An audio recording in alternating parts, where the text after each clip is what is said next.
Said he's not late for once. Oh, shut up. Bunker blast! .info.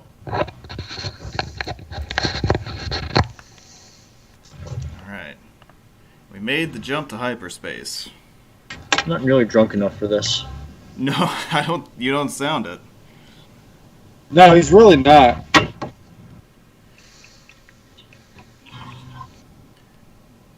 Okay.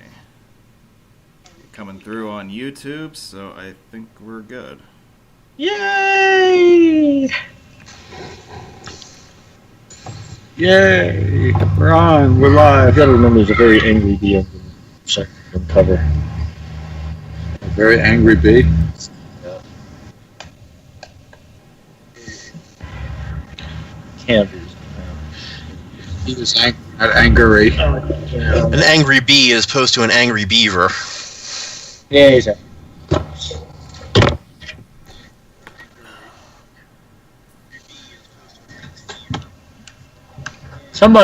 Somebody's got some line echo there. Yeah, somebody's got to mute their laptop or whatever they're watching.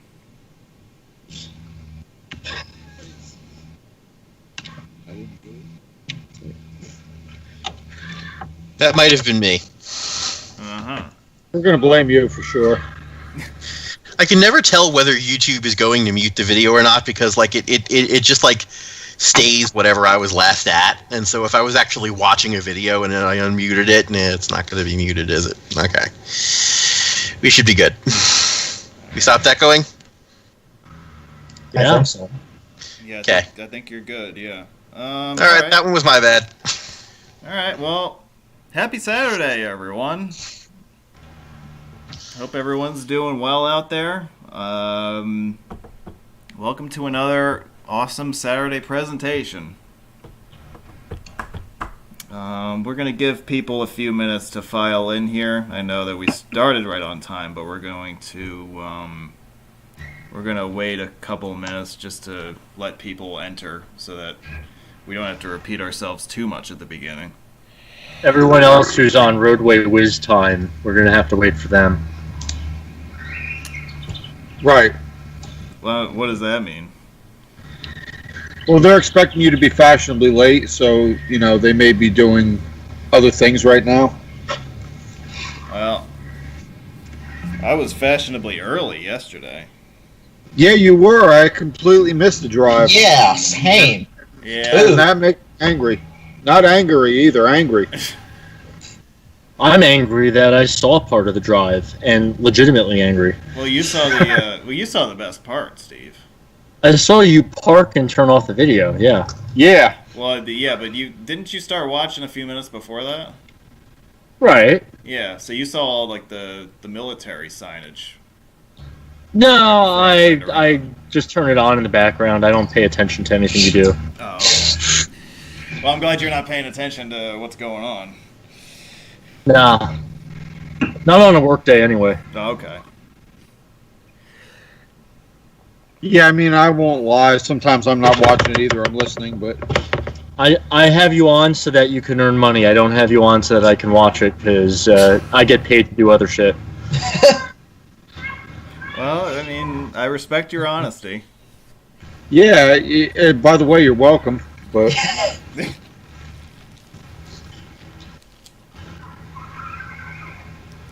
All right, well, let's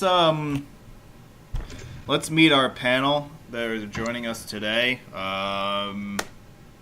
You guys know my voice by now. I sound like a roadway whiz, so I guess that's who I am. Guys, why don't you introduce yourselves real quick? I'm a guy.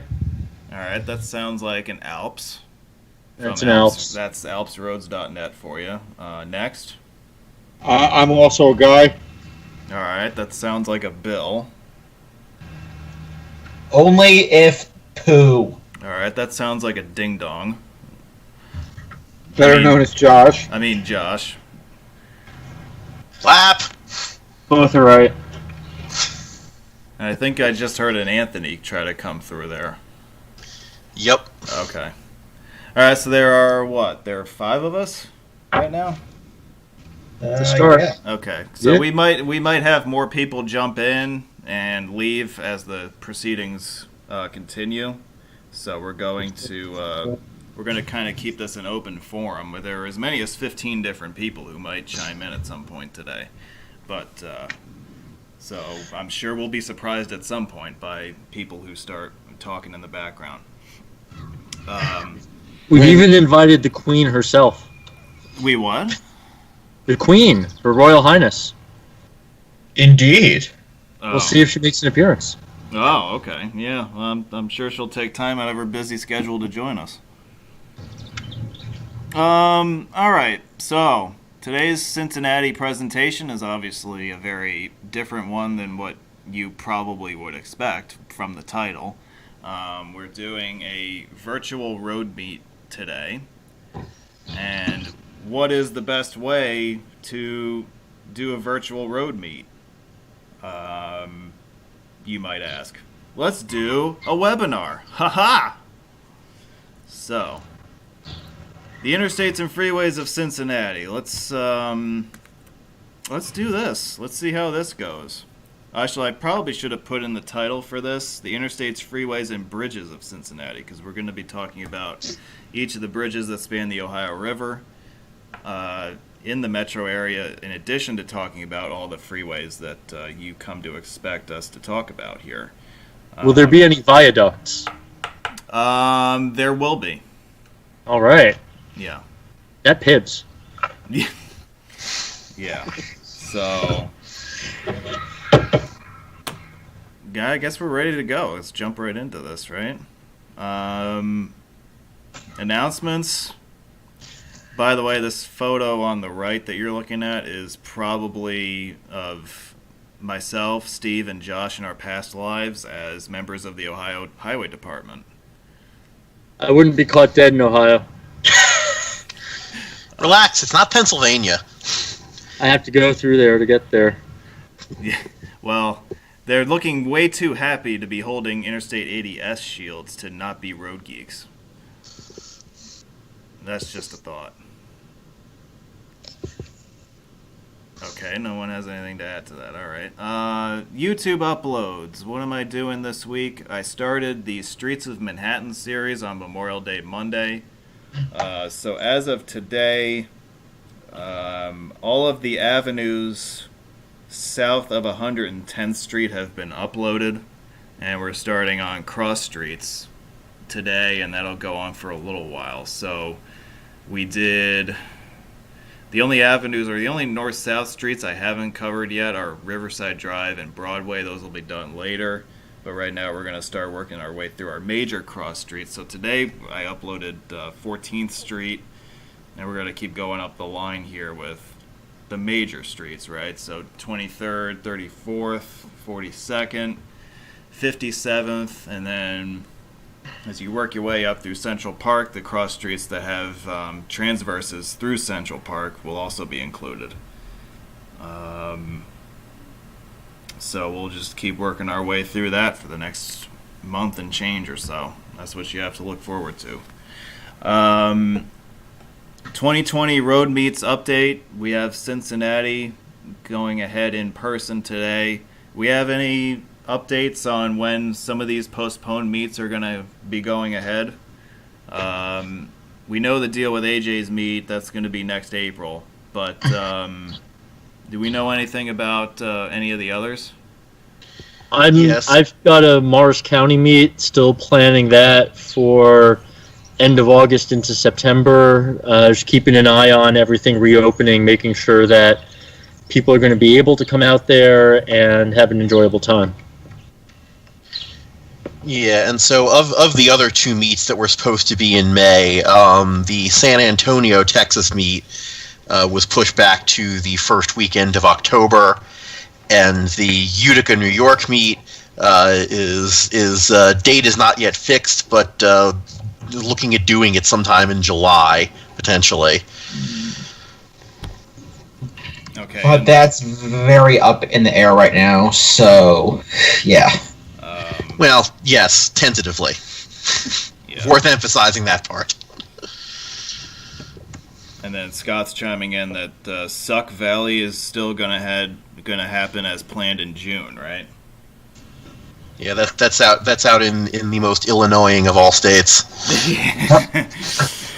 Because he is not canceling for shit, so... He's going to cancel when he gets coronavirus at the Cincinnati meet. Ah, okay. Oh. Okay.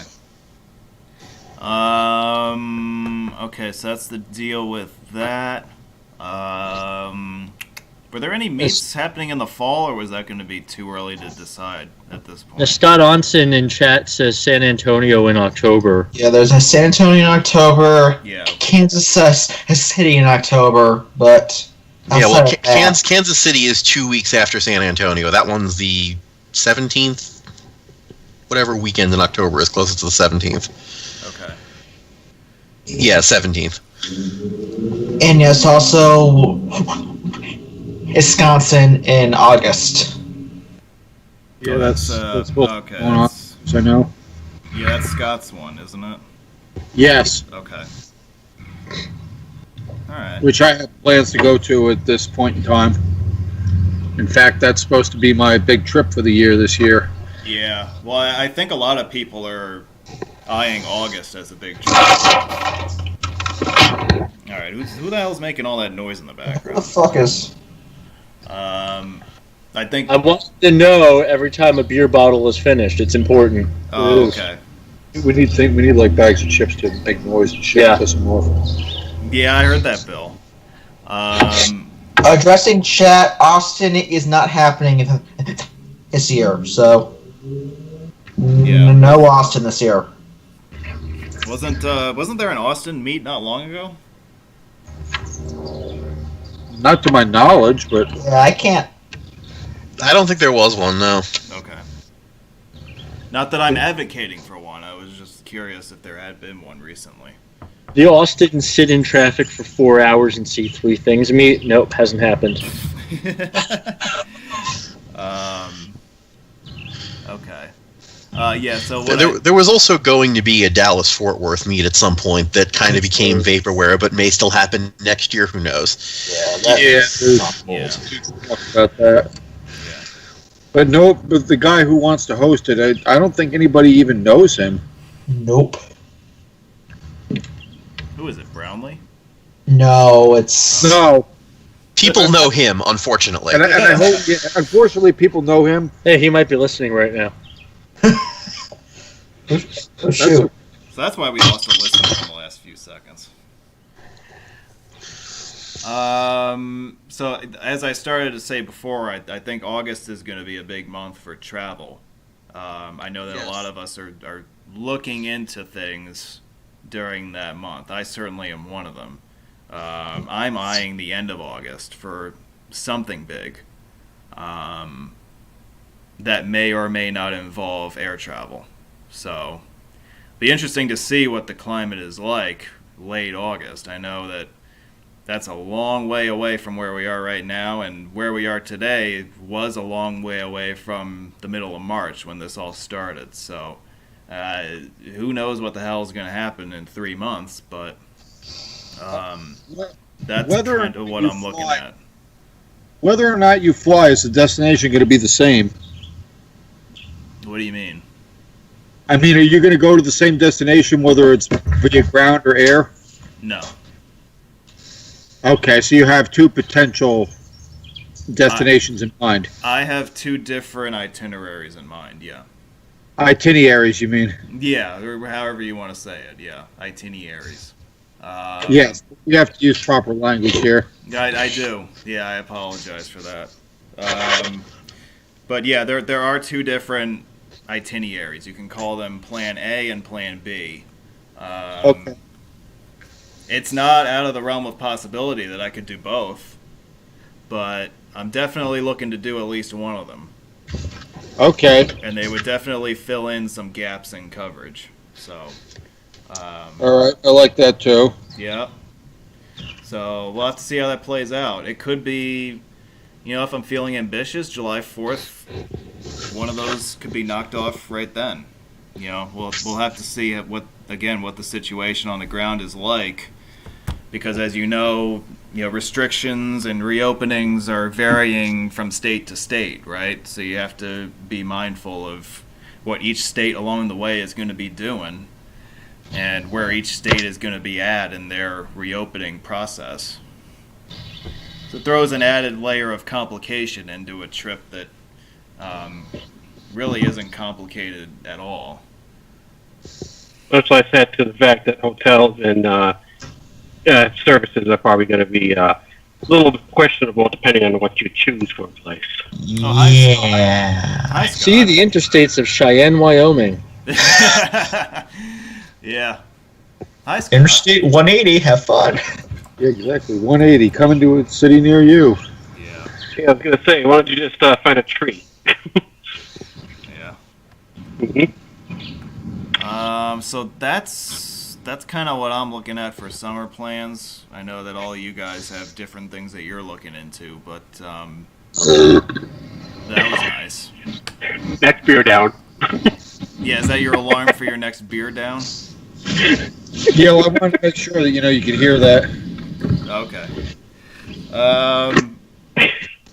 Again, we're at the end of the month of May, and we're more than 2.5 months, going on 3 months since all this COVID stuff started.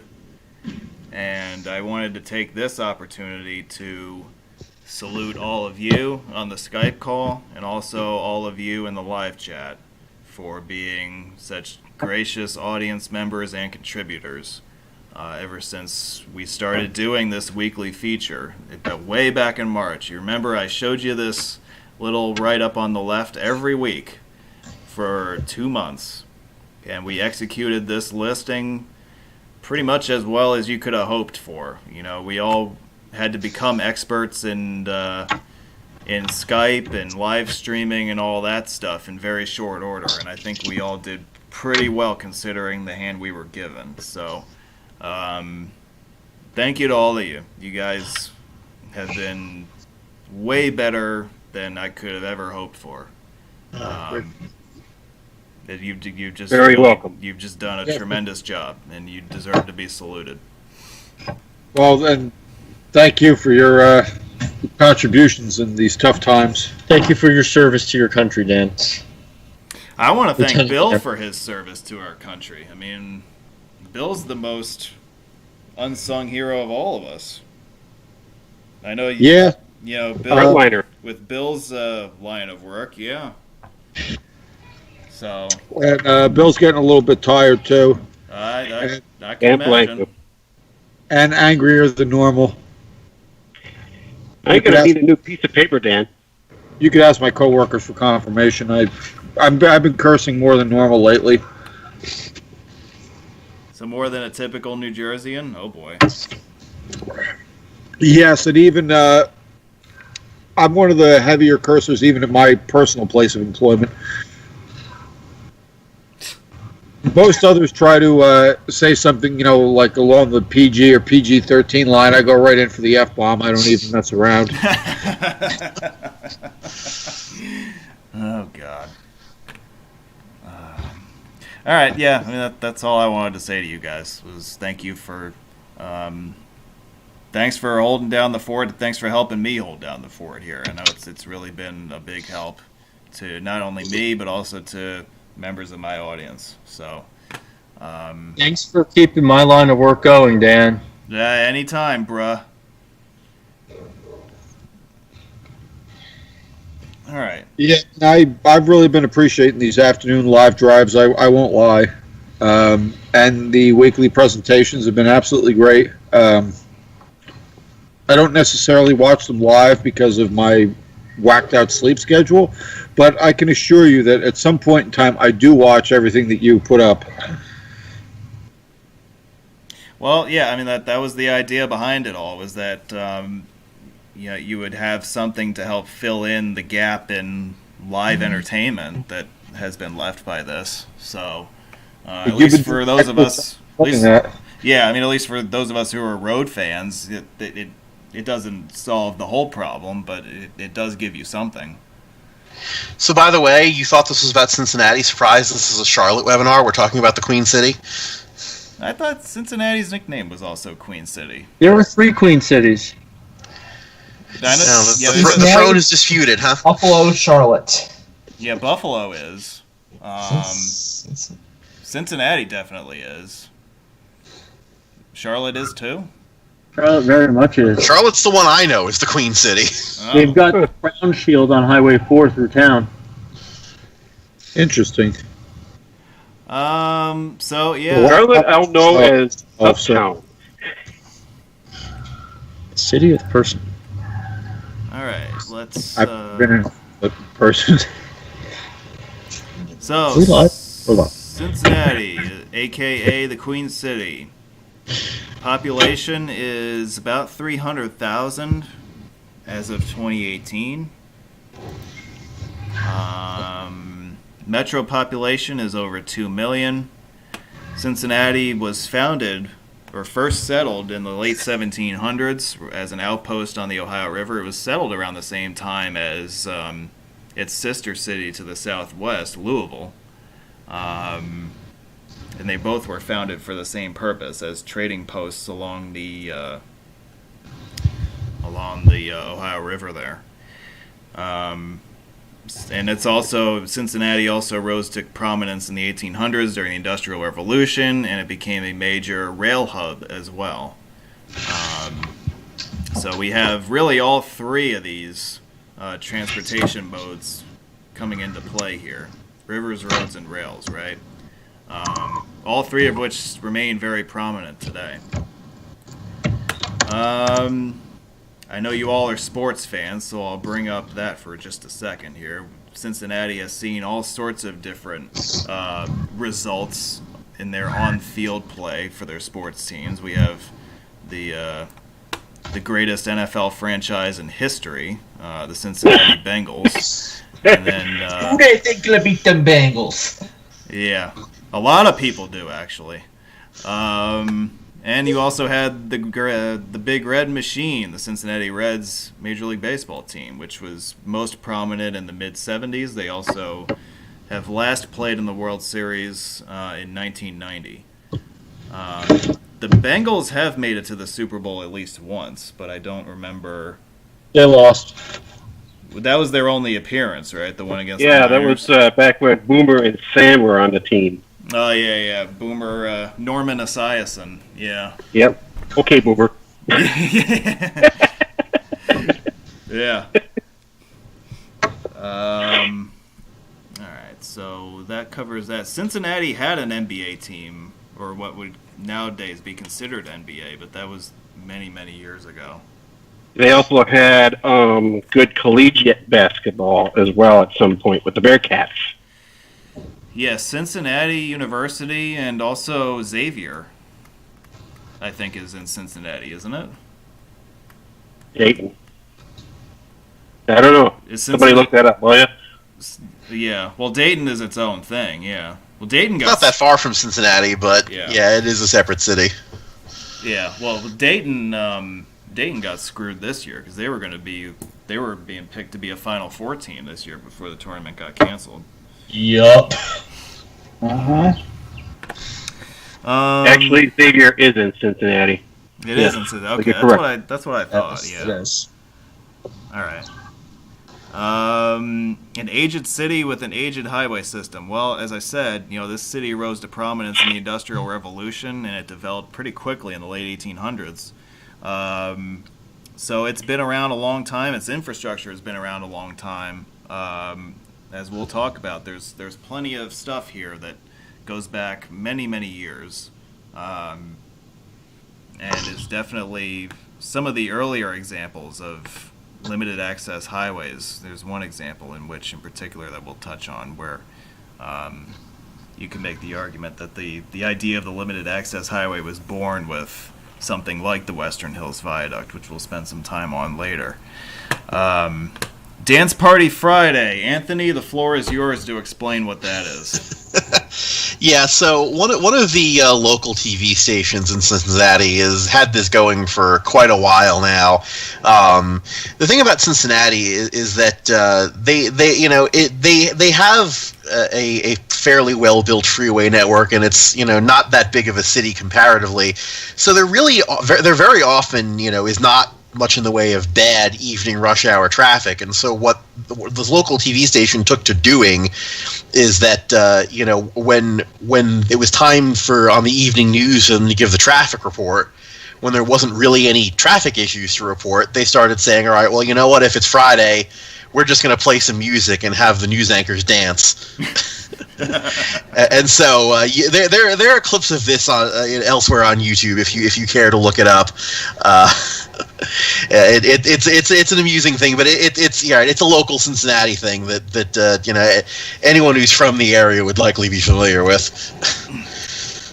Yeah, look up Dance Party Friday Cincinnati on YouTube, and you'll be either amazed or appalled at what you see. Other things to point out here. These were websites that I used that were very helpful in my research and putting together this slideshow. CincinnatiTransit.net, roadfan.com, which has some amazing old maps and older pictures, rather. And, of course, AARoads.com has, a ton of stuff. I mean, they have a ton of stuff for every city, but stuff that's really helpful for you if you want to learn more about the genesis of the Cincinnati road system. Definitely feel free to check those out.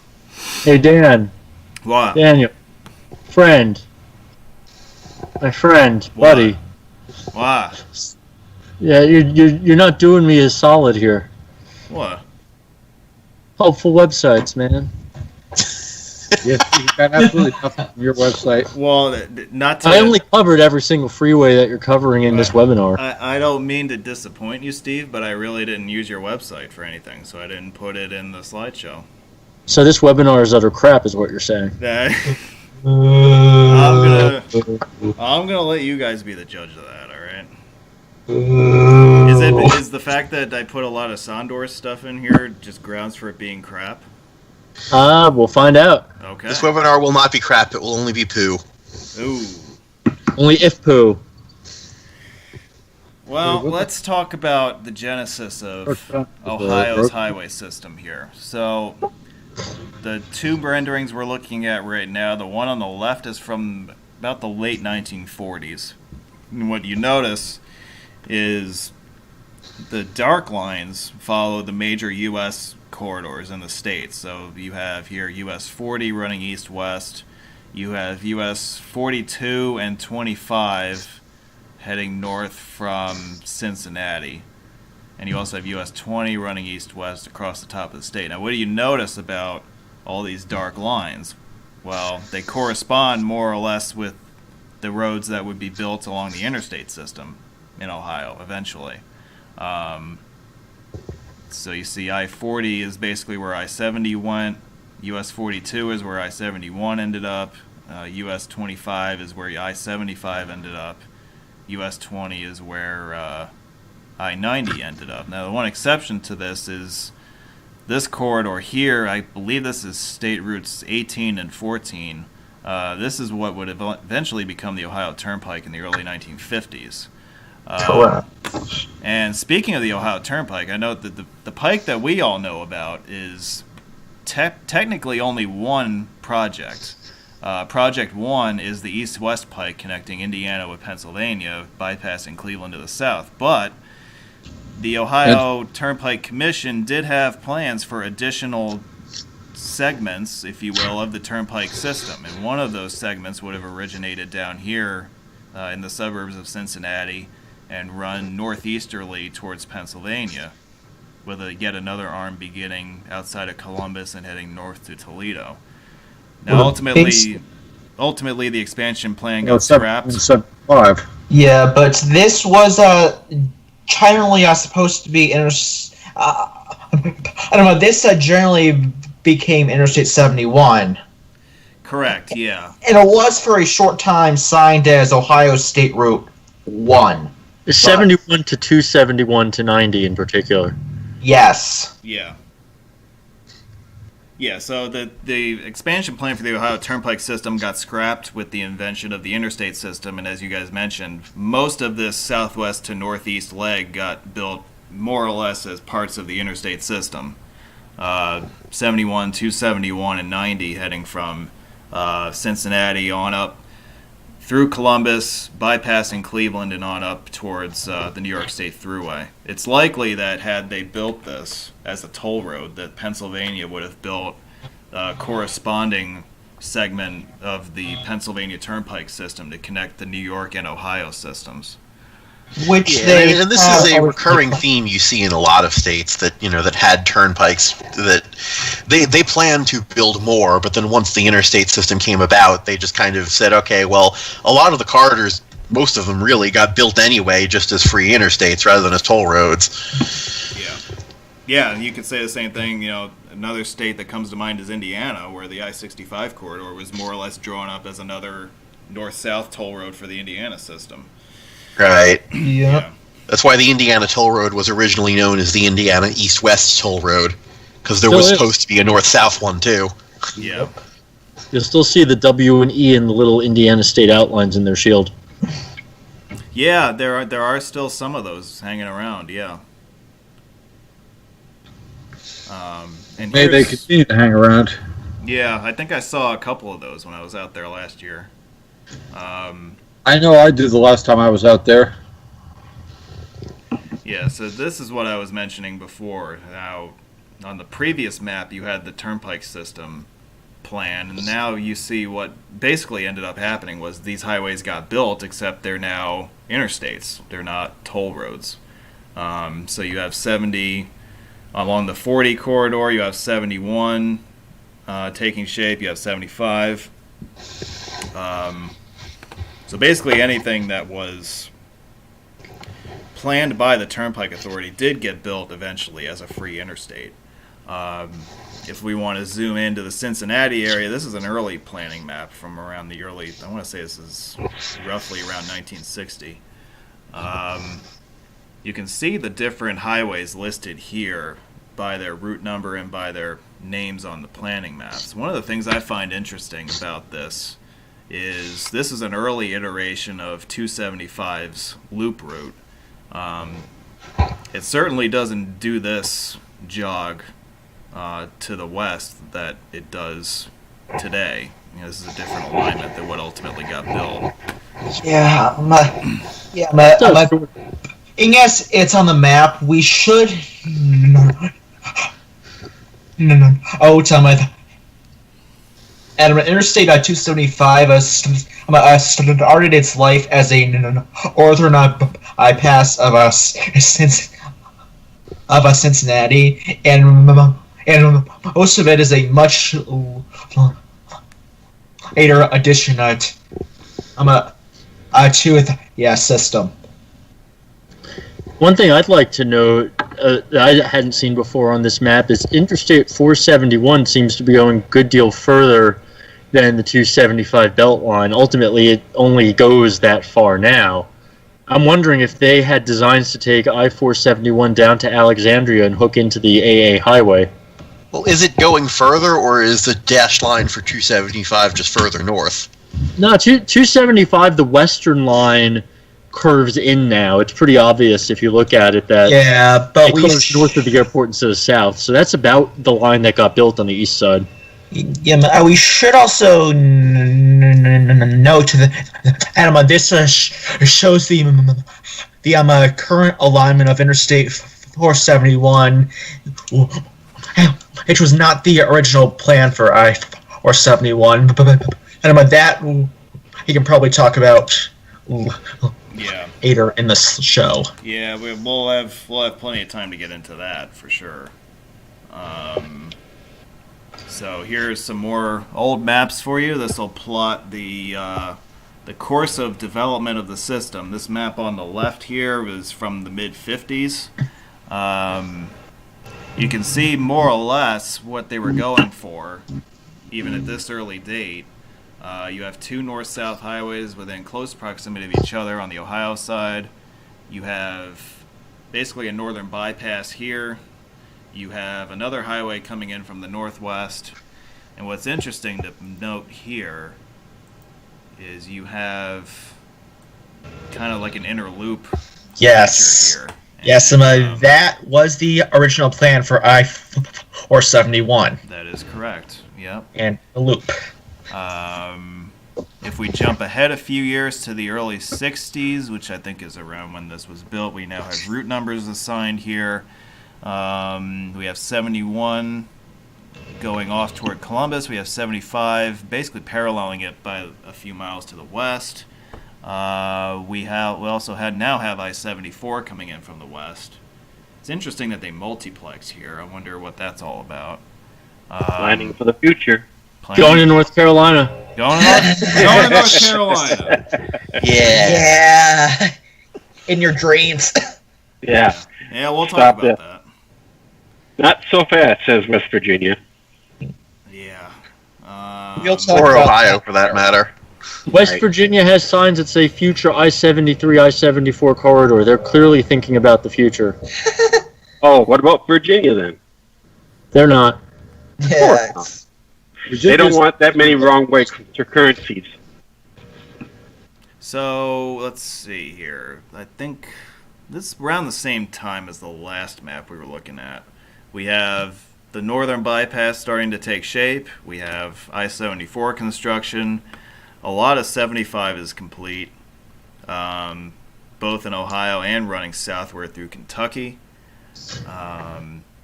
Still a lot of dotted lines around downtown. 71 is still largely a dotted line at this time.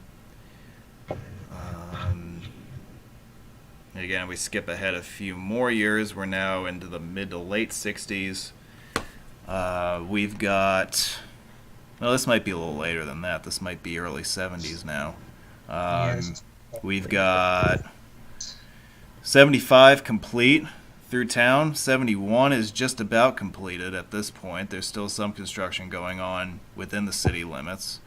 471 now appears as a dotted line from the Beltway on northward through Newport and Bellevue towards the Ohio River. And a lot of the southern half of the loop is starting to get built, although west of the 75-71 interchange, there's still not much happening just yet. This is a little blow-up view of downtown on the right. I don't know if you can see it, but the bridge over the Ohio River is starting to get built around this time, although the freeway connections to it won't be complete for several more years. And 71 comes down from the northeast, and Fort Washington Way is more or less completed by now. By the way, this big circle here is Riverfront Stadium, which was home to the Reds and the Bengals for a number of years. Notice how the airport still doesn't have any respect for Kentucky yet. Yeah, they don't like to acknowledge Kentucky for the name of their airport at this point. Yeah. So here is the map of the system we have today. It's not really clear on this, but this is 71 right here. It kind of comes in and then exits town this way. 75 more or less parallels 71 through the Cincinnati area before joining it downtown and then exiting to the south as well. You can see the full 275 loop in place. You can also see I-471 is now complete. I-74 is complete from 75 on west towards Indiana. And a lot of other stuff has been completed since then as well that we'll talk about. Okay? Okay. Mm-hmm. All right, let's get into these. I-75. Is somebody running a lawnmower in the background? I don't know what the heck that is. Yes. Okay. Yes, they are. Okay. I-75, known on planning maps as the Mill Creek Expressway. It's one of the two north-south mainline interstates through Cincinnati. It runs predominantly through the Mill Creek Valley, which is a natural feature more or less to the west of the city center. This road is a little bit funky in a number of ways. It has a pretty wild alignment at times. When they were trying to figure out ways to fit it through town, it didn't exactly fit to where the street grid was, so there are a lot of curves in it that on first glance you're not sure why they're there, but actually they tried to create the least disruptive alignment for this highway, and the result is one that is a little bit atypical. What else we got? Subways, split medians, and home runs. I'll elaborate on some of that. So, a portion of Interstate 75 north of the Cross County Highway has a pretty wide median, as in the northbound and southbound directions are several city blocks apart, with probably 100 to 200 buildings inside the median of the highway. That section of our freeway generally predates the interstate system. That was built originally as a US 25 freeway. The southbound lanes are 1950s. The northbound lanes are mid-1960s, and the southbound lanes are still pretty substandard in that area. Some pretty sharp exit ramps, and it's a quite interesting section of freeway.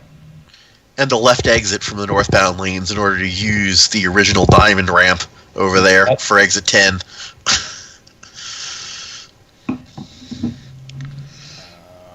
What else we got? Subways. Wasn't a part of this within the old above ground section of the Cincinnati subway?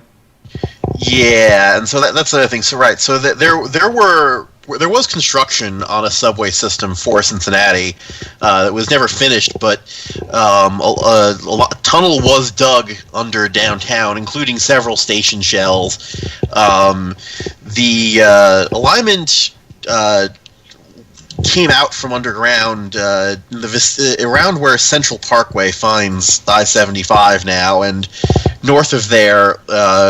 It was planned to be above ground, and yeah, so that section of I-75 from roughly exit 2 to exit, well, all the way up to exit 7 there was built along the alignment that was originally planned and cleared for the subway, but then never utilized for such. You can't call it a subway if it's above ground. You call it a superway. Rapid transit system, fine. Yeah, the subway portion is still there. The tunnel actually mostly has a water main routed through it now. There are videos elsewhere of people who have gone spelunking in there and exploring it. Some of the stations were set up to be fallout shelters during the Cold War, and there are even some remnants of that hanging around in there. Mm-hmm. Yeah, Cincinnati subway is a really fascinating subject for anybody who's interested in, again, old infrastructure and stuff that was planned but never fully realized. That was a pretty neat. That's a pretty neat piece of history right there. Looking at the Google Maps satellite right now, and it looks like 75 had gotten widened, and they took out that central portion. It looks like. What segment are we talking about? 2 to 10 of 75. Right. Well, there was a project going on at that time. Yeah. Mm-hmm. Yeah, I don't know exactly what was eliminated or what was added exactly, because I passed through there while it was in progress. Yep. We mentioned. I think that was just a bridge rehab project. No, it went along the whole northern corridor. Yeah, there was definitely a widening component to it, but I don't remember exactly It's got like 4 to 5 lanes in each direction. Okay, yeah, that there had to have been some sort of expansion going on there. Yeah. Okay. Yeah. So speaking of home runs, the lanes of I-75 basically passed right by the center field wall of Crossley Field, which was the old home of the Cincinnati Reds until the early 70s. And in fact, one notable thing here is that when the interstate was built, the Reds had the center field fence extended upward at Crossley Field because they were afraid of players hitting home runs onto the interstate. I wasn't able to find any examples of such happening, but that doesn't mean that it didn't happen at some point or another. Just they probably could have just claimed hail damage. Yeah. Yeah. But there's probably no thunderstorms nearby. Yeah. I got hit by a baseball-sized hailstone.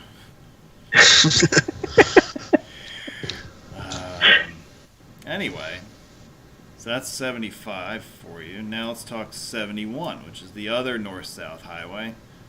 This one takes more of a route along the riverfront upon touching down in Ohio. And the Fort Washington Way segment of this highway is a below-ground facility. It was actually built as part of the city's flood control system in the late 60s, and part of that project to reimagine the riverfront included the construction of Riverfront Stadium right across the way from downtown. So it wasn't just a project to build a highway. It was a project to build basically a wall to protect downtown from flooding of the Ohio River during extreme events. So again, like 71 major riverfront expressway. 71, by the way, if you didn't know, is a major main street of Ohio in general. It takes traffic from Cincinnati and Cleveland and takes you to Columbus, serving the three biggest cities in the state. Columbus, of course, being the state capital. And of course, for our Kentucky friends, if you're wondering where 71 ends up to the south, you're in Louisville before too long. Kentucky friends, NHB. Now, let's be nice. The Lytle Park Tunnel is an interesting feature of this highway. Right at the east end of Fort Washington Way, as the interstate curves northward towards the north end of the city, there's a tunnel right beneath Lytle Park, which I think it's about 1,500 feet long, something like that. No, it's not that long. Yeah, I mean, it's about 1,000 feet long, slightly over. Okay. I believe. But it is still the longest highway tunnel in Ohio. It is, okay. Yeah, because I was trying to think of other examples. There is one in Columbus under I-270, but outside of that... Yeah, I know what you're talking about now. Yeah, on 670 near downtown. No. Actually, no. Oh, it's Interstate I-270 at State Route 161. On the east side. Yeah, and I mean, so the Lytle Tunnel too. I mean, it's not just a tunnel under a park. There's also an apartment building on top of it. Yeah, there's that. It's an actual tunnel. Now, mind you, the tunnel was built first. Not like they dug it under the apartments, but. So it's one of those deals where you could say it's under the apartments, like I-95 across Manhattan. Obviously, it's not the exact same thing, but. Right. Well, and in that case, yes, the highway was also built there first, with the apartments using air rights above it. Yeah. Right. But yeah, it is under the apartments. Under the apartments is not a pleasant place to be unless you're on I-71 in Cincinnati. In that case, it's not that bad.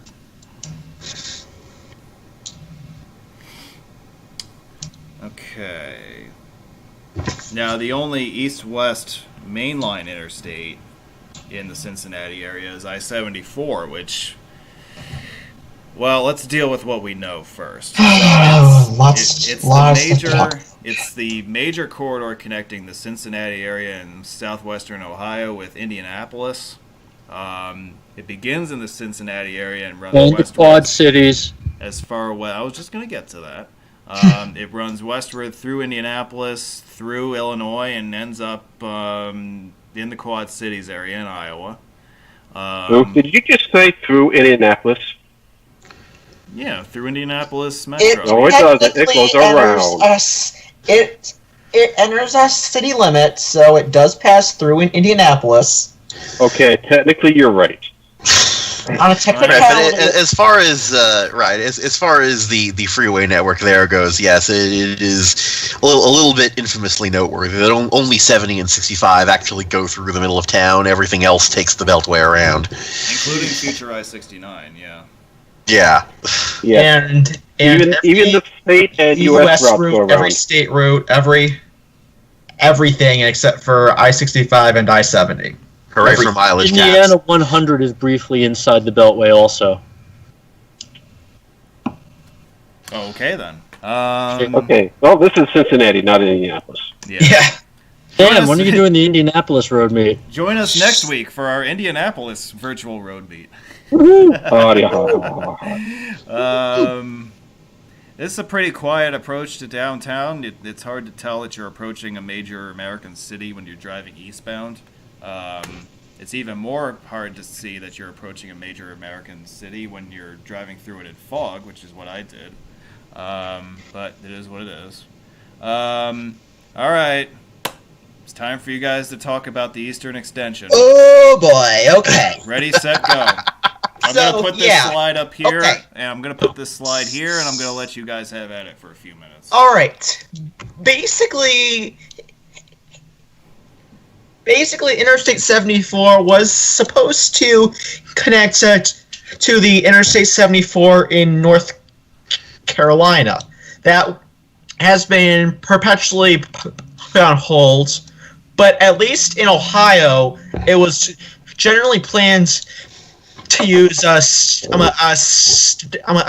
Route 32 east of Cincinnati. State Route 60. State Route 32 is a 4-lane expressway grade road across southern Ohio. Somewhat. It's an ADHS corridor. Yeah, it's an ADHS corridor, which basically serves the purpose of Interstate 74 across southern Ohio. It doesn't have particularly high traffic counts, so SR 32 is pretty adequate across Ohio. But you also have Ohio 125, US 50, and US 52 all serving roughly the same corridor. Yeah, you have a few high traffic roads all serving the same corridor. Lots of highway capacity and not a lot of traffic, so it's really not. So Ohio in particular doesn't have a pressing need for I-74. No, neither. Ohio also generally is not really interested in adding any more miles to the interstate system within its bounds, purely because when you build an interstate highway, you have specific design standards that it has to be built to, and when there's no federal money associated with it, which there generally isn't anymore, specifically for new interstates, there really isn't a reason to. They say, well, why should we hold ourselves to those standards when there are cases where it might not really be warranted, and we can do something that might be substandard for an interstate, but that's functionally okay. And if we can't put an interstate shield on it, well, so be it. We're not going to spend the extra money. In Ohio, generally has been extremely active in building them four-lane expressway grade corridors, because basically every major corridor in Ohio is 4 lanes divided and a partially controlled access. So Ohio really doesn't have an interest in building this part of I-74 because other than Cincinnati, they have nothing going on there. That's serving some sort of regional need that is perceived but not really there right now. Appalachian development, call it. That's really West Virginia and Kentucky more than anything. Yeah. Ohio has no reason to want to build this. Yeah. 73 even, they have more of a reason. At least the Toledo to Columbus corridor, Yes. you could argue for. They're still not. In 73, they have been upgrading that corridor to higher standards, but not interstate. so certainly not interstate, not even close. But it is becoming closer to expressway standards. Yeah. So basically, Ohio and West Virginia are the sticking points for I-74. Because basically, if you look at the map here on the left, you see that North Carolina is well on their way to completing their section of 74. The section through Virginia would be accomplished via an overlap with I-77. It's really West Virginia and Ohio that are holding things up. Is West Virginia basically going to be upgraded ADHS corridors? Yeah, Same deal? the King Cole Expressway US 52 is being built in that As an corridor, expressway grade road. So I mean, but West Virginia calls it a freeway, so there you go. yeah, West Virginia calls it a freeway, but it is not interstate standard. And honestly, interstate standard isn't really necessary Well, yeah. Understate. on my corridor. Yeah.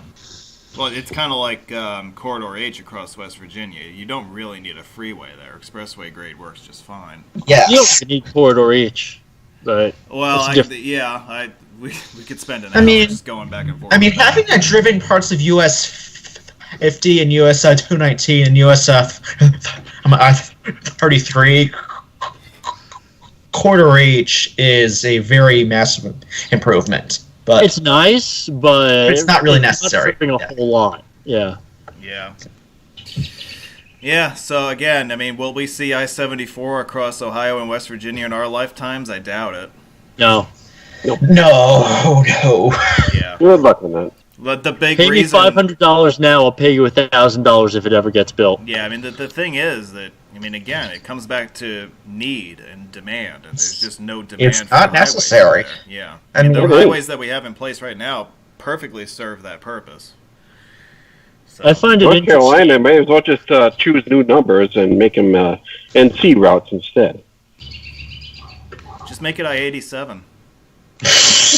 Yeah, the problem is that those routings of 73 and 74 are written into federal law, since that is a thing now.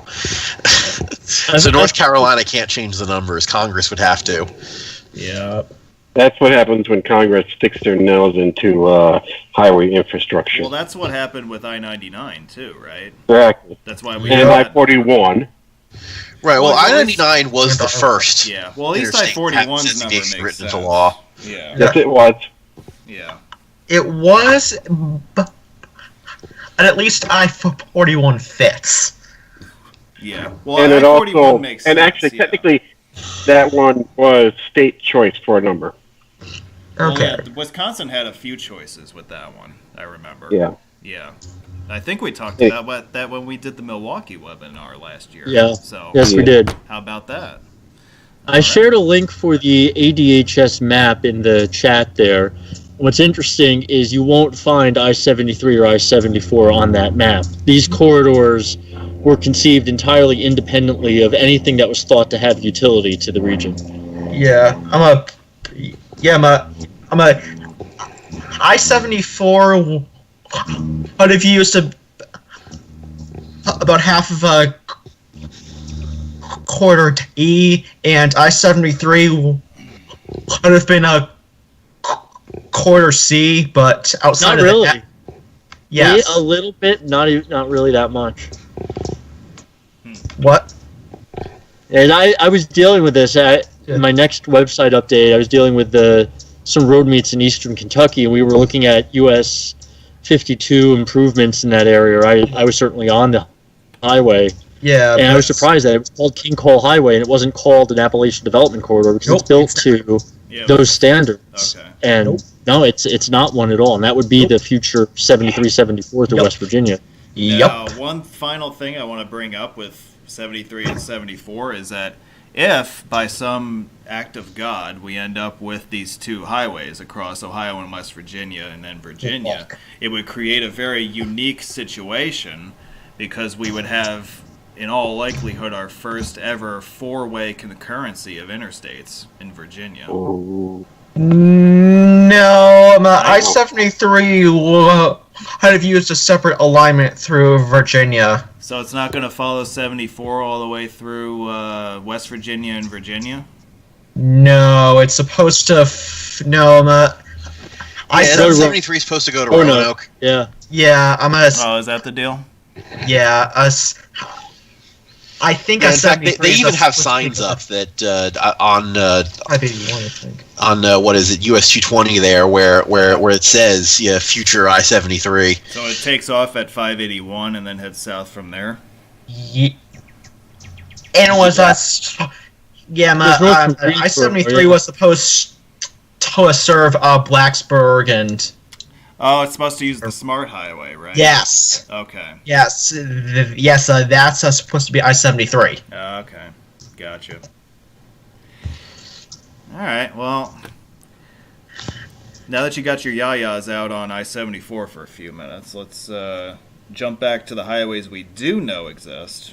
71 and 75 on the other side of the Ohio River in Kentucky, which is a pretty lengthy multiplex for about, I don't know, I'd say about 20 miles or so. It's the main north-south highway on the Kentucky side of the Ohio River in the metro area. It's instrumental in connecting downtown with Cincinnati / Northern Kentucky International Airport, or as I like to call it, Cincinnati Airport. The most interesting part of this highway, as far as its features, is the section that is known as Death Hill, right near, about a couple miles south of the Ohio River. And that Florence, y'all. Yep, Florence Y'all is on there too. Mm-hmm. yeah. But is it the same spot as Death Hill? Sorry. Florence Y'all. So the Death Hill section has been improved drastically over the years. It used to be a very windy, steep section of highway that they actually, in recent years, by recent I mean like 30 years ago, they straightened the alignment and they shallowed out the grade. But this photo on the lower right is taken from the section of highway known as Death Hill. This is the signature shot from the highway looking north into town. Guys, anything else to add to this, or did I pretty much cover it? Yeah, man. We can throw out a note about what the deal with Florence, y'all, is. I don't know what that is. In Florence, Kentucky, which is a suburb of Cincinnati to the south side, the town has a water tower which is visible from the interstate, which long just had the name of the town Florence painted on it. Then they opened up a mall in the area, and someone got the bright idea that, hey, well, let's use the water tower and make it say Florence Mall, so that it advertises the mall. And then it was determined that the use of public infrastructure for advertising a private business was inappropriate, and they needed to not do that. And rather than just painting over the word mall, someone else got the cheeky idea to modify it to say Florence, y'all, and which it says to this day. Yes. Is that on the highway? You can see it from. You can see it from Yeah. I-71, 75. Yep, Yeah. it is Yes, right you next to a 7175. Okay. Alps put a link in the chat for that. Oh, is that what he just put in? Okay. Yeah. Yeah. I'll have to go back and look through my pictures if I got a picture of that. I don't remember, but you never know. I might have seen it on the fly and be like, ooh, that's a cool thing to get a picture of. That's a very Kentucky thing to do. Florence, y'all. Okay, next up, since we're on the Kentucky side of the Ohio River, 471. Another radial route from downtown Cincinnati. This one comes from the Ohio side, crosses the Ohio, and then heads south a few miles, intersects with the Cincinnati Beltway before terminating just to the south of it. This had a very lengthy and interesting gestation period from the mid-50s on through its final completion around 1980. We'll come back to this Riverside Expressway thing in a few slides, but it basically started out as a very different concept than what you see today. But the one constant between all the proposals was that there would be a second interstate standard bridge over the Ohio River at the east end of downtown, and that was ultimately built as the Dan Beard Bridge in the 1970s. All in all, it took about 30 years of planning and construction to get this highway built, which is only about 6 miles in length, but it's turned out to be one of the more important highways for the Cincinnati Metro. It's also worth noting that bridge you mentioned there, the Daniel Carter Beard Bridge, is colloquially known as the Big Mac Bridge. Yep. Because when viewed from the side, well, it's two big yellow arches, so naturally. Rolling Arches Supper Club. That's right, yeah. Big Mac. Did Darth Vader join our presentation? I hear what sounds like heavy breathing in the background. I mean, it sounds just like that. I don't know what the hell. I mean, now I'm doing it on purpose. I don't know where it was coming from before. Yeah. He's probably breathing through a face mask. Yeah. Yeah, I don't know what the hell is going on in the background. Yeah, make sure you guys mute when you're doing that. Yeah. Okay. So that's 471. Okay, here we go. So, Cincinnati Beltway, and there's a lot to get into with this one as well. This is the outer loop ring road for Greater Cincinnati. As of the recording of this presentation, it is the longest loop interstate in America at about 84 miles. Thank you. Should I take a bow? Like, what was that? Like a standing ovation? I don't know. Yes. What the hell's going on with you guys right now? Are you guys feeling all right? You told us to drink, Dan. You get what you asked for. Wait, what? You stopped making noise when you finished beers, though, so we didn't realize you were still drinking. I was going to say, what are you guys at, 5 each now? Silent but deadly. Oh boy. Yeah. Note that the bunker blast count is up to 2. Okay. There we go. That was a fake. So again, this is the longest loop interstate in America. It is not the longest beltway in America. That has been passed by the Sam Houston Tollway around Houston, which is a few miles longer than that. And also the under construction State Highway 99 in Houston. Not interstates. Right. Those Well, are, and right. also, Correct. 99 is not going to be a complete loop for quite a while. Yeah, that's another one of those highways that may not become a full loop in our lifetime. It's Texas, so it probably will, but... They're going to have issues completing the southern quadrant. I was going to say, the southeastern portion is where it gets iffy. Yeah, because you have a lot of... For the sake of technical completeness, the longest interstate that is at least a partial loop is I-495 in Massachusetts. So this is only the longest full loop beltway. Correct. Yes, well that's why I say longest. We don't loop count I-476 as a partial loop. 476 is not a loop. At least 495 does loop around Boston. It's just not a full 470, loop. 476. 476 forgot to turn right. Yeah, 476 could easily be numbered as a mainline route if a number was available. It should be, but... Interstate 101. I-99E. Yeah, Yeah, I-99Q. 99 too far west. There should be a number available. But yes, you're very right to bring up those other examples. But yeah, as far as an interstate that completes a full circle, it's 275. The Indiana factor. All right, let's talk about the western section of the alignment of this thing for a couple minutes. So the original, and what I'm going to do is I'm going to go back Let me go back. Let me back up. Let's go back to the map here. This. So, you might be wondering what the caption, the Indiana factor, means. Well, you see how it kind of heads way out to the west and dips into Indiana.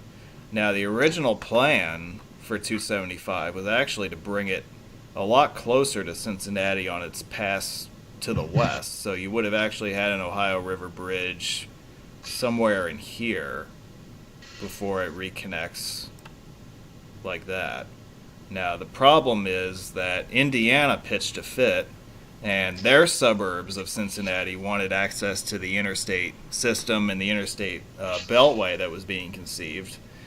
So they eventually caved and said, fine, whatever. So they extended 275 out this way, and that's why the bridge at the west end of the metro area is located as far west as it is, and that's why it connects into Indiana the way that it does.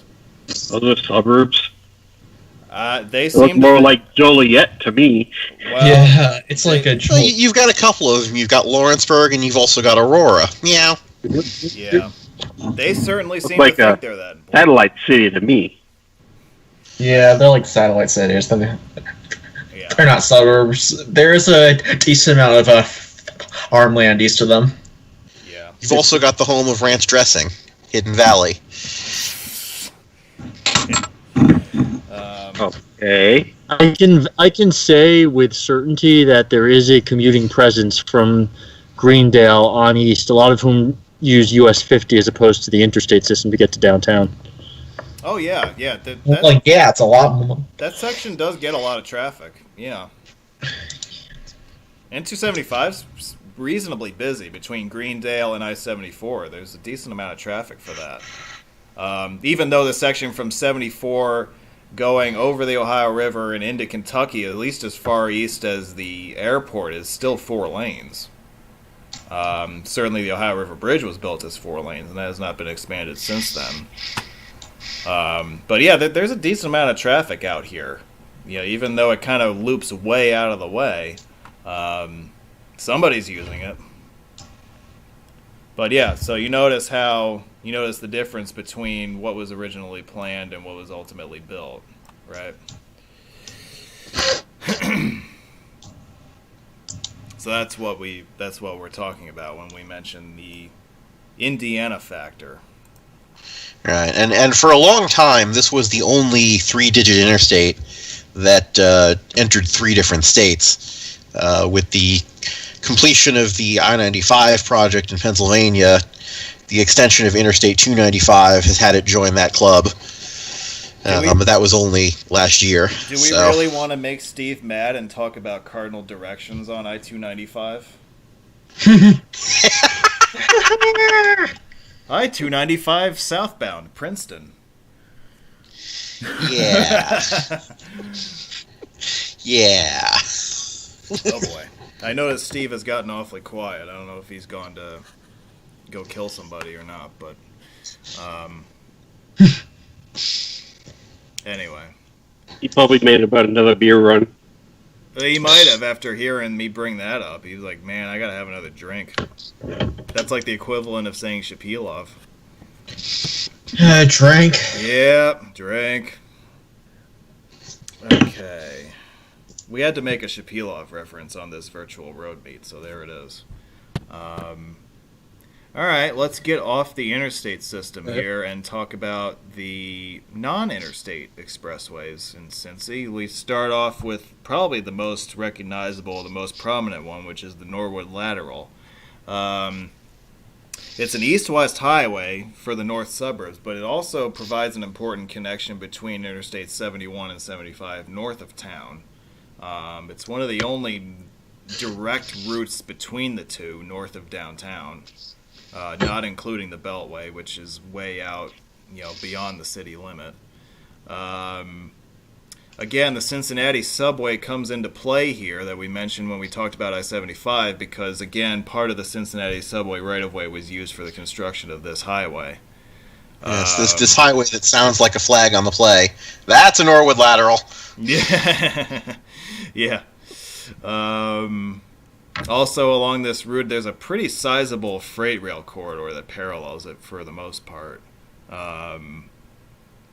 And I don't remember if it's Norfolk Southern or if it's something else, but there's a pretty decent-sized railroad yard and rail line along this corridor. Yeah, I mean, you could say that it serves a similar function to I-515 north of San Diego. I know right now on Facebook I'm going through profiling all the state highways north of San Diego that I covered back in February, and yeah, I mean, Highway 56, Highway 78, yeah, they do serve a similar purpose for the 5 and 15 as the Norwood lateral serves for 71 and 75 in Cincinnati. So yeah, that's a fair point. Brownfield's also one of the great highlights of this highway is that you pass by many sites. I don't know about many, but there's multiple sites currently under federal EPA management because of their status as brownfields. So if you want to grow a third eyeball, get off the Norwood lateral and drink the water. That would be my advice. Just don't go blind in that eye. Yeah. Oh boy. Groan. Is there anything else to add about the Norwood lateral? I mean, it's a pretty significant highway, but there's not a whole lot to it, I don't think. Pretty straightforward. It's a pretty typical late 1950s expressway. That is true. It was conceived before the interstate system came through. That is true. And that's why it's probably not Interstate 871. It does also serve as a useful detour if Fort Washington Way ends up needing to be closed. This has happened. Under what circumstances has that happened? It actually happened a couple of years ago, and they were rehabbing the Spence Bridge. That was a clusterfuck. The what bridge? Spence Bridge over the Ohio River. 471. The No, 7175 over the Ohio. Brent Spence, dude. It's your webinar. Yeah. But what does that have to? Well, why would the Norwood lateral have anything to do with that? Because they closed the ramps to and from Fort Washington. Oh, so they shut down. Okay, so they didn't shut the right. bridge So down. the detour route for I-71 through traffic was the Norwood lateral to I-75. Yes. Well, I-75 the other way. So they shut down the ramps to Fort Washington Way from the Brent Spence. Okay. Yes. Okay. Yeah, because otherwise that wouldn't make any sense. Like, why would shutting the Brent Spence down have anything to do with the Norwood lateral? But I gotcha. I'm on form now. Okay. Cross County Highway. Ronald Reagan. Josh, Holy politics, Batman. you know what? I'm not going to be able to keep the lid on this. So, Josh, go ahead. Okay. The Ronnie Reagan Cross County Highway. Ronnie Reagan. Yeah, whatever. All right, so this was a county-built expressway that was mostly transferred to ODOT in 1997. So basically, what happened was in 1993, the Hamilton County,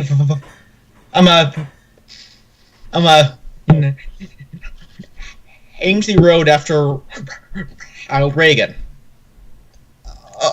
Immediately, there was a lot of backlash over being named after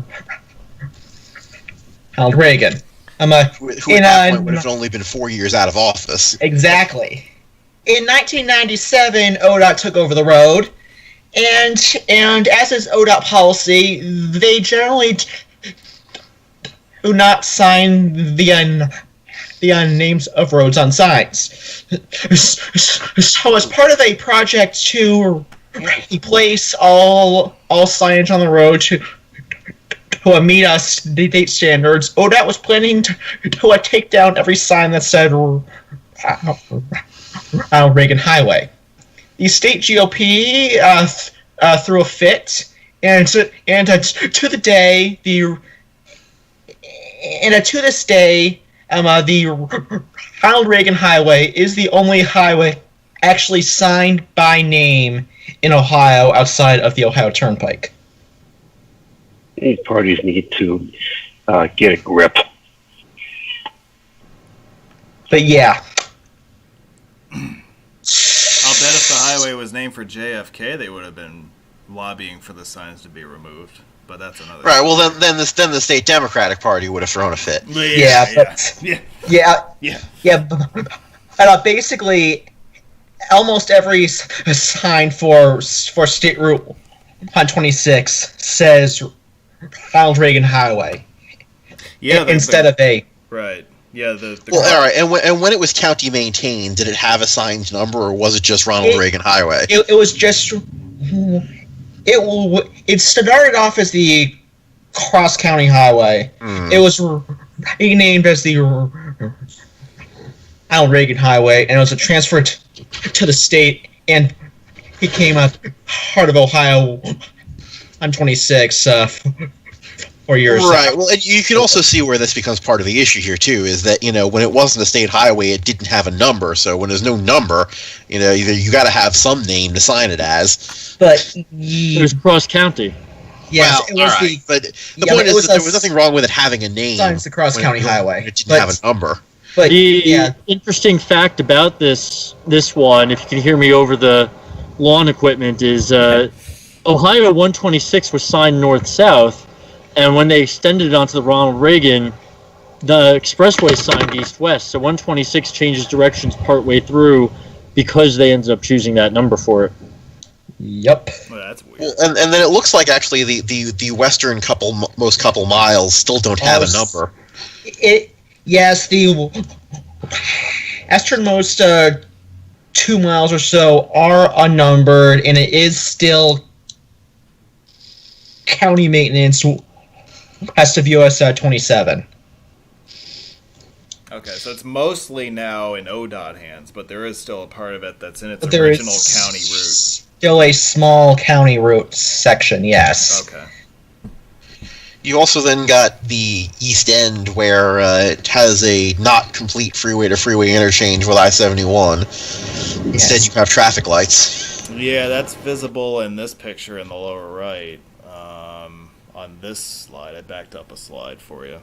But, yeah, that is a goofy junction there.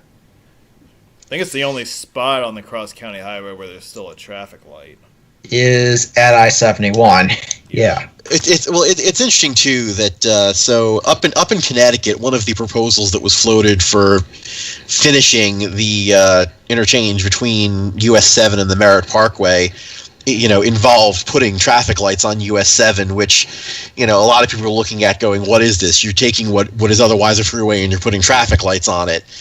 And so it's actually interesting comparing that with this, that hey, here's precedent for that. Yeah. Although in this case, I don't think it ever was something more. It just never was upgraded. Right. Well, I don't think it was.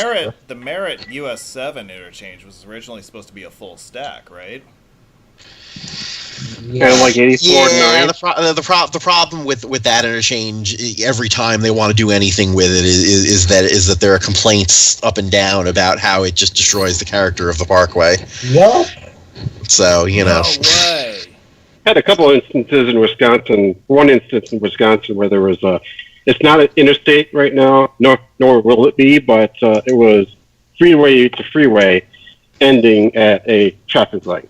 And they got rid of that in 2010. So it's 51 and 29 west in Wausau. Ah, okay.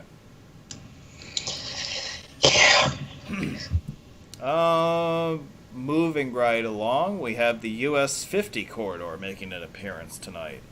The 6th Street Expressway is the section of highway running west from downtown out along the Ohio River to serve the west suburbs. It kind of is a western continuation of the Fort Washington Way corridor.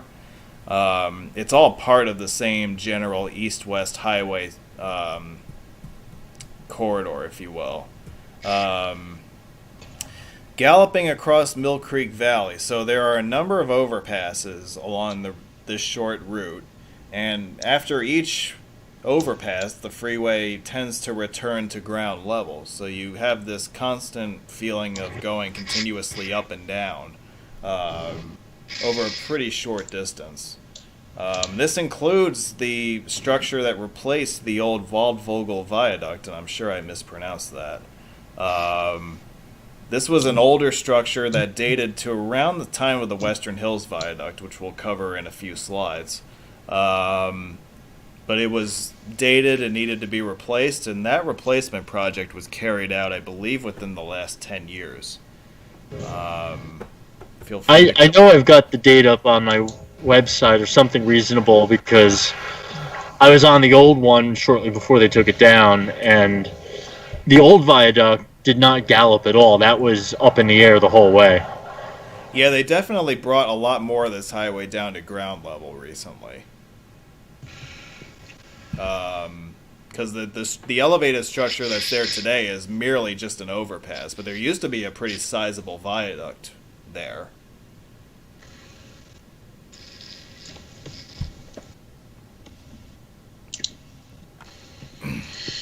Yeah, I mean, the other thing too is also you have then 50 east of downtown also is briefly fully freeway after it leaves 71. It actually serves as the connection from 71 north to 471 south. I am glad you mentioned 50 east of downtown, because let's go to this. Oh, there we go. Columbia Parkway. Yep. Right on cue. Columbia Parkway is the eastern continuation of Fort Washington Way, now towards the east and the eastern suburbs. The difference here being that this is a much more scenic highway. It was definitely built in the style of the 1930s parkways that we're all familiar with here in the New York area. And I believe it was built around the same time. It was built in the 30s, if I'm not mistaken. Yeah, late 30s, open 1941. Okay. And like the parkways you're used to in New York, it does not permit trucks along the majority of its length. There is a US 50 truck along Riverside Drive instead. Which is also US 52. Yeah, US 52 is open to all vehicles, but US 50 is not. But I was going to say, while we're all interrupting, that there were 2 eastbound lanes and 3 westbound lanes for several miles of this road, which is a unique feature. Yes. Yes, there are. Is there any particular reason for that, or that you can My only guess is commuting patterns. Yeah. Giving you an extra lane going into town. Yeah, I mean, you could see where going into downtown, you would be more inherently constrained and more inclined to back up than going out. Maybe. Yeah. And this US 52 corridor. I mean, a US 50 corridor. Basically forms the connection up between downtown Cincinnati and the State Route 32 corridor east of town. So you're saying it's future I-74? Actually, both are important because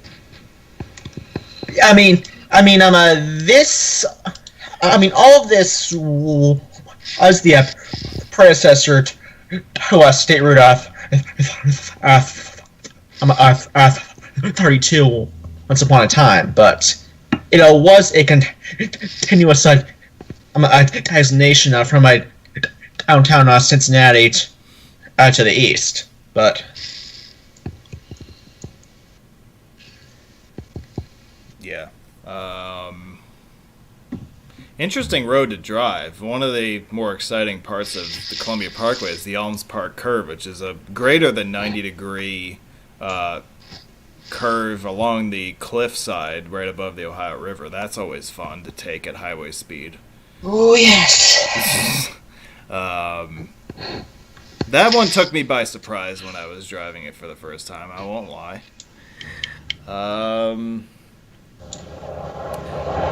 Steve,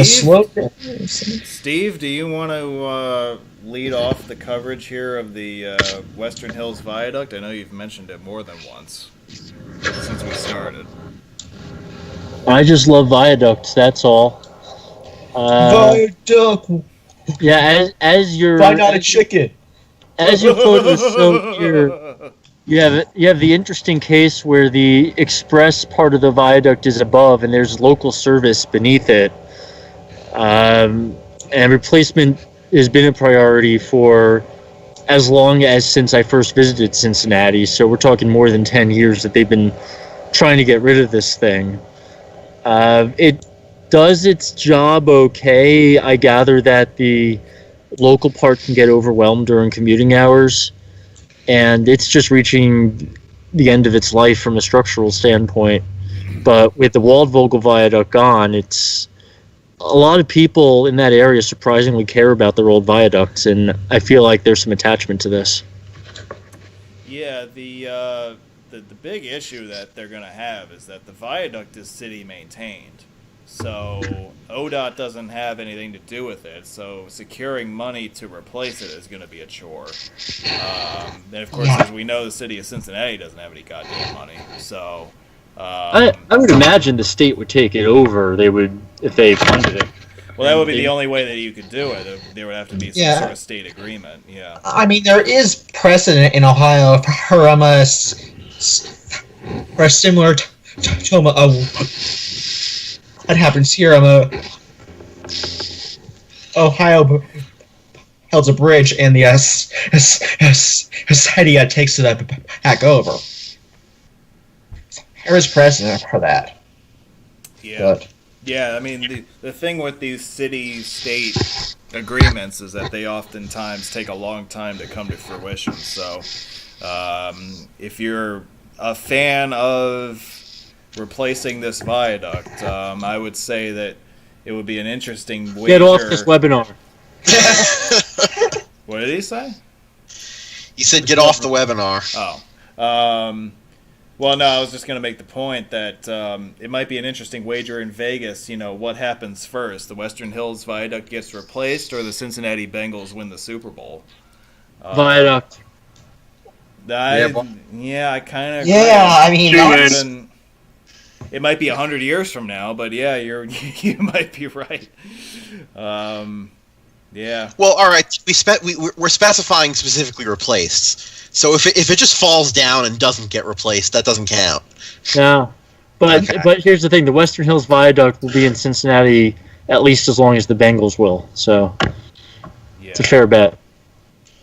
And when they replace it with a new structure named the Norman Julius Esiason Viaduct, then and which will have been 50 years before the Bengals ever win a Super Bowl, at least. Okay, Boomer Expressway. That's right. Yeah. You could call it that. Okay, Boomer. This is a very ornate structure. I've always been impressed with the amount of detail in the concrete work. Like, this is a picture on the upper left showing at least a little bit of that.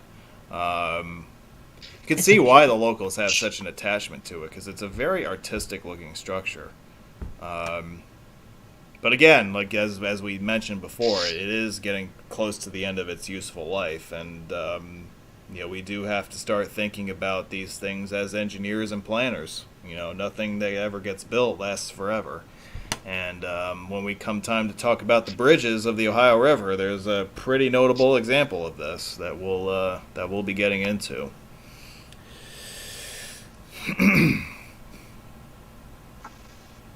Yeah, so I think we covered all the existing highways of Cincinnati amply well. And Mr. Angery is with us today. And he's here to help us talk about the unbuilt expressways of Cincinnati. At least one of these is not entirely unbuilt. Yes, and we will come to that in due course. I've listed out 5 here that I could find. I don't know if there's more out there, but these are the 5 most significant ones that we can touch on. Now, a lot of these don't have specific planning maps available for public review. However, the one that we do have access to maps of is... Hold on, let me get out my highlighter here. This one. The William Howard Taft Stuck in a Bathtub Expressway. Across the north edge of downtown. And what we're going to look at now is a sequence of 4 maps, and I believe these are in the correct order. So we'll start, this is sheet 1 of 4, which is from the west end of the expressway going eastward. This was basically a highway drawn up to connect the Western Hills Viaduct with the Columbia Parkway along the north edge of downtown. And what I find really interesting is, if I can bring up the highlighter here. Let me do this. Okay. So you notice here's the end of the Western Hills Viaduct coming in from the west. This is I-75 right here. So you see how this highway basically takes kind of a horseshoe shape around the hill before heading eastward this way. That's a pretty funky looking curve. There's no way that's interstate highway compliant. But that would have been interesting to see in real life. Well, that's clearly dictated by topography. As things stand this day, you know, there is McClellan Avenue takes a little bit of a curviness up that hill there. Yeah. Yeah. Or McMillan, rather. And then if we go over to the next page, again, we have a major highway intersection here at Northeast Expressway is what it's labeled as, but that's current day I-71. One of the things that I find really interesting is the left-hand exits and entrances that you'll see. There's a couple here at this interchange, and there are others if you look closer at the ramp movements sprinkled throughout the length of this thing. This would have been a real... This would have been a white knuckler to drive, I'm sure, if they built it this way. Don't forget that you use the yellow marker for that. Left exit. Yeah, you got to have the left tab if you want it to be MUTCD compliant, right? I noticed there's no access between the east side of this freeway and I-71. Yeah, so the deal is that this highway would have terminated in the east at Columbia Parkway, so it's assumed that you're probably not looking to access I-71 from westbound Taft. I'm assuming that's where they're getting that from. Modern day, you wouldn't get away with that. They now look for complete freeway interchanges wherever you go. Back when they were planning this, that was much less the philosophy, and they would make reasons as to why traffic movements didn't need to be accommodated. And that stuck us with a lot of the interesting interchanges we have now. Yeah. Well, I mean, especially when you're shoehorning these interchanges into urban areas where, you know, completing more movements involves demolishing more buildings, so, you know, you figure you spare a few people. I don't think that's what they were thinking back then. Yeah, so that was slide 3, and here's slide 4, which again shows the eastern terminus of the highway at a Y interchange with Columbia Parkway. So basically, if you're heading downtown, you would stay on Columbia Parkway. If you were bypassing downtown, you would follow the Taft. Yeah, and so this terminus is right around where Columbia Parkway has its intersection with Torrance Parkway and William Howard Taft Road. Funny that. Yeah, I think that's where they got the name for this. It would have followed Taft Avenue for the most part. Right, and actually, on this planning map, if you see that road that comes to a cul-de-sac right basically in the crotch of the Y there, that is Taft Road that I guess they would have cut off in order to just create the connection to the freeway instead. Yep. So that's the Taft. Now let's let's go through these real quick. So we tackled what the taft looked like. Let's switch to this. Let me do this. So again, if we draw the taft in real quick on here, that's basically in this area here. Like the Western Hills Viaduct is around here, so you would have seen something like that. So that's the Taft corridor there. Now, there are 4 other highways on that unbuilt list. So, let's draw those in. You saw a Queen City Expressway, which would have... I'll keep the blue color for now. That would have continued across the Western Hills Viaduct, out through the western suburbs. I'm just approximating the right-of-way with this line here. And it would have terminated somewhere in this area. Of course, the thinking back then was that 275 was going to come down like this, which was the original plan. So it actually would have connected in with 275 at its original western alignment. But as we know, the alignment got moved out this way, which threw into all sorts of turmoil exactly where the Queen City Expressway would have gone. But it's safe to say that it would have served this general area. So that's that. We also would have had an expressway to serve the north suburbs along Coleraine Avenue, which would have begun here at I-74 and roughly gone up this way. That's another one. Red Bank Expressway is out here, so there's actually a street known as Red Bank Expressway. Yeah, that was built partially as a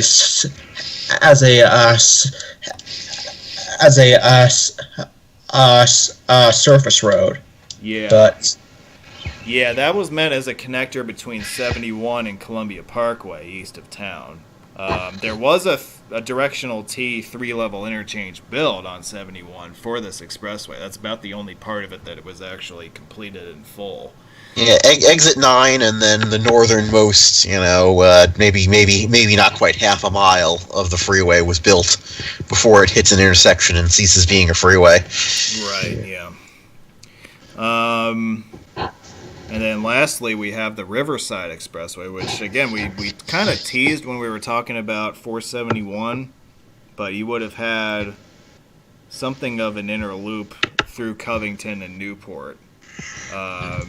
Of course, the downside to this is that the downtowns of Covington and Newport and the communities along the Ohio River would have basically been leveled in order to put this highway in.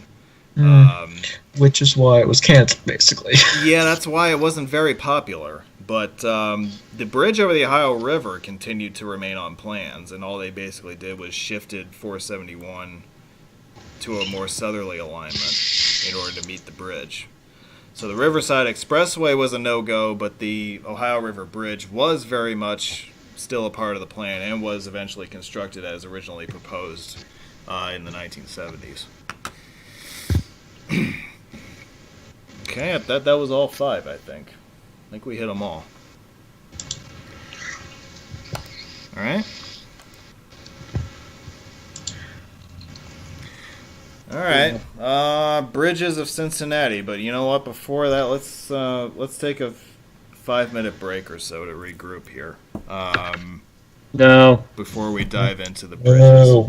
And I am that by executive order I am mandating this break because I got to take a roadway whiz. But it's 4:43 right now, so let's regroup at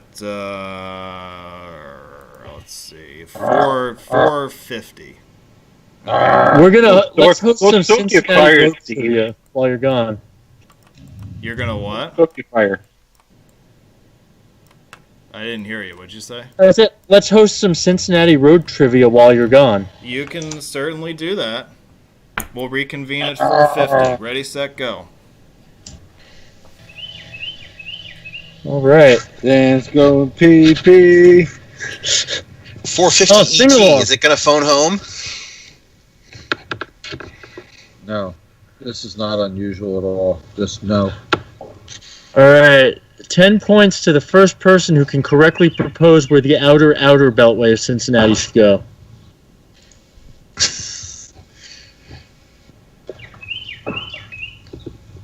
I don't know, Dayton.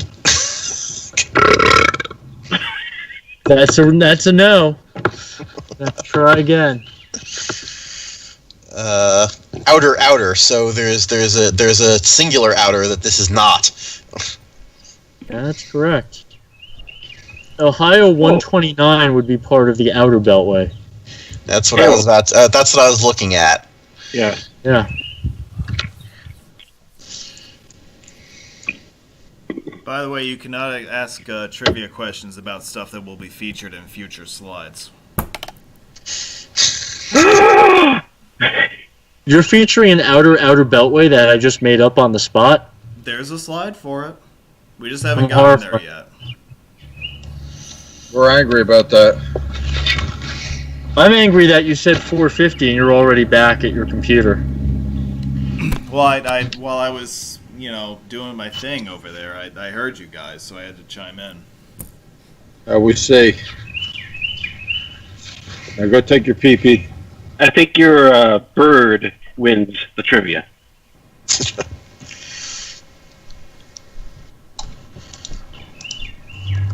You guys can hear that? Mm-hmm. Yes, we can hear a bird. It's going tweet, tweet, tweet. That's what birds do. Sounds like some other guy that Not all of them go tweet, tweet, tweet. I can tell you, I was rudely awakened this morning by a bird going caw, caw, caw, nonstop from like 6 a.m. for the next several hours, right outside our bedroom. I had a couple dogs that were enjoying a conversation this morning between them. By then. Looking at the Cincinnati meet page, it looks like the Yeah, what time did you go to bed? group has gotten separated. Oh, no. Well, if they're all supposed to be in separate cars, that would happen. 12. Well, they can't be in separate cars because I separated their doesn't have one. car. So Just punched out. Where are we All right, finding so the update? that's a FA meet checkbox. Cincinnati Road Meet event page. Wait. It's supposed. What is this? The event page on Facebook. All right. I'm Yeah. looking this Not up. everybody has their phone numbers. It got Brandon separated. reported. Really? Did they put their phone numbers here? Hang on. I'm looking this up right now. No, they didn't. We got separated as we had to stop for pee. All right. Wait, hold on. Only We got separated They as didn't we take had to their stop they for didn't take their pee. 7 minutes. That's an all-time post right there. Yep. only if poo. Oh God. Oh my God. Yep. Everybody's got a comment. Of course. Yep. We had to stop to get a COVID test. Yeah. They won't need tests later. They'll have every symptom in the book after this. Yes, they'll have confirmed cases. No test necessary. The Tim Brown disease. Oh my God. Yep. Well, we've checked off how many boxes for the St. Louis meet or whatever the hell you guys call it. Well, the worst part of the meet. St. Louis meet Bomb was meet. we made it to the custard stop right as we received the direction not to stop for custard. So we were outside Ted Drew's and none of us could get ice cream. That was a very sad moment in road meet history. Ooh. That's an angry. That's not Got sad. ice cream anyway. Screw them. Yeah, but why would you? Yeah, why not just say screw you? I'm getting ice cream anyway. Yeah, I would have gotten ice cream. I would have voted for ice cream. My car was not interested in stopping. Well, you're the I driver. recall asking the question. Yeah, but you're the driver. You're in charge. I was going to say that's Corco's fault. I held on to my points to be able to just drive onto the ferry afterwards and leave everybody at Chain of Rocks for an hour and a half. What are you doing? Still there. still there. I'm not done eating. I'm really angry that I didn't go to that meet. I'm angry that I didn't go too. Yeah, same. I'm trying to think of the weirdest road meet I've ever been to, and I've been to some. I don't think I've been to any ones that were extraordinarily weird. Toronto was interesting. Minneapolis. Pittsburgh a meet where the host left without closing out? Well, I've been to a couple like that. Indianapolis 2017. That was a cluster. The fall meet wasn't actually that strange. It was just totally disorganized. Well, you gave her some ideas, and she decided to throw them in. Well, the prayer thing was weird, though, wasn't it? That was weird. No, boy. Yeah, the most comparable to the Cincinnati meet was the Shandor Columbus meet several years ago that did in fact go until 8:30 p.m. Ooh. and had 40-something stops, and he took out 16 of them as we went. Jesus. Holy fuck. That sounds like him. Yep.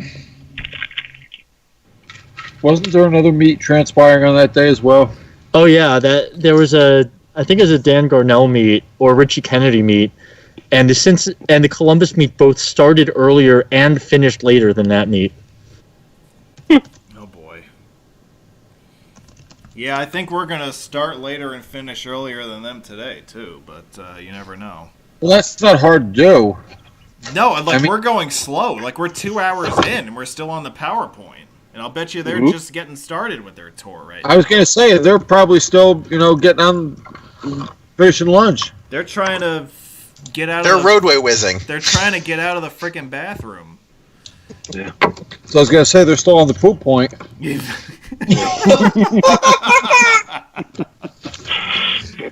my god. All right, we're back.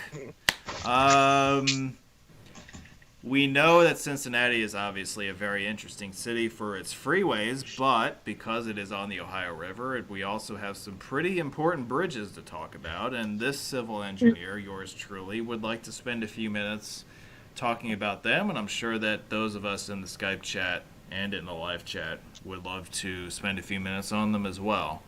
They range from 19th century revolutionary technology to early 21st century cookie cutter and pretty much everything in between. So, cookie cutter, just like Riverfront Stadium.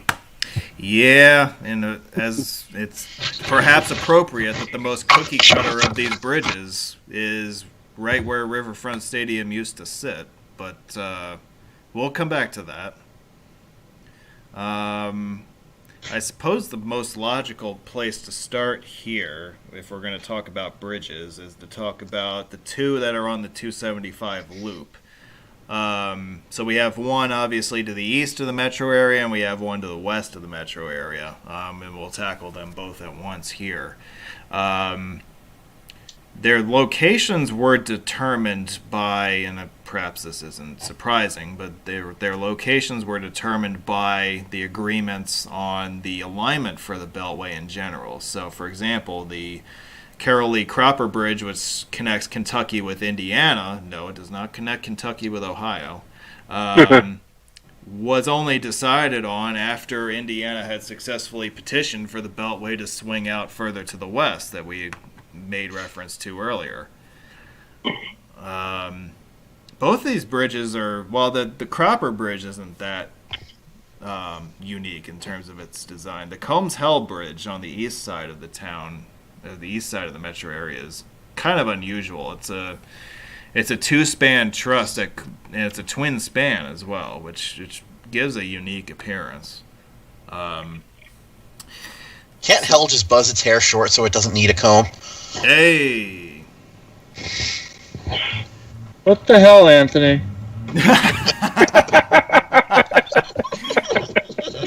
I thought I was Mr. Snarker here. Oh boy, that was brilliantly timed. So yeah, we have two bridges that are named for three influential Kentuckians, and might I add at this point in the presentation that practically all of the people whose names are on these bridges are Kentuckians. I don't know if there's any specific reason for that. I mean, yeah, obviously these bridges tie into Kentucky, but it's not like you see anyone from Ohio's names on any of these bridges. Kentucky. Well, also Kentucky owns the river, so the bridges are mostly in Kentucky. Is that right? I was going to say, I think Ohio is worried about Cleveland more than Cincinnati. Probably. Yeah, the state line is the Ohio shore Yep. Oh, really? of the river. Yep. Yeah. I didn't know that. Okay. Yep. And yet they call it the Ohio River. Yeah. It starts in Pennsylvania. Yeah, at the in the Allegheny County.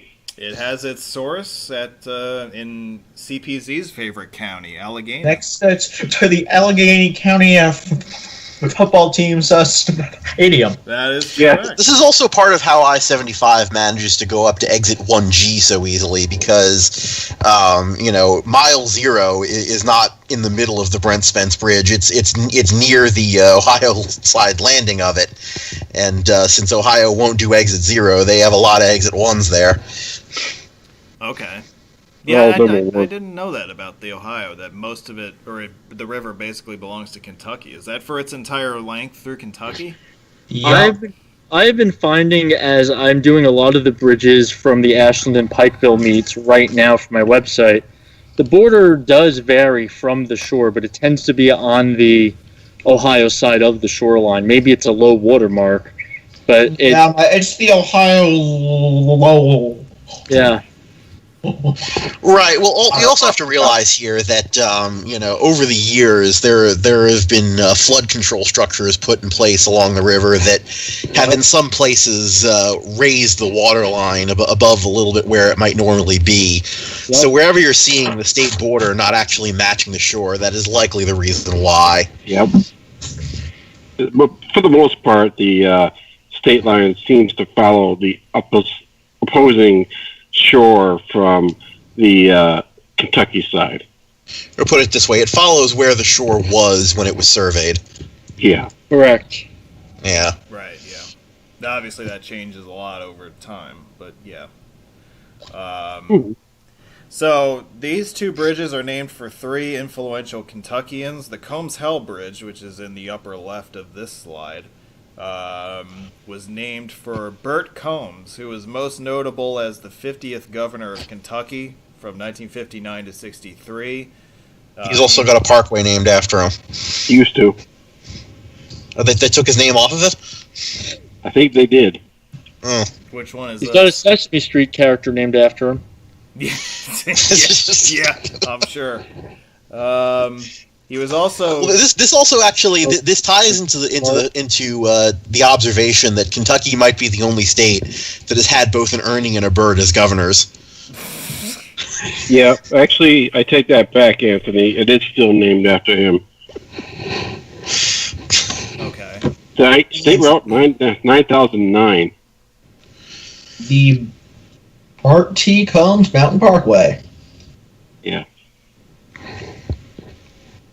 Okay, so Burt Combs was, as I said, the governor of Kentucky for a period of time. He was also appointed by President Lyndon Johnson to serve on a federal court of appeals, I believe, in the 6th District in the late 60s.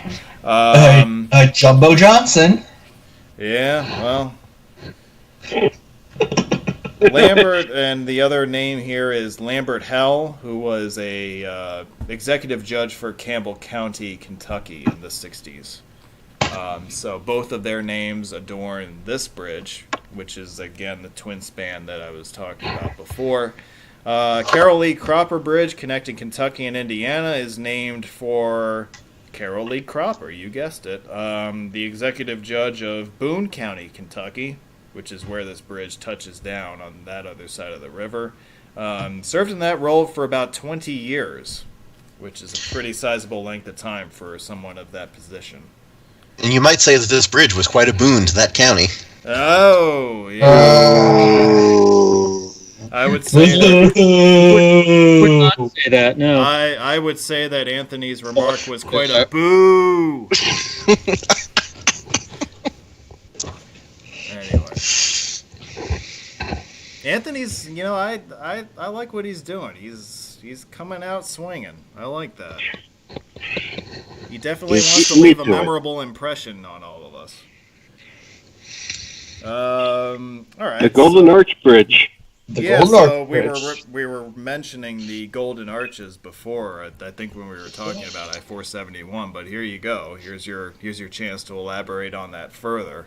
For the 74th time today, this bridge was conceived back in the 50s as part of the Riverside Expressway proposal through Newport and Covington.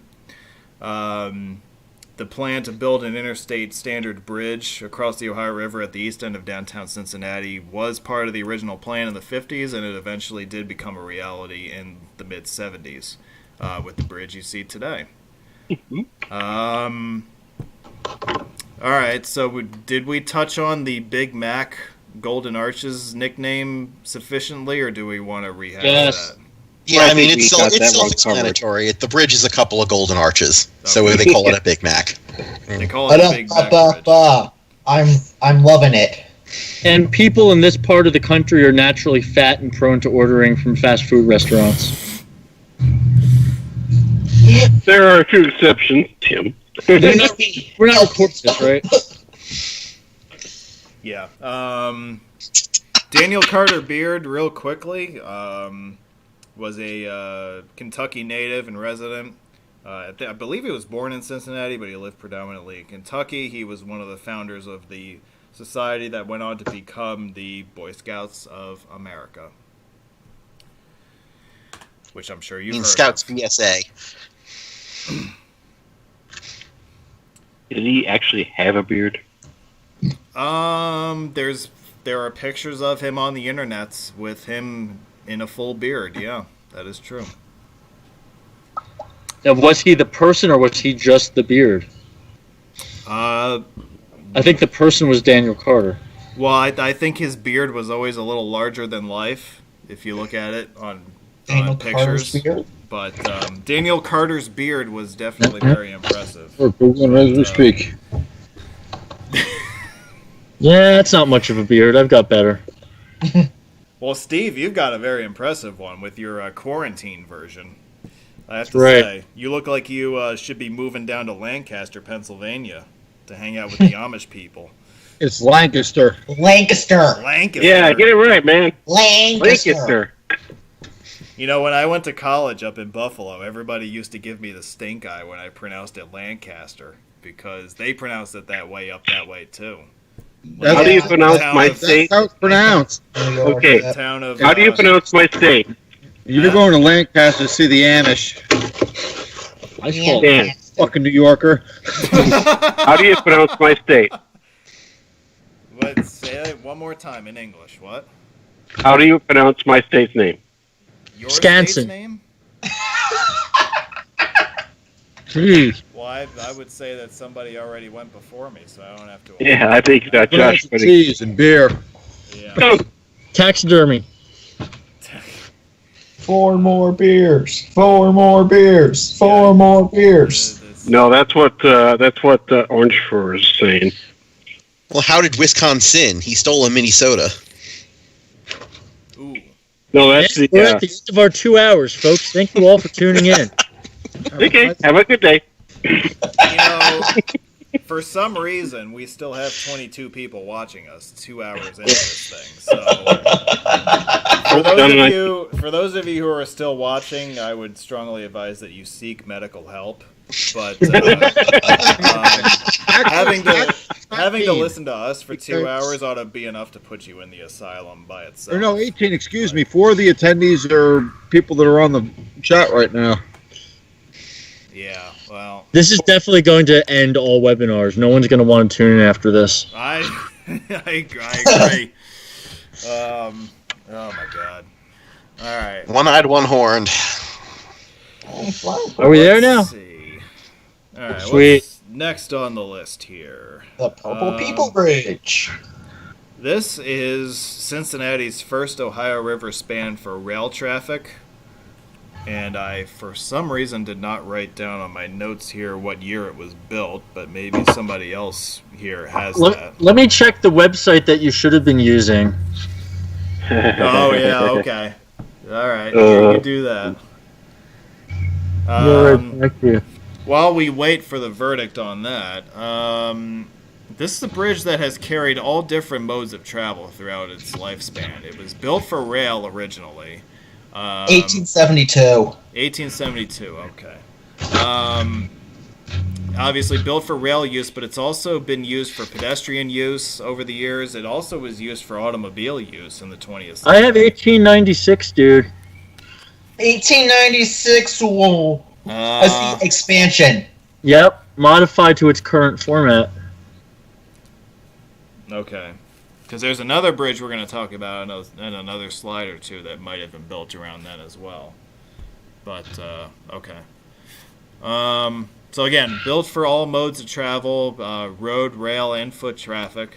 It was closed to automobile traffic and therefore all traffic around 2001. The railroad was removed, I want to say, like in the 70s or so.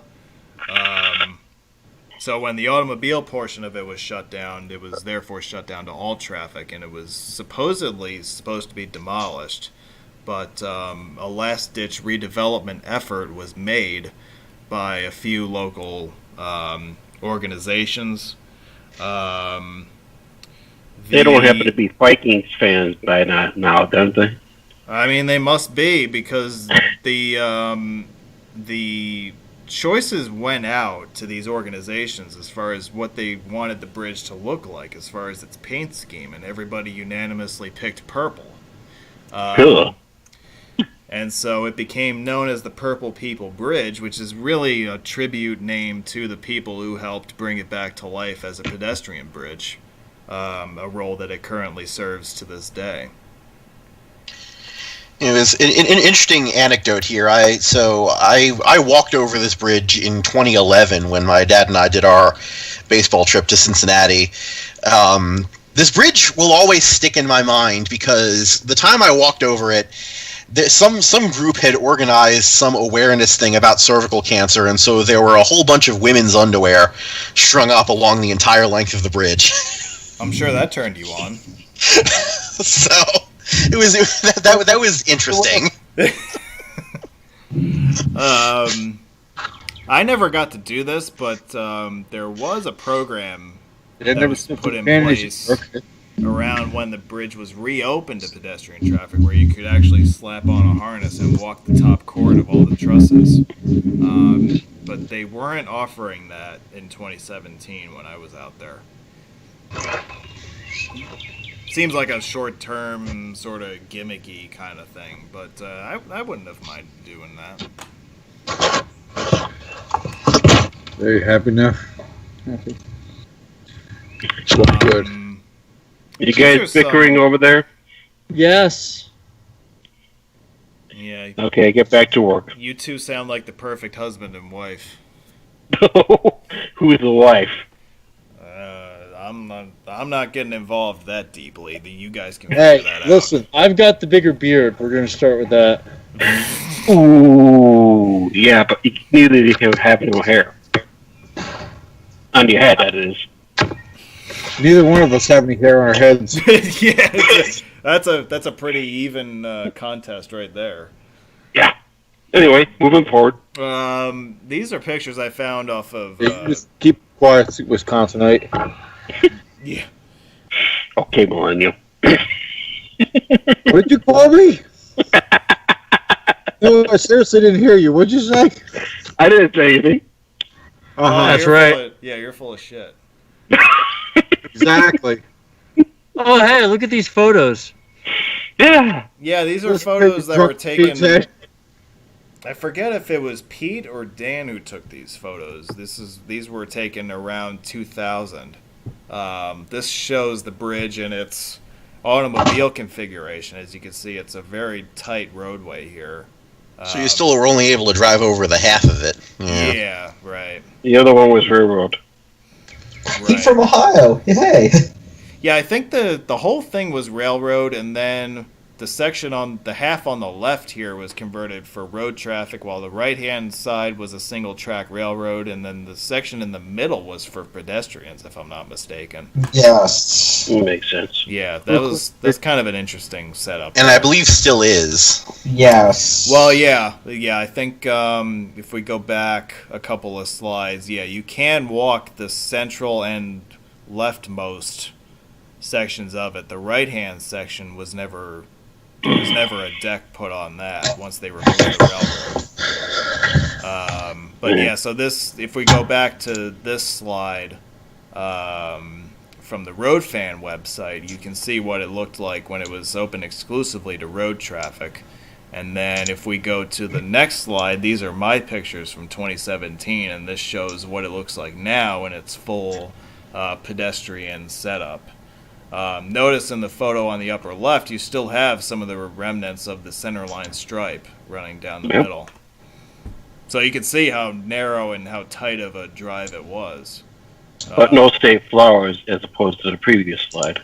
That is true. Yeah, you did not have to navigate around flower pots on the old alignment, or the old configuration. Yeah, so that's that bridge. Pretty interesting history there, all wrapped into one. Cars were on it until 2001. You were what? Yeah, 2001. Yeah, right. Trains were on it until 1987. And the streetcars may have been using the part in the middle. Oh yeah, I forgot about the streetcars. Okay. So was there only one track? For the railroad, it looked like it. Well, yeah, but if there was a streetcar using the part in the middle, they would have also had to have been a single track. Right. I don't know that it would have fit, but I captioned that before historic aerials, so this is something we can look up while we move on in the presentation.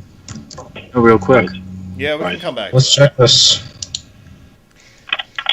Next up, as we work our way westward or downstream through the Cincinnati area, is the Taylor Southgate Bridge, which was built in the 90s, and it is the most hideous plain bridge you've ever seen in your life, considering its location. Usually downtown areas try to even go out of their way to create signature spans that have a visual appeal to them. Well, this is actually the second bridge to occupy this location. This one was built in the 90s. I believe it opened to traffic in 1995.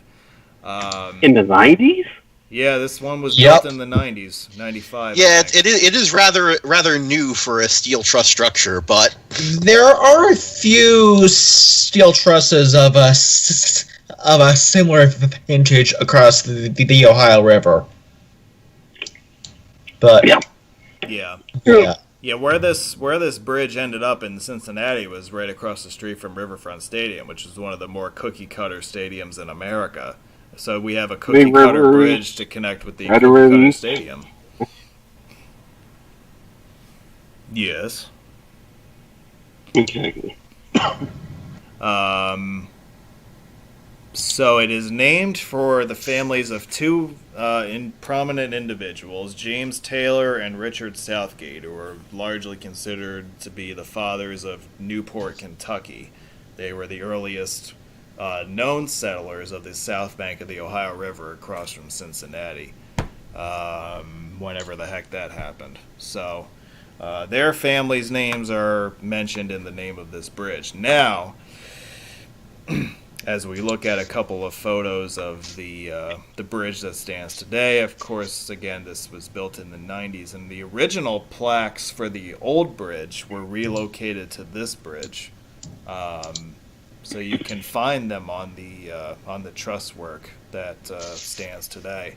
It really looks like a glorified pedestrian bridge with a tall. Yeah, I mean, it's not that special. You know, there's not much to this. It's a pretty generic. Yeah. At least it has a superstructure. It has a superstructure, that is correct.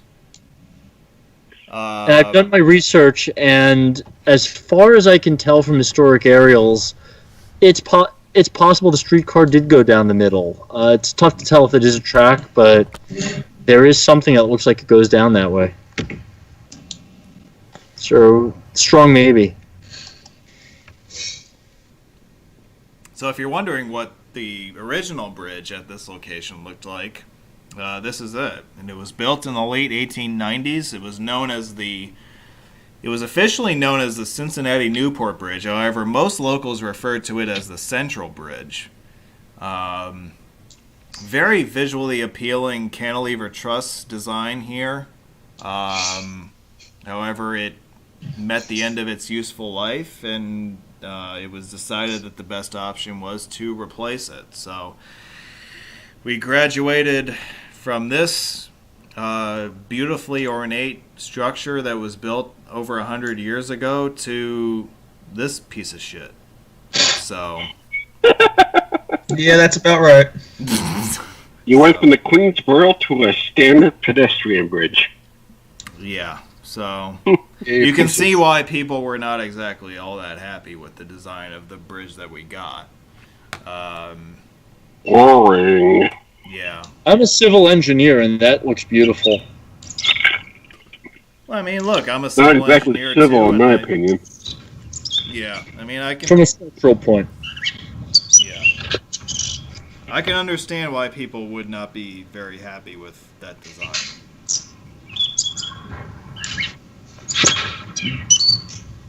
It sounds like the birds in the background concur. Okay. Exactly. All right, this might be known as Cincinnati's signature bridge, if there is one. It dates to the 1860s, so somebody can take the lead on this one while I rest my vocal cords for a couple of minutes. Yeah, so this bridge was designed by the same John A. Roebling of Brooklyn Bridge fame. And Wheeling, West Virginia. Yes, and Wheeling, West Virginia, and right, and there was also a third one in Steubenville, Ohio. But basically, yeah, so this was one of the earlier works of the suspension bridge. You can see how this is sort of a little bit reminiscent of a smaller version of the Brooklyn Bridge. I mentioned Wheeling because it is even more similar to the Wheeling Bridge with the massive stone architecture. Right, and there was also one in Steubenville that I believe unfortunately has been torn down. Yeah. But yeah, as for the 11-year thing, it was noted. Remember, opened in the 1860s. This bridge actually broke ground before the Civil War started. And then once the Civil War got going, while Kentucky never seceded, it was claimed by the Confederacy as their territory.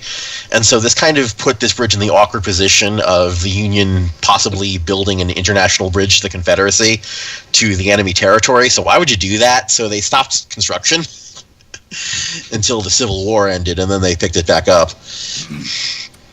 Yeah, and of course the design for this bridge, by the way, I'm back.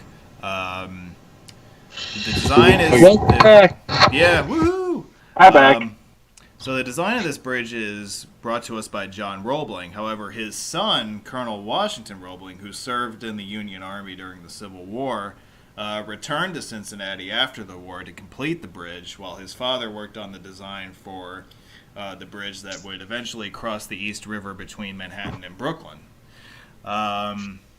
And of course, as we know, Washington ultimately took over the construction duties from his father for the Brooklyn Bridge after the senior Roebling passed away very early in the Brooklyn Bridge's construction.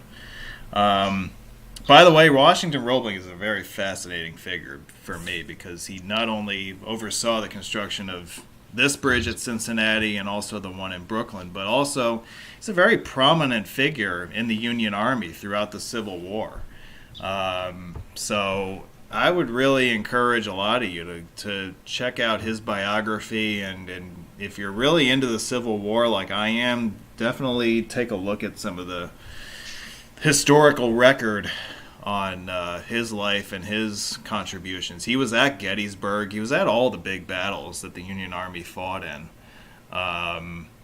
And I believe he has a very detailed firsthand account from Gettysburg of Pickett's charge, and it's he always found a way to be in the middle of things, and he lived to tell about it. Thank goodness, because his real talent was in engineering, and we see that with his contributions in Cincinnati and New York City.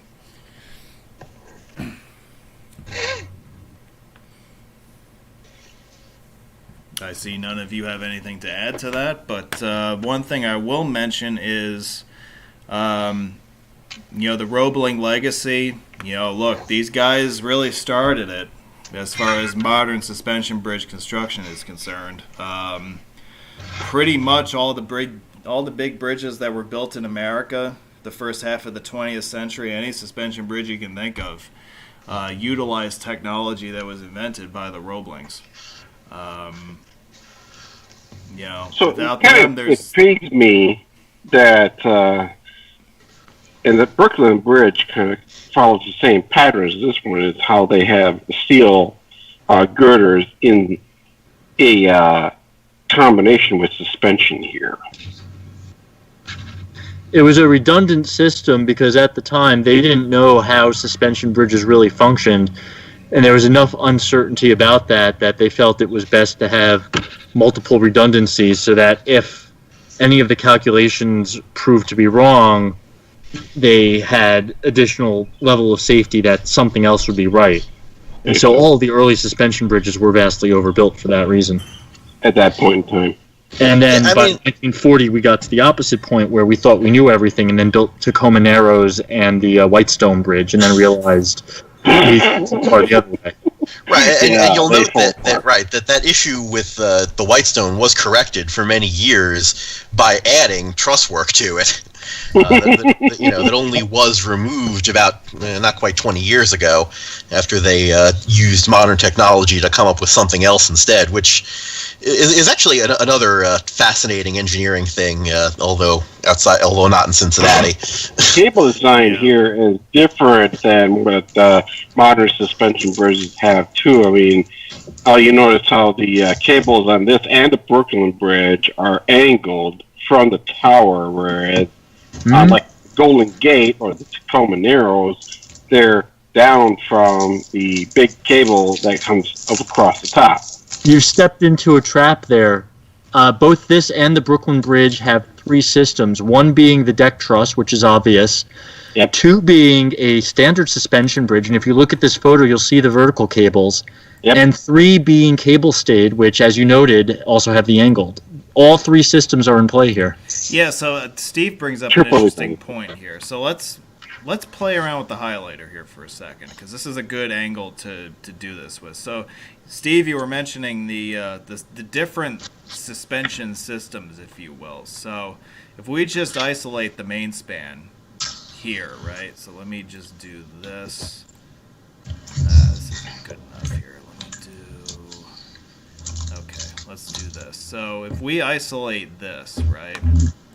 Oh no, we're just cutting a hole right through the middle of the tower. Oh well, whatever. If we treat this just this center span and consider that for a second, Steve is absolutely right. You have three systems here. You have your deck truss, which looks kind of like this, right? That's the first system that's holding this bridge up. Next, you have your main suspension cable, which is a very typical traditional feature of any suspension bridge. And you have your vertical suspender ropes coming down from there. The other thing that you don't really see in suspension bridges today is the cable stay. Well, they weren't calling it that at the time, but nowadays we would call it a cable stay because you can see these diagonal cables coming out from the tower. Nowadays we would probably call this suspension cable stay hybrid. And the Roeblings didn't know this at the time, but they were actually designing and building the first cable stay bridges on Earth. Because the technology is very similar. You have cables originating in the tower and then radiating out to the deck to provide support. This again goes back to the fact that these early suspension bridges were so over-designed because they didn't completely understand the forces at work and the forces that it took to hold these bridges in place. So a lot of these bridges were designed with these redundant systems in them that I think that if you did the structural analysis on them, you would find that they were not necessary in a lot of cases. Steve, do I have that roughly correct? Roughly, yes. While you say they're not necessary, on the other hand, we design bridges a bit differently now. For example, I think you designed your signature bridge to 100-year design life, or at least that's what I recall it being. And Roebling's bridges have survived more than 150 years because of the redundancy. Yeah, that's the other thing too, is that they were building these bridges to last. You don't always see that nowadays. Like, for example, the bridges of the early interstate system that were built in the 50s and 60s, they were thrown up very quickly, and they were not necessarily built with longevity in mind. But, certainly with an example like the Roebling Bridge, you have a bridge that was built and designed to last a heck of a long time. And I think the Roebling Bridge celebrated its 150th year in service a couple of years ago. Yeah, I think also when we talk about this, though, we need to recognize the issue of survivorship bias. That yes, this is a 150-year-old bridge that's still standing, but you know how many other bridges were built in the mid-19th century that aren't still standing? It's not that they built them to last longer back then. What you're seeing is the exceptions.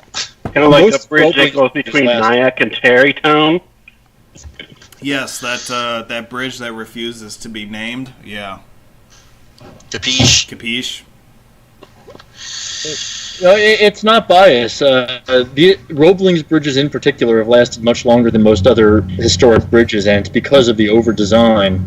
And he went to suspension at a time when everyone else was doing trusses and arches.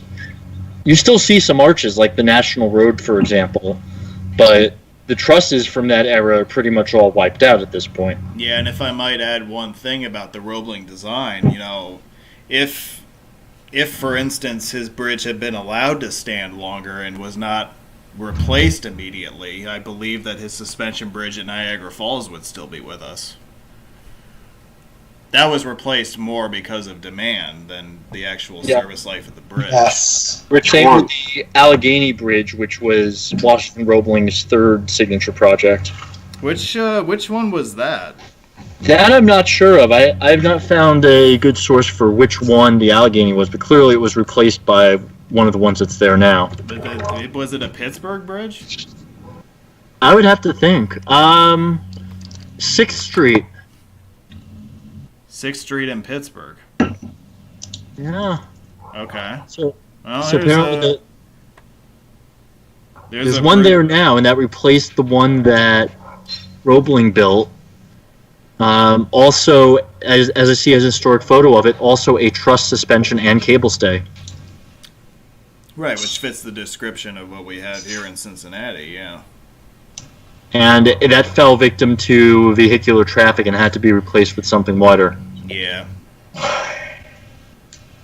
It's kind of a, when you bring that up, it's kind of a miracle that the Wheeling Bridge is still with us. Yeah, they managed to bypass it, and then recently, when it fell under the 3-ton weight limit, they were able to rehab it instead of tearing it out, which 30 years ago they would have torn it out. Yeah. So right, and that's the other thing too. Is in that case they realized by that point it was special and it was worth preserving, so they put in the effort to preserve it. What happened with the one in Steubenville that used to carry US 22 was that when the freeway of US 22 was built, it was essentially cut off. There was no more any way to access it on the Ohio side, so it just kind of stood there useless for a while until they just said, okay, you know what, get rid of it. Yeah, what's the deal with the Wheeling Bridge? Is it still shut? All traffic? Yep. It is, okay.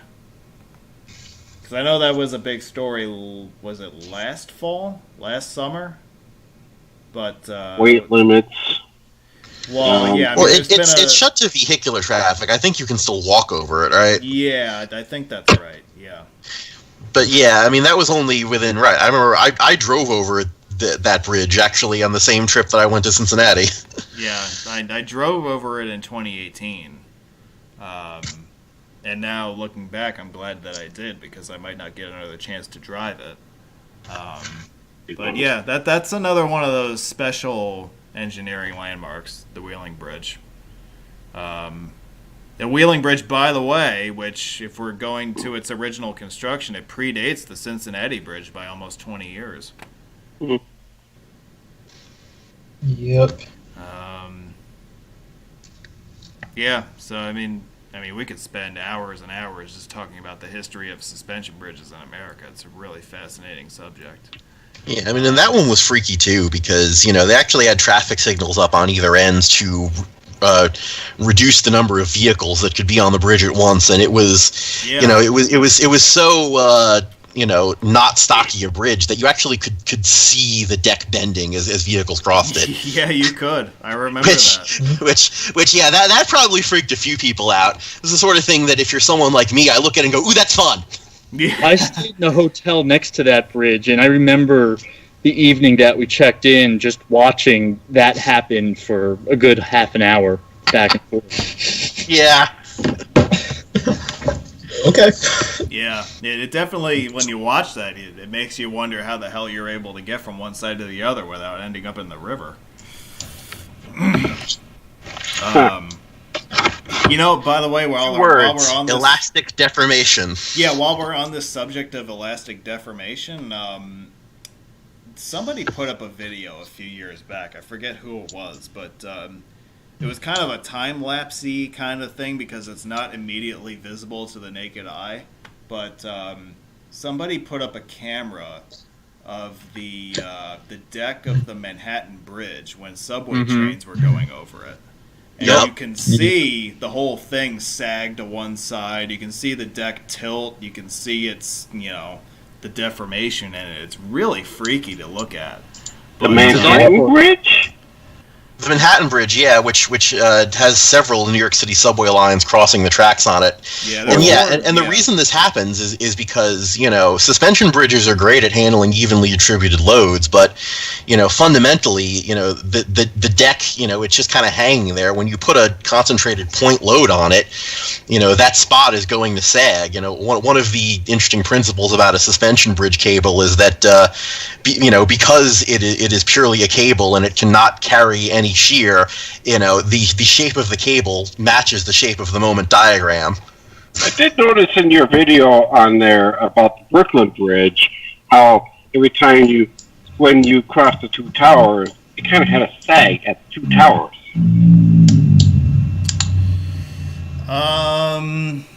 Yeah, I wonder if you could explain that away by some of the changes that have happened over the years since it was built. I mean, the Brooklyn Bridge went through many different iterations of traffic. Errors, yeah, they're various eras. Yeah. And also keep in mind that, we talk about these bridges as being finite things, but they're a product of engineering. And engineering is very much still, even today in the year 2020, it's still very much a theory.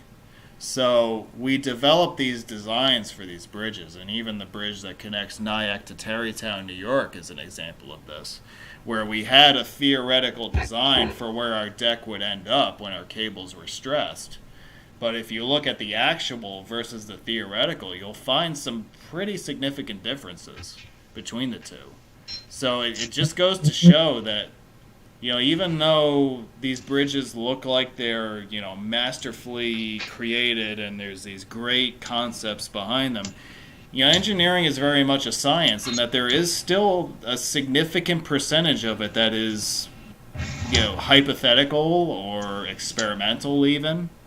It also depends on the parts that you put on the bridge. You could engineer it right, and then if they don't supply the parts exactly the way you spec'd it out, significant performance changes can result from something as simple as a different grade of steel.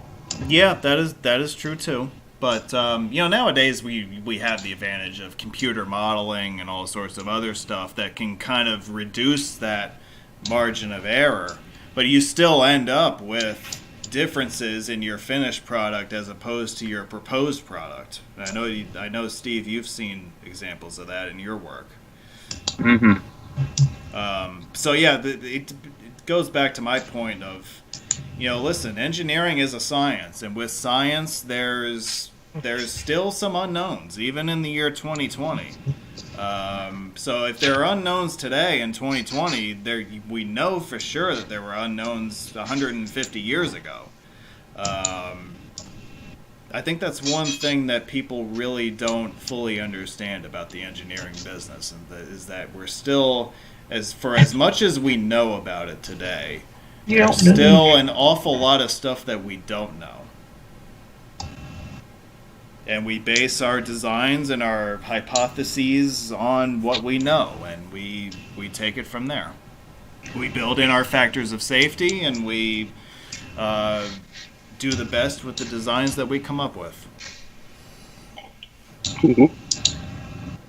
I see that I have left you guys speechless, so let's move on to the Clay-Wade Bailey and C&O Railroad bridges. Now, I put these two together on the same slide for one unique purpose, and that is that these two basically, although they are separate structures, they are considered to be separate, they occupy the same set of foundations. If you look beneath deck level, you will see that there's one set of piers, but there's actually two different bridges utilizing that set of piers. Again, a very unique set of circumstances here. The Bailey Bridge was built later. The C&O Railroad Bridge was built in the late 1800s. The automobile Clay-Wade Bailey Bridge was built later, and it is named for a longtime political reporter for the now defunct Kentucky Post newspaper, which was associated with the Cincinnati Post, which went defunct, I think, about 15 years ago. But he was supposedly a very prolific journalist for Northern Kentucky interests. What's so funny in the background there? I can't say. I'm on mute. Okay. I think Bill's acting weird again. No, we're We're muted. hearing noises that may have been my phone going off because several people were blowing it up with texts. These weren't work-related texts, were they? No. Okay. I was gonna say, I hope you're billing this time. We would like an apology, Anthony. I would like an apology, Dan. I can't believe you're asserting at me. Wait, what happened? You're trying to say that, I was doing something uncouth and it wasn't even me after all. Well, it's perfectly understandable that it would be you, so no, I'm not apologizing. No, you need to apologize for that too. Yeah, absolutely. No, I'd pass. I'm angry. By the way, if you're looking for something to boo about, this bridge has 3 lanes of traffic. Your content leaves a lot of things to boo about. And so having 3 lanes, the reversible setup on this bridge was very confusing to motorists who were not used to seeing a reversible layout. And due to traffic counts not really being significant in one direction versus the other, there were talks about possibly converting this center lane into light rail use. I think as recently as the 90s.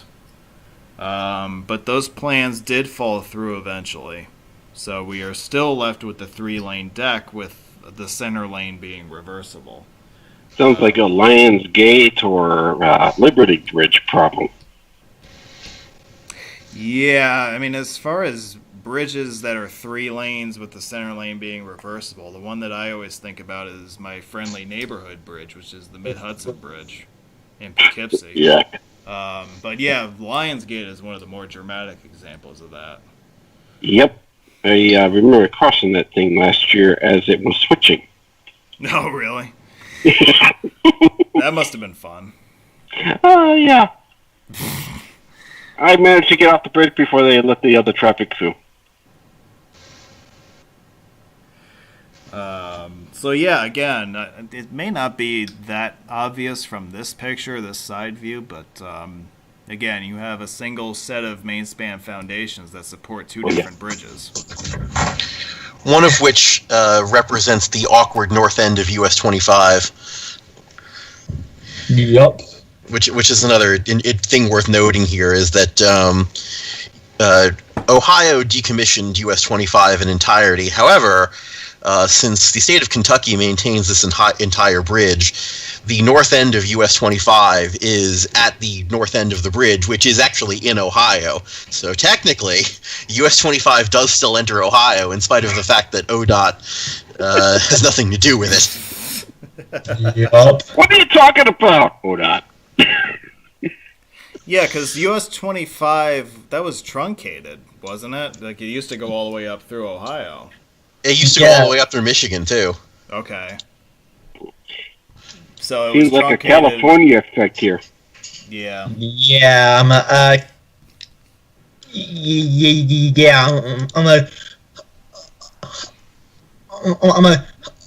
Ohio killed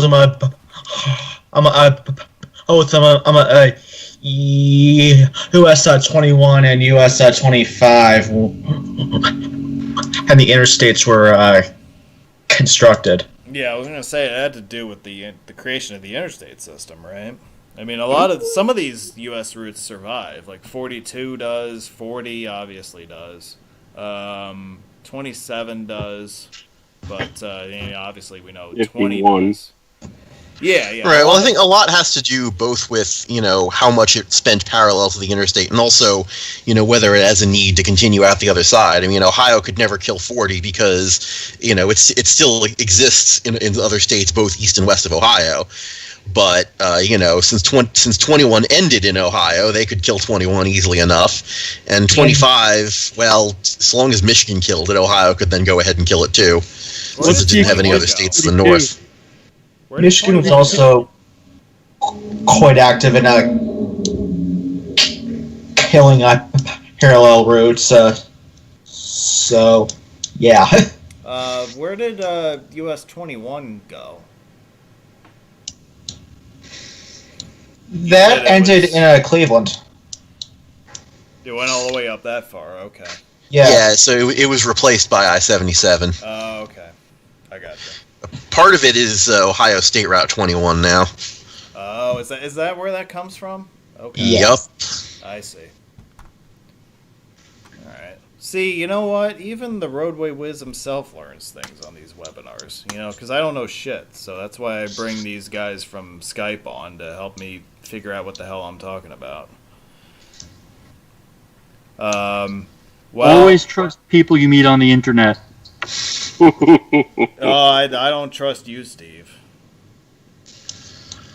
Well, It's I a different mentioned. story. Well, here's a bridge that we could spend an hour talking about. By itself. Josh, I am not handing the floor over to you just yet, so hold your horses, okay?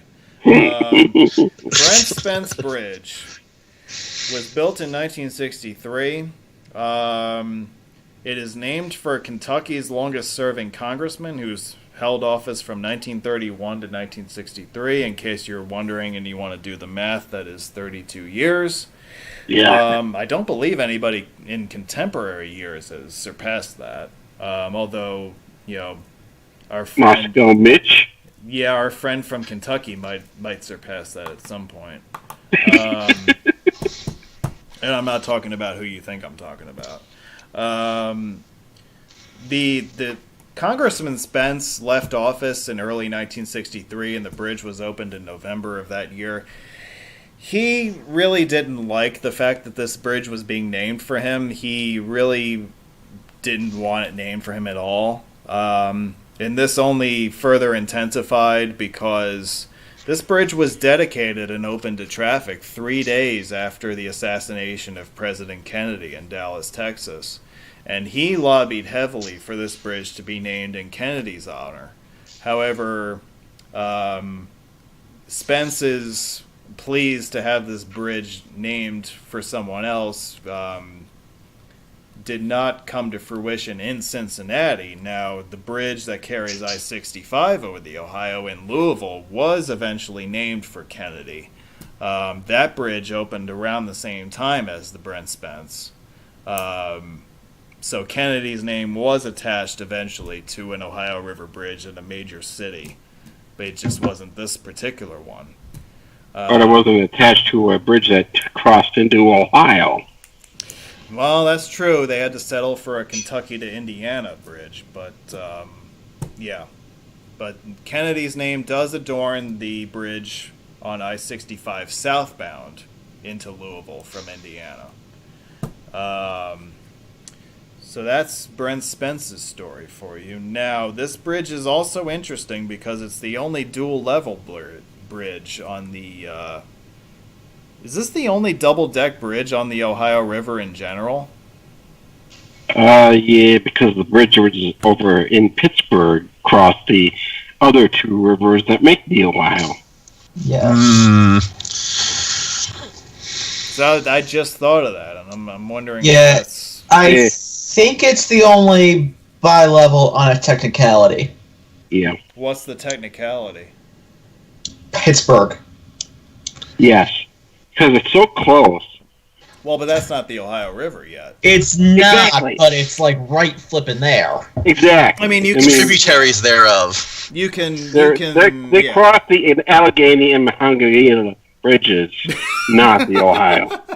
I love how Scott just tried to pronounce that. The Monongahela River. Monongahela. That came out wrong.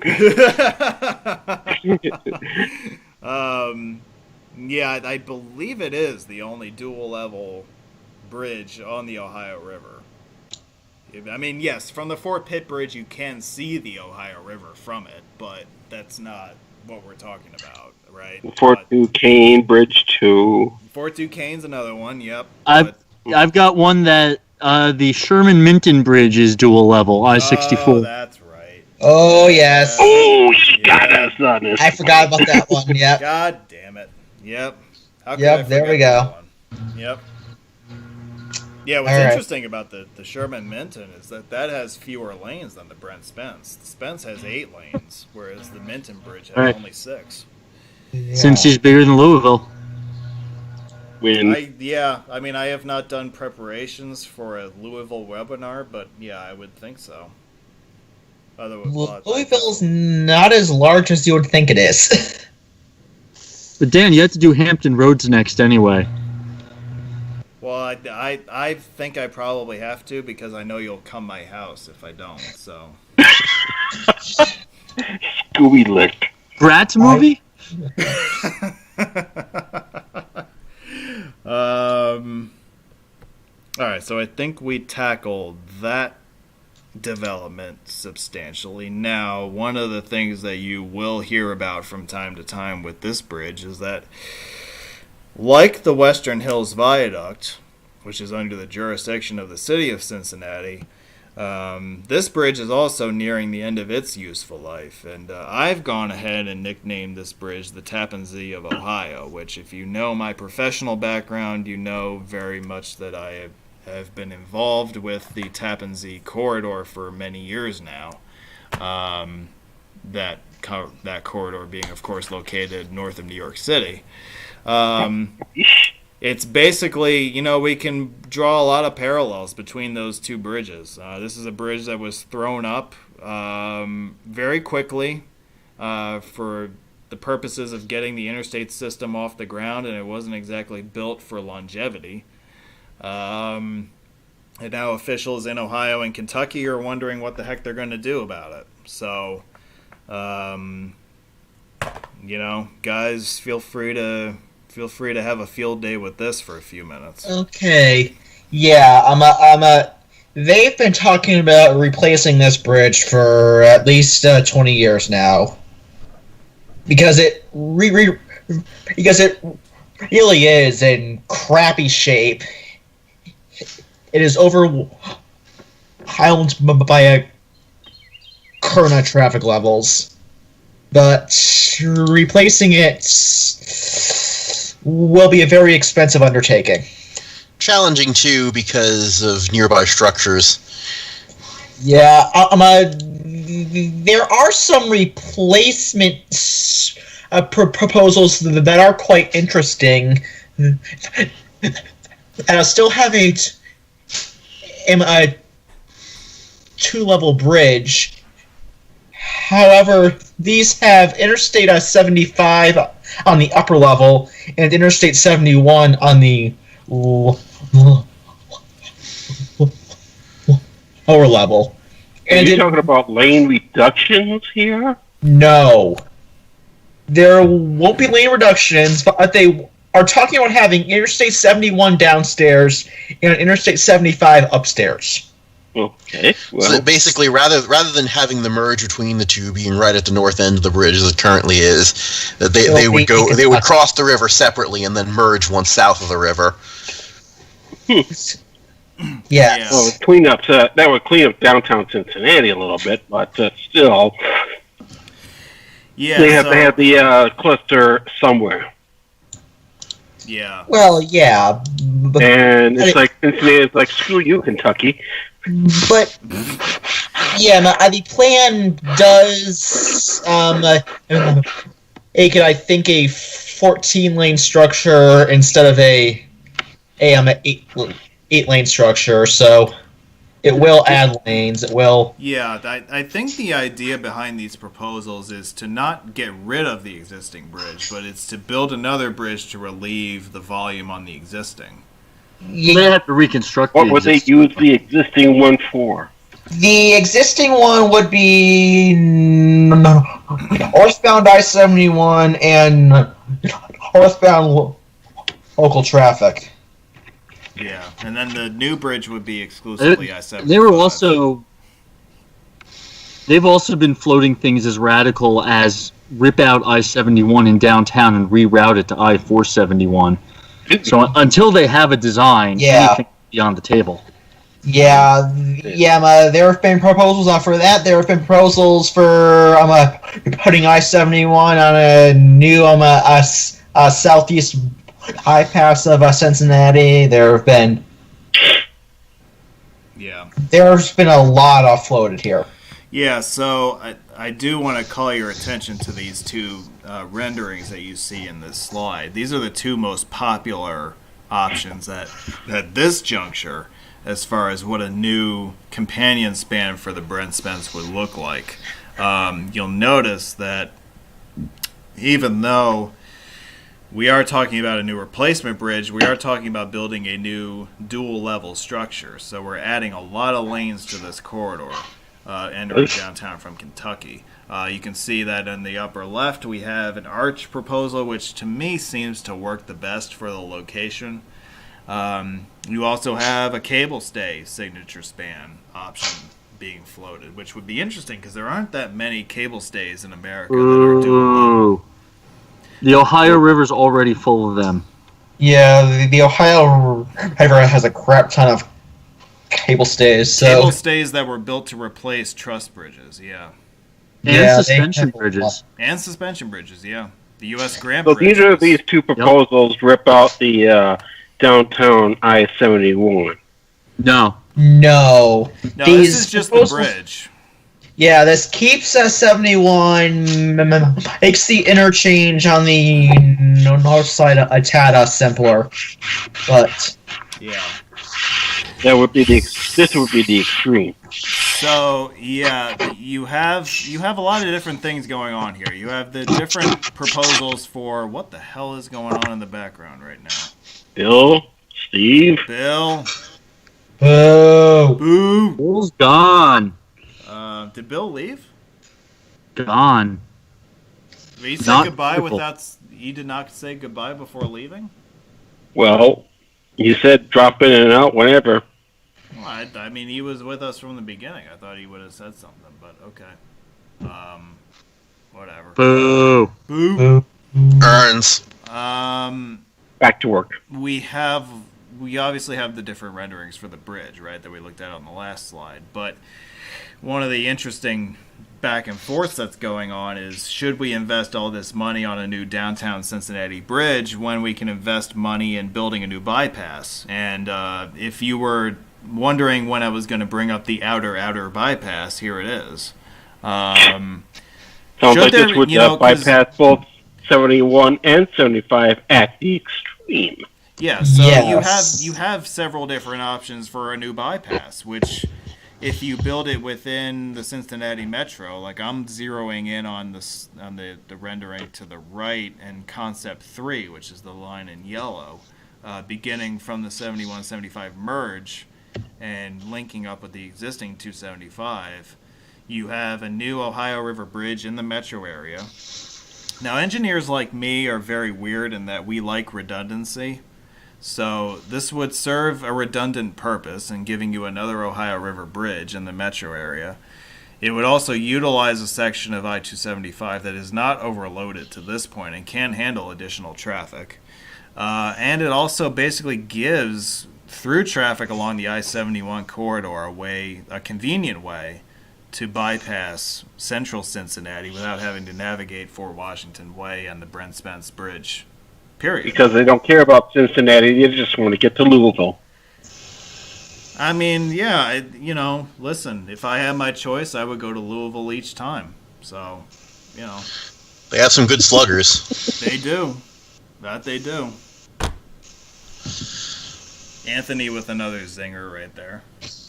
No, and I think the other thing too is that traffic going to Cincinnati would still be able to use the old road, even if you did rip Fort Washington Way out. It's like, all right, fine, you dump on surface streets, but if downtown's where you're going, you're downtown.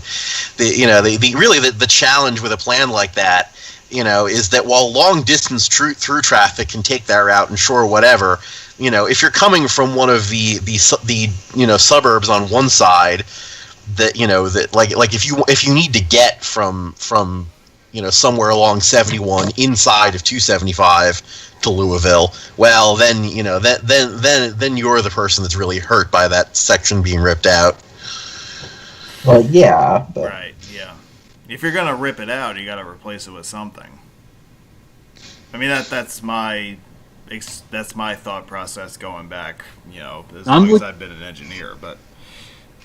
It's also one of those things where, since it is a mostly below-grade freeway, if you want the aesthetic pleasance of not having to stare at a freeway, it can just be capped.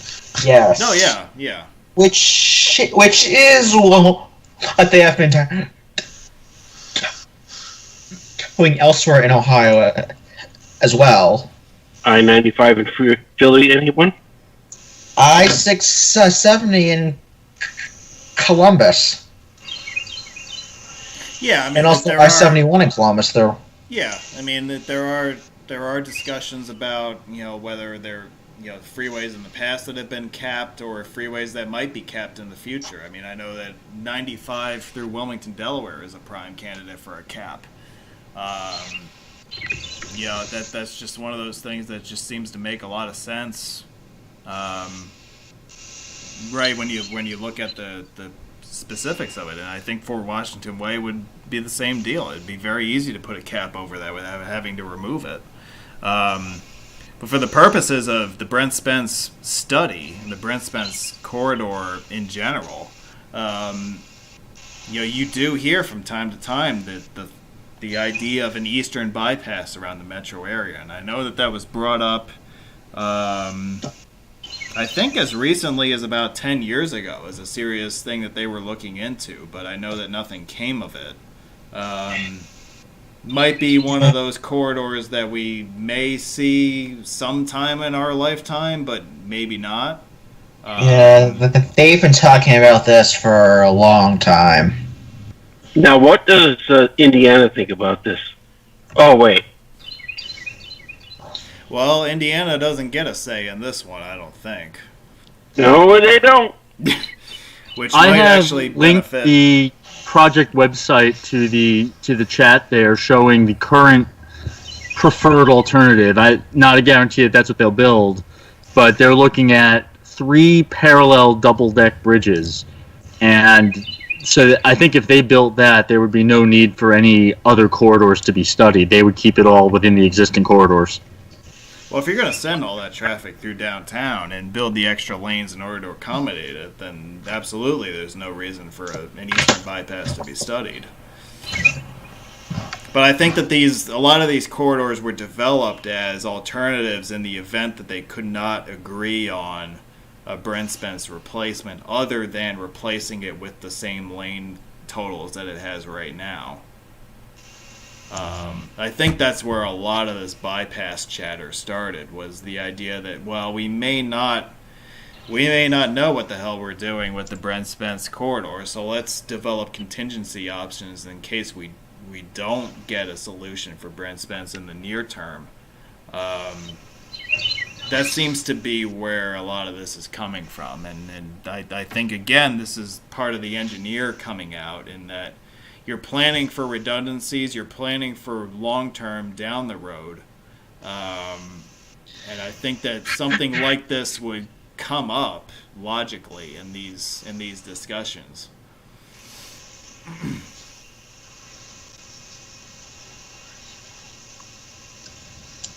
I guess I've rendered you guys speechless again. Okay. But I mean, as I look at it, that's kind of what you're very good at that. Yeah, for some reason I'm really good at that. I don't know why. I mean, maybe I sound like a giant dumbass, and I render you guys speechless that way. I don't know, but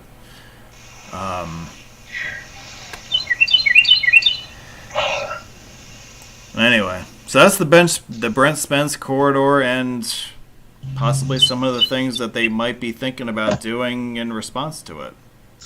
And holy crap, we've come to the end of a 61-slide PowerPoint show. I guess this would be the time. We managed to go through that in only 3 hours, huh? 3 hours, yeah. Holy crap. Okay. The PowerPoint to end all PowerPoints is over. I wonder if the guys in Cincinnati in real life have emerged from the bathroom yet. The plural Cincinnati, not the singular Cincinnatus. I don't think they ever left because pooing is too cool. Fun for the whole family, except the whole family is not there. So anyone in the live chat who has any questions, now would be a good time to ask them, whether they are related to the expressways that we profiled or the bridges of the Ohio River.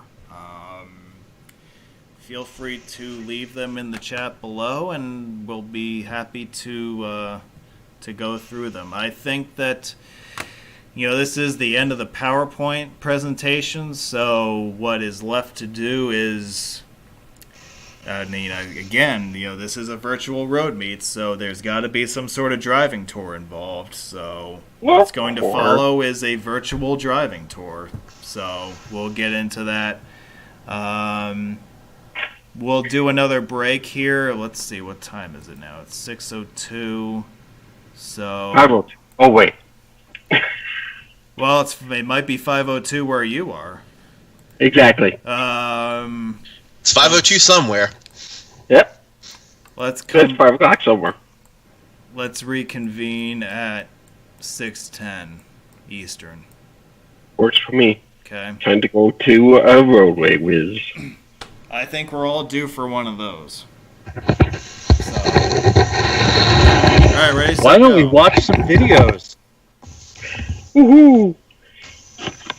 Giving me ideas for my alternate trip in August. Yeah, Scott, where were you going when? What were you planning for that? Oh, before coronavirus hit, Hawaii. But after the flights decided they go to nothing, I was like, no, I'm not going to deal with that. Yeah. Well, My favorite flight basically got canceled. Hawaii is a funky state to enter even when things are normal. Oh, yeah. If you're going to try and avoid a red-eye flight, you got to have an overnight stay in Los Angeles or San Francisco. Well, yeah, when you're flying into Honolulu, like I did last year, they make you fill out all this paperwork. It's almost like you're crossing an international border, that you're verifying that you're not carrying anything that the native government Ag deems to be inspection. an exotic species or whatever, Ag inspection, things like that. Yep, it's a lot worse than California itself when it comes to that. Yeah. So when you But, fly I mean, up, nowadays they're making you quarantine for 2 weeks. I'm like, this is not worth it. Yeah, but And even I don't think they're going to lift that even by August. yeah, I don't think I'll be traveling far at all this year. And So if I'm going to go anywhere, it's going to be Hampton. it's going to be your lacrosse meet. That's where you're going. Oh, that too, yes. And speaking of Cincinnati, the eat has ended. It appears that they had chopped off the entire second half of his little tour there. Ooh. Oh, they have. That was quick. I'm not seeing this right away. Neither have I. It's on Jason's Facebook feed. Oh, it's really? Yeah. Probably because he contracted coronavirus. Do you think he would actually and if he had it though?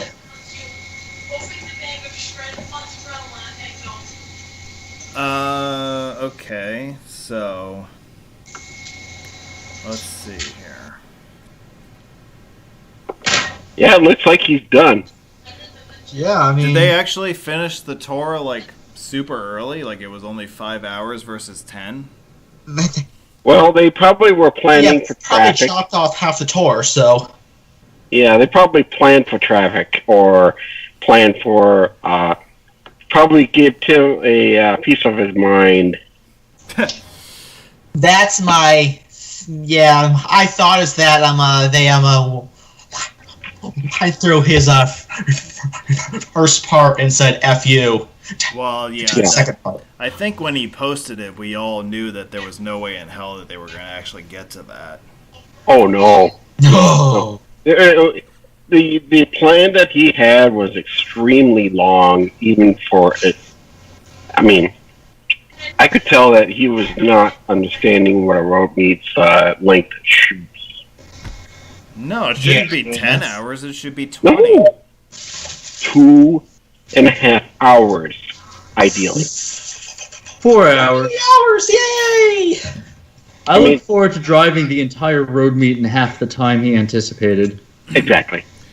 Oh, I've driven almost all of that, and I've driven it in far less time than.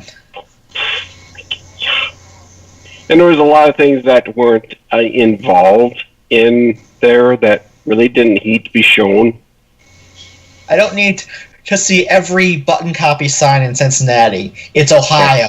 I learned There's a lot that of button from copy. Madison. I learned that from Madison. Yeah, I mean, well, I do, Josh, so shut up.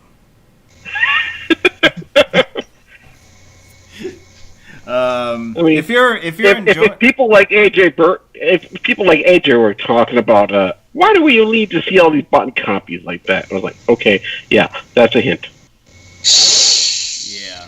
yeah, if you're enjoying this live 2020 Cincinnati Road Meet coverage, and you have not for some reason left the chat by now, now into our 4th hour of live coverage.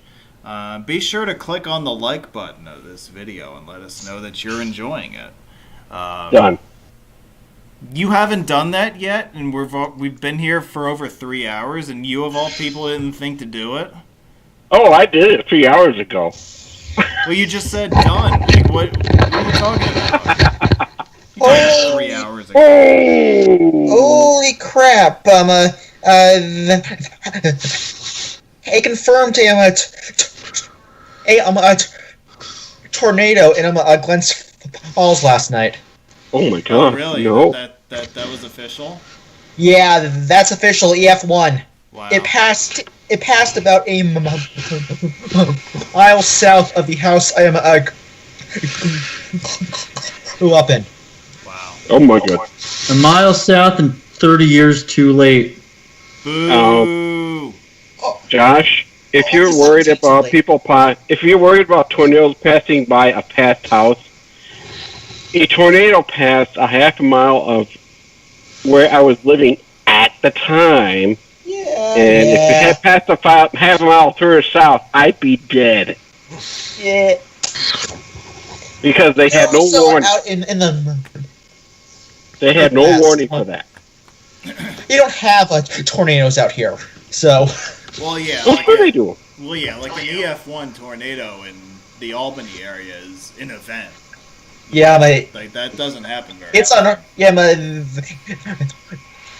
June the fact that 16th, we 2014. had two this year is unheard of. Yeah. I don't think that has ever happened in the past. Okay, whatever. Yeah, because after work yesterday, as you know, I started my live drive very early so I could hit the hiking trails near Bear Mountain.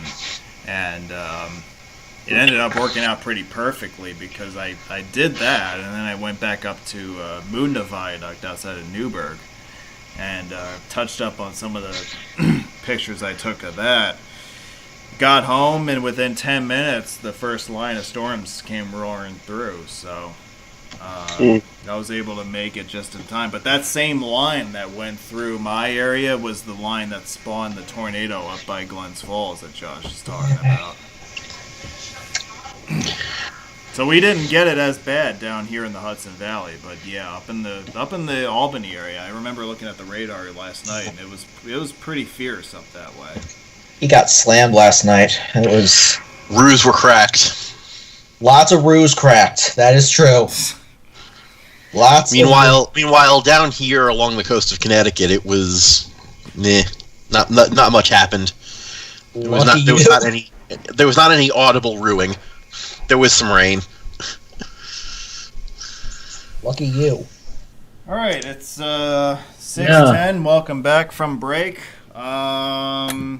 There are a couple of things in the live chat I wanted to touch on just briefly here before we get on to our video segment. Matthew Wong wants to know, can we talk about the Cincinnati Southern Railroad Bridge between the Brent, Spence, and the Carroll Lee Crupper? I'm afraid we cannot because I did not do any coverage of that. But It's a rail bridge, not a road bridge. We can talk about it. We just don't have pictures of it. I mean, we can talk about it if you really want to. Or knowledge. It's not within the scope of this presentation. Yeah, but it's we not could really in our scope here, so Like, it's got rail tracks across it. It's trussy. Okay, it's a rail bridge. Fairly typical. it's a pretty generic Yeah. rail crossing. Can we, before we jump into the video, can we all go to our video settings on Skype real quick and reveal ourselves? I do want to do something real quick with you guys before we go. Hey, there's Big Josh. All right. Yeah, screw you. The other question, let me see here. I need to peel the tape away to reveal myself. Hey, Hi. there he is. Hey! Big Anthony, what's going on, man? Chillaxing on the couch here. Yeah. Oh, hi there. How you doing? What is that? Where's your beard? Oh, it was called when the lockdown got overturned. I had to shave. You normally have a beard, though. Oh, that's how that goes, huh? Yes.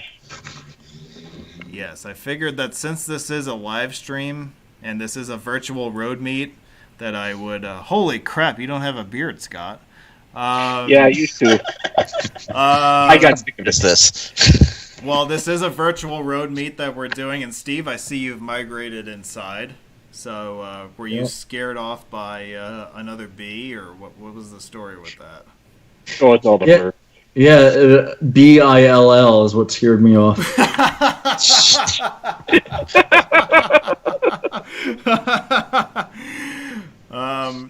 Well, we can only see your beard at this point. Is that intentional, or like what's the story? Yeah, it's the beard and the t-shirt.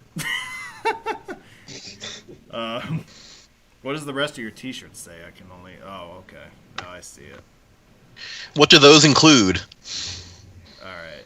Yeah, exactly. right, I think Steve has made his point. Okay. Yeah. Yeah, this is a virtual road meet, so I know that we can't do this all in person, but I know that all 5 of us would have loved to have been in Cincinnati in person today to go on our tour and see all the stuff that we're talking about in this presentation live. Unfortunately, you have to settle for this garbage that we're doing. Damn it.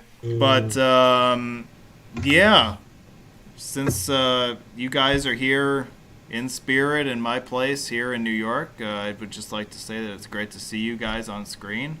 And Shapilov.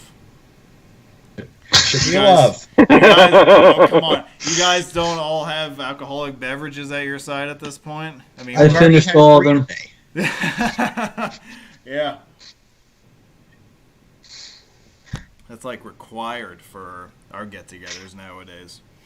But, do we want to touch on, well, I guess, we could spend a whole presentation on this, but great moments in road beat history. I know that every once in a while when we get together, we always bring up some of the greatest hits over the years. So I feel like we should at least bat around a couple of stories here before we get into the video part of our presentation. Anybody want to mind if I start? Please, you jumped in, so go ahead. Okay. I will do that. I think this probably might overcome what Steve might say, but the New York City meet was my high point. This was my first meet, by the way. Yeah, that's probably where we met each other practically, and having the two days.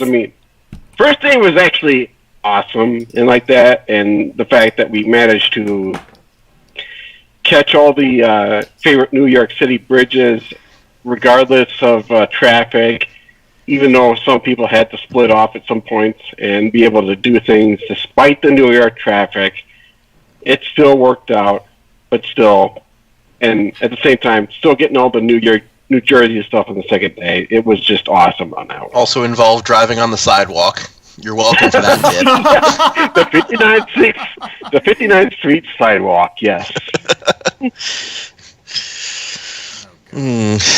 Yes. Apparently I was not there for that day. So I only came for one of the days. Oh, by the way, meet the cat. Oh, hey there. Hi, kitty. There's Kitty. All right. It's So, all right, well, guys, anything? I'm not sure where our cat is. She's not here though. Probably upstairs. I do not have a cat. No, she's been hanging out mostly upstairs for like the past week or so. I think. Yeah, so she's upstairs. My wife just confirmed. Ever since we traumatized her with a Roomba, she doesn't want to come in the living room anymore. Oh, boo. We think she'll get over that. We just got to give it time. As far as great moments in road meet history, one of my favorites that I had mentioned before was Shondor's Columbus meet a few years ago, where he had a 40-part itinerary, and basically as we went, he skipped a little stuff in the middle, and then we kept going, and it was somewhere around 5 o'clock. He said, all right, we're just going to keep going until you all decide to stop. And we kept going straight through to dusk. No one wanted to stop. So we were all enjoying it. It was a great time. We saw a little bit of everything in Columbus, and just that spirit of let's all keep going. And everyone was in agreement on it. So clearly something was going right that day. I didn't think there was 10 hours of stuff to get to in Columbus. There was a lot of reconstruction downtown at that point, so we spent some time at a few different bridges that were being built or rebuilt. This was not the 2017 Columbus meet. This was a previous one. Yeah, it was. Yeah. I've got to find the year on this. 2011. Okay, yeah. So what was going on in 2011? US 62 had a pair of downtown bridges, at least one of which was not yet open. I think one of them might have been partially open. Yeah, also, the tour went to two different extremes of Exurbia, and we did one loop on one side and came back and said, yeah, let's head up and do the bridges on the other side. We went all the way up the other way. So it There was a lot of driving, but it was all by consensus, so it wasn't like we were being led around forever and wanted to get out. Wow. I So- never would have thought that, you could spend that much time on a Columbus meet tour without somehow involving a Columbus Blue Jackets game. But you guys managed to pull it off, huh? Well, the Rangers weren't there. Ooh, well, that that It was May, so the Columbus probably wasn't playing at that point. Not May true, 2020, I assume. Yeah. That's true. And so let's see, what else do we have? We have the great drawbridge whispering. And let me preface any further comments with this. Like, you guys didn't want to do a webinar about this particular topic, the great moments in road meet history, so I'm giving you a chance to air your grievances right now. So at least Where's some the of this Festivus stuff poll gets when you out. need it? So at least some of this stuff gets out in public. But yeah, Anthony, you were mentioning the drawbridge whispering on the eastern shore of Maryland, correct? Yeah, so this was the eastern shore of Maryland. This was 2015, which, as I say it, that was 5 years ago. Yeesh. Okay. Where yes, one of the attendees at this meet, who is known for being sarcastic as all hell constantly. Scott Cruz. So we stopped. So we had stopped at a place where we were viewing the drawbridge connecting Kent Island to the eastern shore mainland on Route 18, which is old US 50. And from this point, you could visibly read the number that they have on the side of the bridge that says, "Hey, if you need this drawbridge open, call this number." So what is someone's clever idea is, well, he whips out his cell phone and he calls the number. and he says, "Hey, I'm here with a bunch of state officials. We're doing a tour of the infrastructure of your great state of Maryland. Would you mind opening the bridge for us?" And we're all just like, silently, stifling our hysterical laughter as he's on the phone doing this. And then he hangs up, and a few minutes later, the gates come down, and it actually did it. It just actually opened the bridge for no reason other than because someone called him and asked him to on a road meet. Wow. That's never happened before anywhere else, right? Like, that's the only instance of that we know of? Yeah, well, I mean, it's got to be a one-time thing. It loses its charm if you keep doing it. Right, yeah. But that's one of those things that goes down forever as one of the great Right, moments in yeah. history. Yeah. Didn't we do that in New Jersey somewhere? We were on the Loveland Town Bridge, but I don't think we ever made a call. Oh. Yeah, we never get that to come down. Yeah, Bob remembers that. He must have been there. Yeah, like There's that the- was that. What year was that, Anthony? Was that must have been more than 5 years ago? Which year? The drawbridge whispering? Yeah. That was 2015. 20 what? 15. Oh, okay. Yeah, well, I wasn't there for that one. I didn't really start going to meets until 2014. The meet that Scott was alluding to, the New York City meet. That's where I met. I must have met Scott that day, but I know I met Steve that day for the first time. And then the rest is history, obviously, because for some reason we've managed to stay in touch all that time. But, a lot of the people in the hobby, don't roll your eyes, Josh. You know it's true.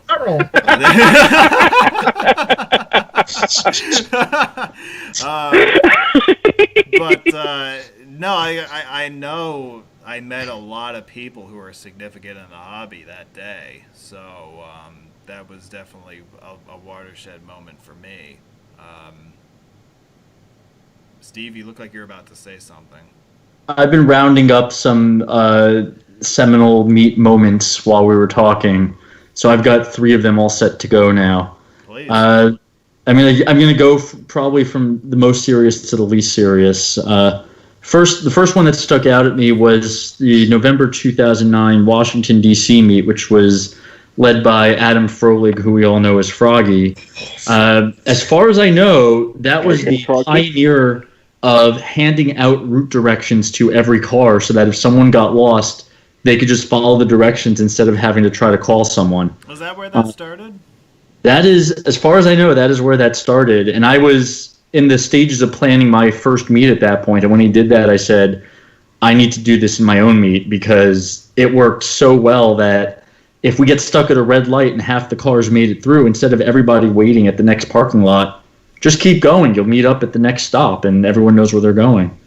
So, yeah, and this becomes more necessary as you have large groups and more cars. Yeah, that was a very important moment in the progression of road meets to what we have today with the number and size of them. The second one that sticks out at me here was the 2012. I don't toot my own horn, but this wasn't really. It was my meet, but it wasn't my doing. I think it was Doug got Santa Claus to show up at the Doylestown meet. Yeah, no, that didn't. No one did that. It's just that it was December. Who was there? And someone dressed as Santa Claus was at the restaurant, so we got him in the meet photo. Yeah. So we've had Santa Claus at a meet. There was the Bennington meet in 2011 where I spoke for Doug and said he was going to bring maple syrup for everyone, and he actually did bring maple syrup for everyone. Wow, look at And Doug. we also had another attendee that planked on the unopened bypass to block it. Mike. That was also the road meet where we more than doubled the attendance of Occupy Bennington, which was happening the same day. So that also dates it. And it was the fall of 2011. Yes, I've heard that story a couple times. Yeah. And then I'll close with the August 2011 Central Jersey meet, which started another tradition at road meets, which was at our very last stop, as we were exploring the future Interchange 8 on the New Jersey Turnpike, an ice cream truck drove by, just going home basically, just done for the day. And Laura, I think it was Laura, said, "Ooh, ice cream," or Doug said it, one or the other. No, that had to have been Laura. That's a very Laura thing. Yeah, that's And Yay! I encouraged Laura to go run after it. And then one by one, people started following, and there was a chain of people cheering, running down the hillside. And this guy had to have been the most confused ever, stopped at the side of the road and made a bunch of sales at the end of the day when he thought he was driving home through a construction zone. So that started the neat tradition of an ice cream stop along the way. Oh, boy. Surprise! See, all the more And then reason, somebody had to rob you of it, didn't they, Steve? See, all the more reason, Steve, why you should have just stopped for ice cream on the St. Louis meet. You should have just said, Exactly. F you guys, I'm stopping anyway. I should have. I know I So should have. I know that meet was also one of the first prominent appearances of the Send Help sign. I don't know it was the first. No, that's had a long history to it. But it definitely back to was there. 2009 at the minimum. I think a little earlier, if you guys correct me. I'm going to check some earlier meets and see what I can find here. Yeah, because Only- any 2009 was the for first. my time. Yeah, any history of road meets in general has to positively identify the history and the trajectory of the Send Help sign. Like that's a requirement. Oh, State College 09. Okay. Yeah, that's the same time that Denny We Pine have to did talk the about trick. us to the State College. That was the same day that Denny Pine did a trick. Is that the Yes, same Denny yes. Pine meet? Really? Yeah, that is. Oh boy! All right, so State College in 2009. We need to rack that as one of the great meets of all time. Okay. done. That is legendary.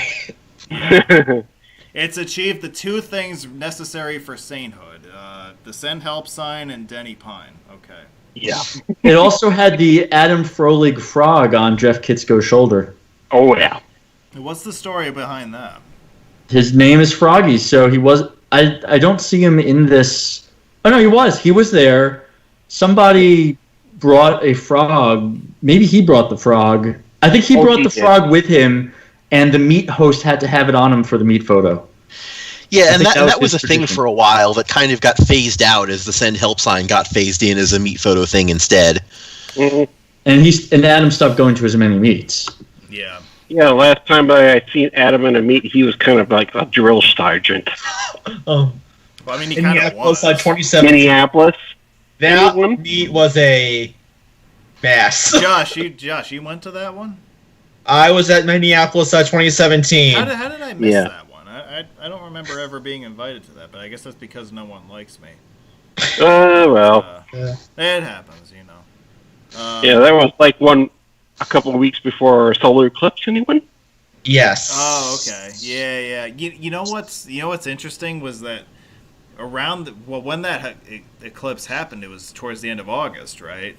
17th of August, to be exact. Like late August of 2017, and we were actually in the stages of trying to get the first span of the new bridge that connects Nyack with Tarrytown operational in that very same period of time. So our foremen and superintendents could not understand what the hell was wrong with us when everybody went up on deck or at a certain specific amount of time to go stare at the sun.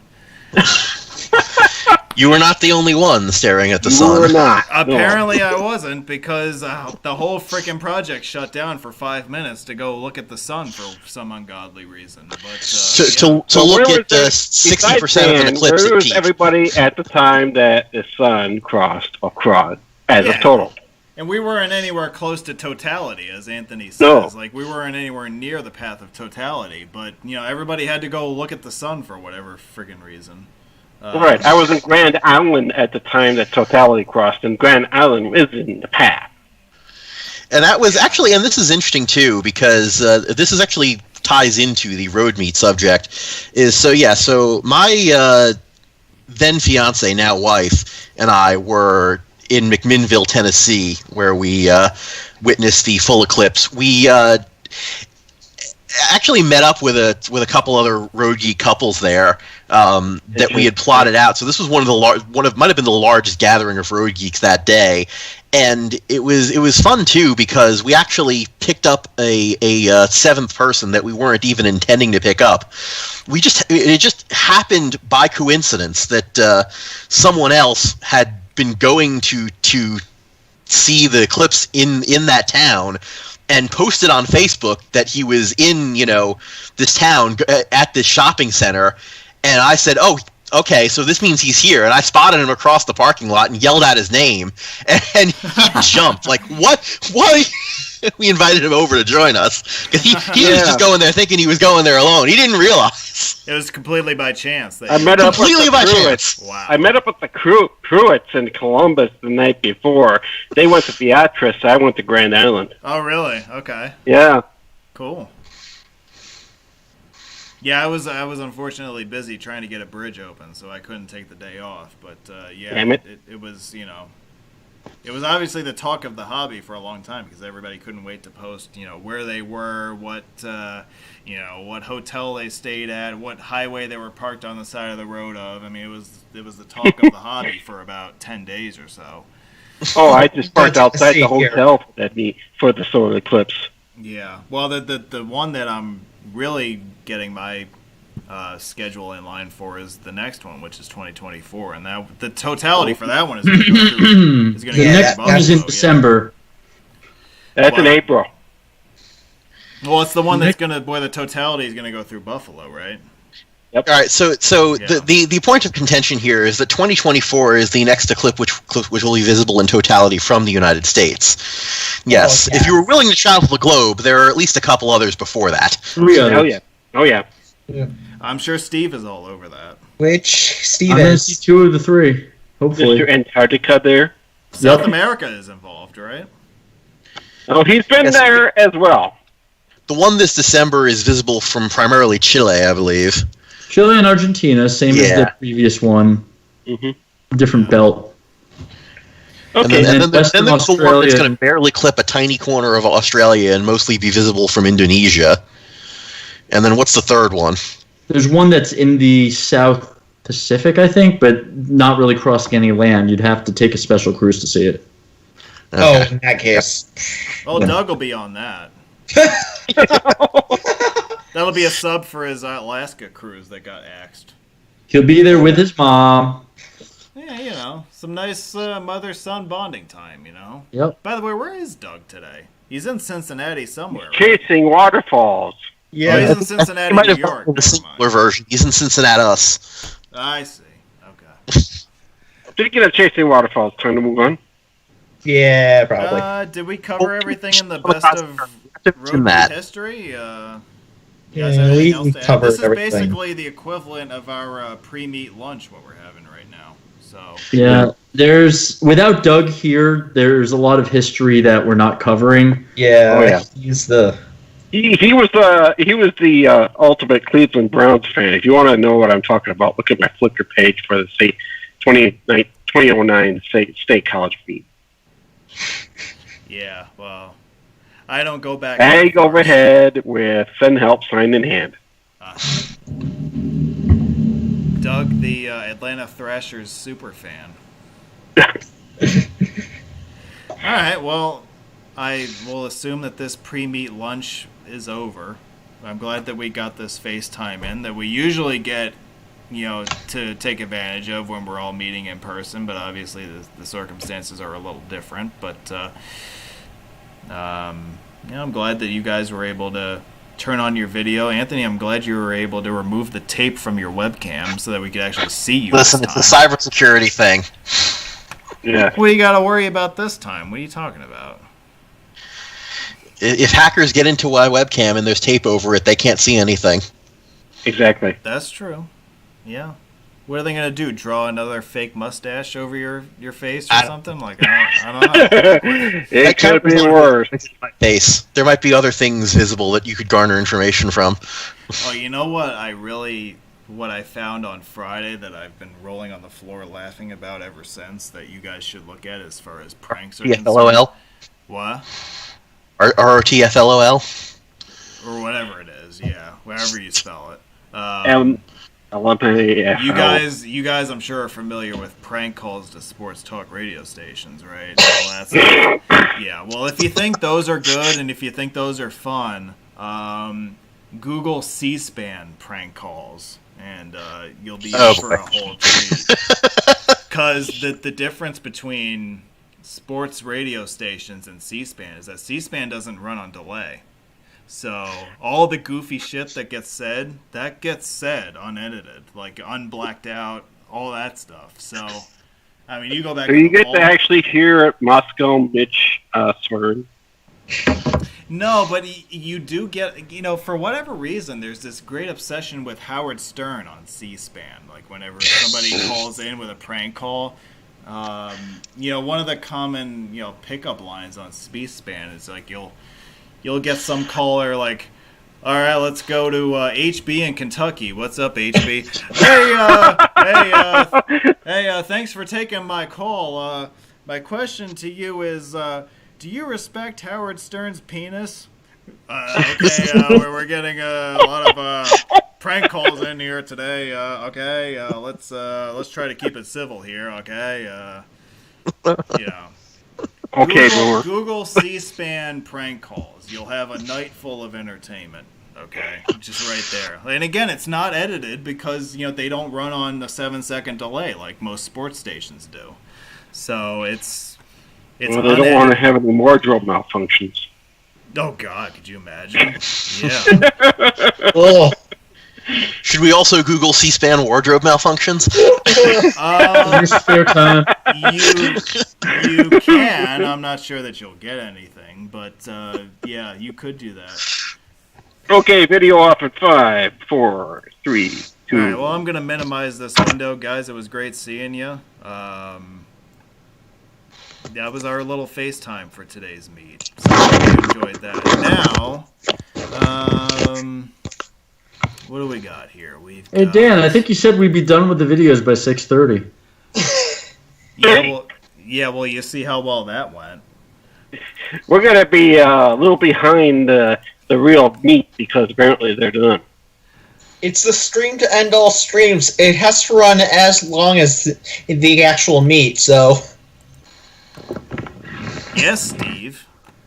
Have fun. Steve, I feel like we're exploring a dead end. Steve, I know you got to leave soon, right? Maybe. We'll see what happens. See how much I'm enjoying this. All right, well, we're going to transition into the video section of tonight's presentation because, of course, with any road meet, there is a driving tour. So let's do this. Let's drive around the highways of Cincinnati for a little while. So we're going to start with one of the more significant entries into Cincinnati from the Kentucky side of the Ohio River, and that is I-471, which begins, as we as we mentioned, it begins just south of the 275 loop and heads northward into town across the Ohio River on the Beard Bridge and into the east end of downtown. So here you go. These are all videos that I filmed back in, I want to say it was early November of 2017. And these videos were subsequently uploaded to YouTube in early 2018. So they haven't been up for that long. However, there might be portions of some of the material that you'll see throughout the next period of time that is a little bit dated. I'm not sure, but be that as it may, excuse me, this was my appraisal of the Cincinnati metro area from late 2017, and we hope you enjoy. I guarantee you've never seen the Mystery Science Theater 3000 version of it before, so here we go. Here we go. Yes, that's right. One thing I want to bring up, we're passing one of these right now, but Kentucky's interesting sign gantry design. I think I've seen people describe it as the truss design, like what we saw here for the US 27 exit just now. That seems to be a very Kentucky-like thing that isn't replicated in other states. I could swear I've seen stuff like that elsewhere, but not. I mean, the thing that's different is the fact that you have the space truss on the vertical part too. Yes. Yeah. Typically, like if you look over to the left, you see the vertical part is 2-dimensional, not 3-dimensional. That's more common. Yeah, the interesting side truss that you're talking about, like I've seen those plenty of times in Paducah as well, so it's kind of universal to Kentucky. I don't think it is actually unique to Kentucky, but yes, it is. It's not unique to Kentucky, but it's most commonly found in Kentucky. Yeah. Yes. I've seen stuff like that in Ontario and Quebec as well, but I want to say I've seen something like that in Tennessee. I think I have, yes. Yeah. I haven't seen it yet in Tennessee, but I've covered mostly the interstates in Tennessee already. And an arch. Yes. And there's Cincinnati. Yeah, this kind of reminds me of Pittsburgh a little bit. Yeah, I'm driving around Cincinnati is a freeway. It's a lot like driving around Pittsburgh, in that all of a sudden you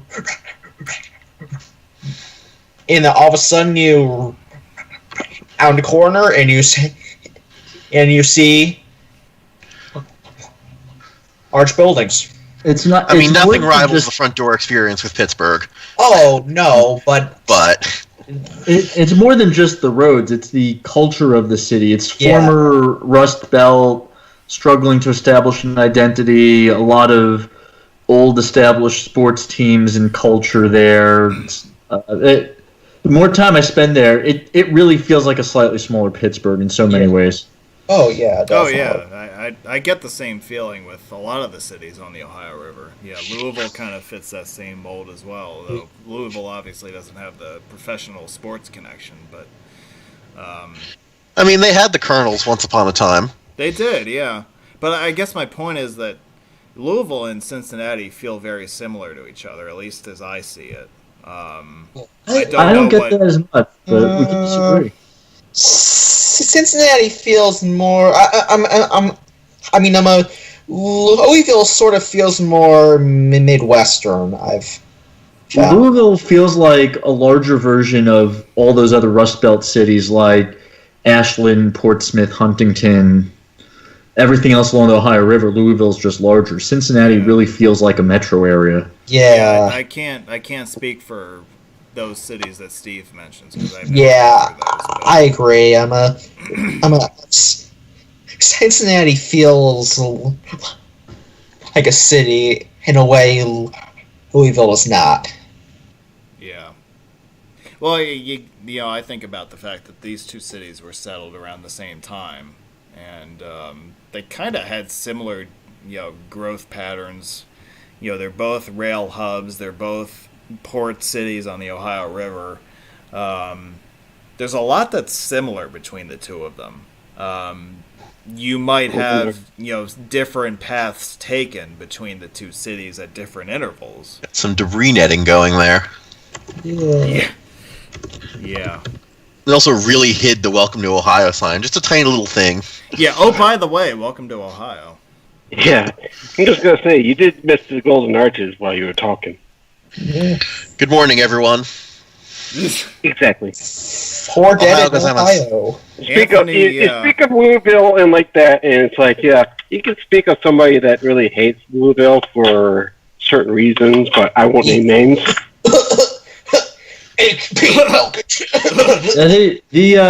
The interstate main line here is down to a single lane with a yield sign. Yep. Yeah, isn't that wild? So that wasn't the interstate main line. That was 471 merging into 71 North. Oh, we're on 471? Yeah, we were on 471 and then it ended, so now we're on 71. Delete my previous comment. Steve, where were Okay. Boo. Boo. Angry. you want a video of I-71? Here you go. All right, here's the main line. I-71,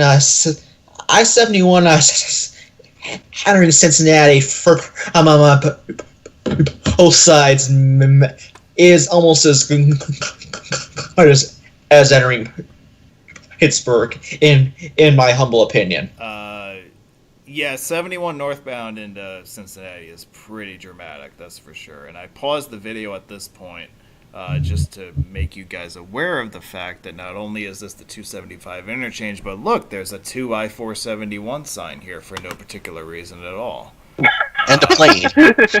And a big there's a airplane. reason for that. Why? It's a plane. Rush hour. There's an airplane! The airport symbol.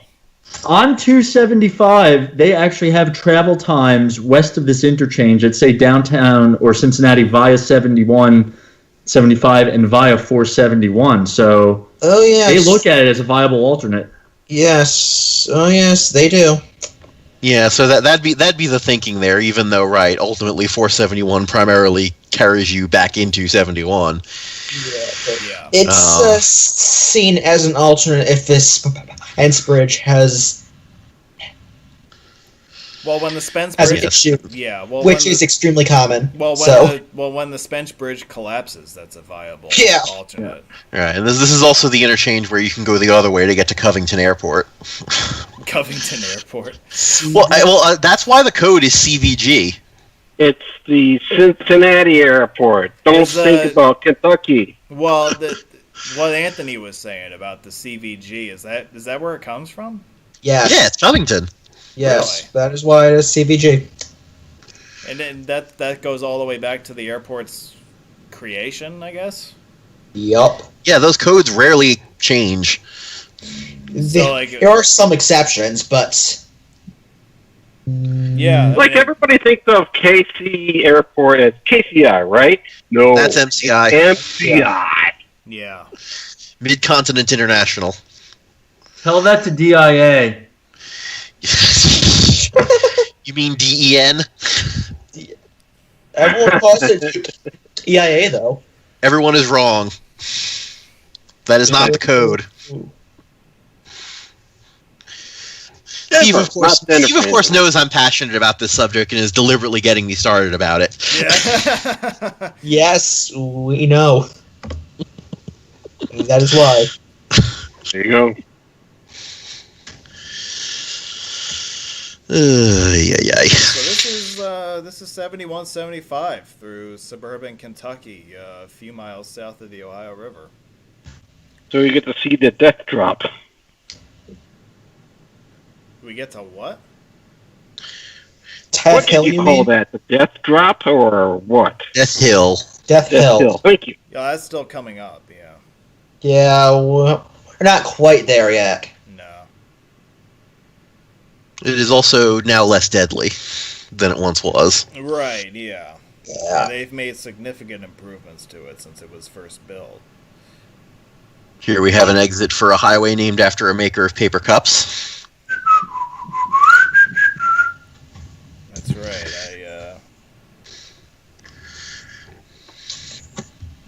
Didn't they ban that? Steep grade, 1 mile ahead. Okay. Ban what? Playing the Dixieland song?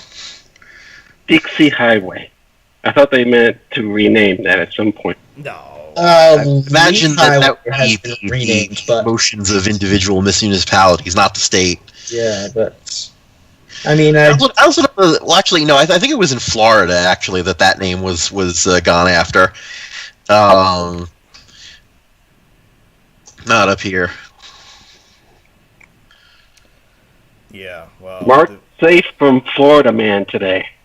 Florida man. What did Florida man do today? No, we're just Launch marked safe. rocket. Okay, so steep grade 2 miles ahead. So Next steep this grade, is- next 2 miles. Okay. Define entering steep grade. the, Did they forget to take the sign down?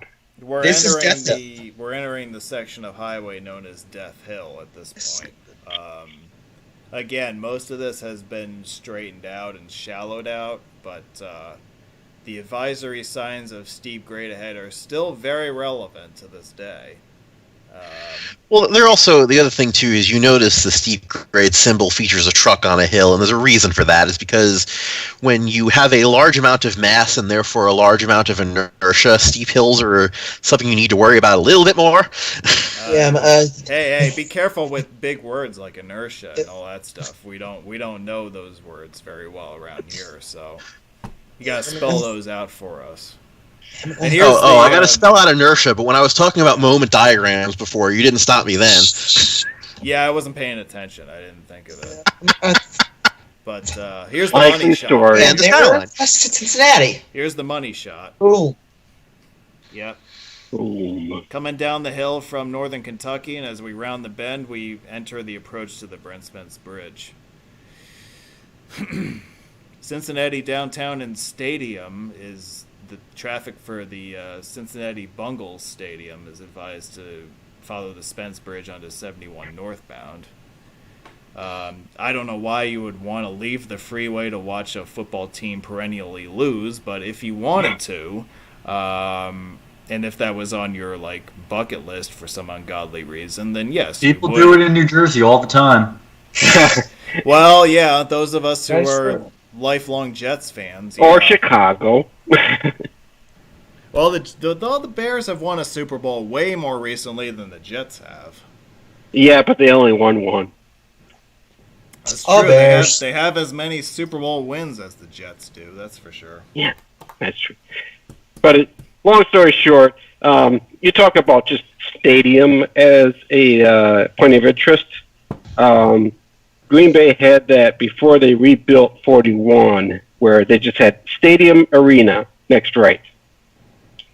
And now they actually name out the actual name of it, Vanderbilt Field. Okay. So I feel like people knew what the sign was referring to, but yes. the locals, yes, but the distance people, no. Well, yeah, and now in the age of Aaron Rodgers and Saint Aaron and the Green Bay Packers, the Packers have become a nationally followed team again. So They were a nationally followed team before Rodgers joined them. Well, I understand that, but the reconstruction of 41 coincided with the Aaron Rodgers era, didn't it? So I guess my point is that but Brett Favre had them in place before Aaron took over. Brett Favre was the Brett Brett Favre of Brett Favreness. Brett Favre. Yeah, I was gonna say Brett Favre. until Brett he was Favre. intercepted, of course. Yeah, Brett Favre, the most overrated quarterback in NFL history. But anyway. Well, I can't disagree with you on that one, Dan. The most overrated, definitely not. He was definitely overrated when he was playing for the Jets. Ooh. Well, he was old. The most overrated would be let's pick a guy who's never won a Super Bowl. Oh boy. Easy. I hear. think Aaron Rodgers does not fit that bill. I'm gonna go with Dan Marino on this one.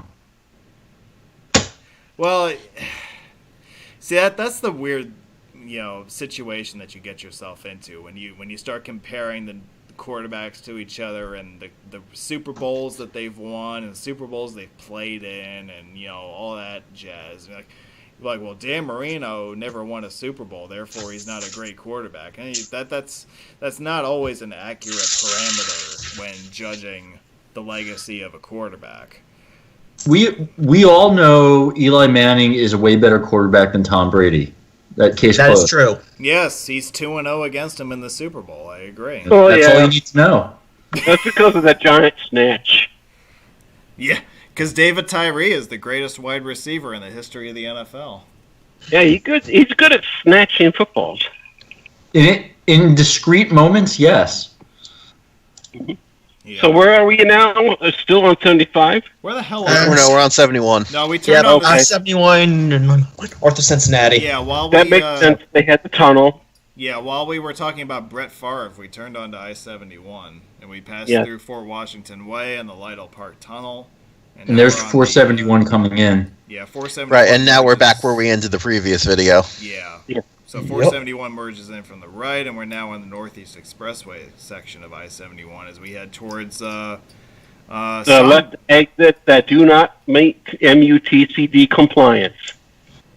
Quite a lot here does not. Well, you better Yeah. post that in the group, Scott. There is no There way. is no way that is MUTCD compliant. That's right. But you know Used what? to be I don't like MUTCD those compliant. exit tabs anyway. Yeah. Well, that's a new standard in the MUTCD is the requirement for the yellow left tab. It's Is that- over. It's over needed. Yeah, there are. I mean, there are places that make sense to have it. Oh no! I'm going to agree Yeah. with the no on this one. Mm-hmm. I'm gonna Yeah. go with. The exit tab is on the left. The exit is on the left. If you can't figure that Not out, necess- surrender your driver's Then license. you're There gonna are have a plenty problem of with driving. places where I've seen an exit on the right that has a tab on the left. So That's I mean, called an Yeah, the error, problem with John. relying on tab positioning is that it's a subtle visual cue that not everyone will necessarily pick up on. yes. But you know If what? done properly, Go to Minnesota. Oh, most of the tabs are in the middle in Minnesota. So it's a fact. It's a fact that you need to get the engineers to set the tabs on the right location, It's not rather that than try to put a engineers, it's the yellow idiots tab on top of it to tell people. It's not necessarily the engineers. It's the idiots instead. It's the idiots instead. It's the idiots who installed all the signs. Well, who are they getting their orders from? idiots. Who are getting the orders from politicians? Well, this is where it becomes a question of, well, okay, did I the said plans idiot. show it on the side, and they just didn't follow the plans, Which happens a lot around here. or did the plans show it in the middle? In which case, well, it's not their fault. Maybe that's the They thing. followed the Yeah, plans. so- They're only we're- following orders. That's the point. Yeah, so for example, a project that I'm working on right now involves us placing new signage related to the new location of toll collection equipment, as I'll say.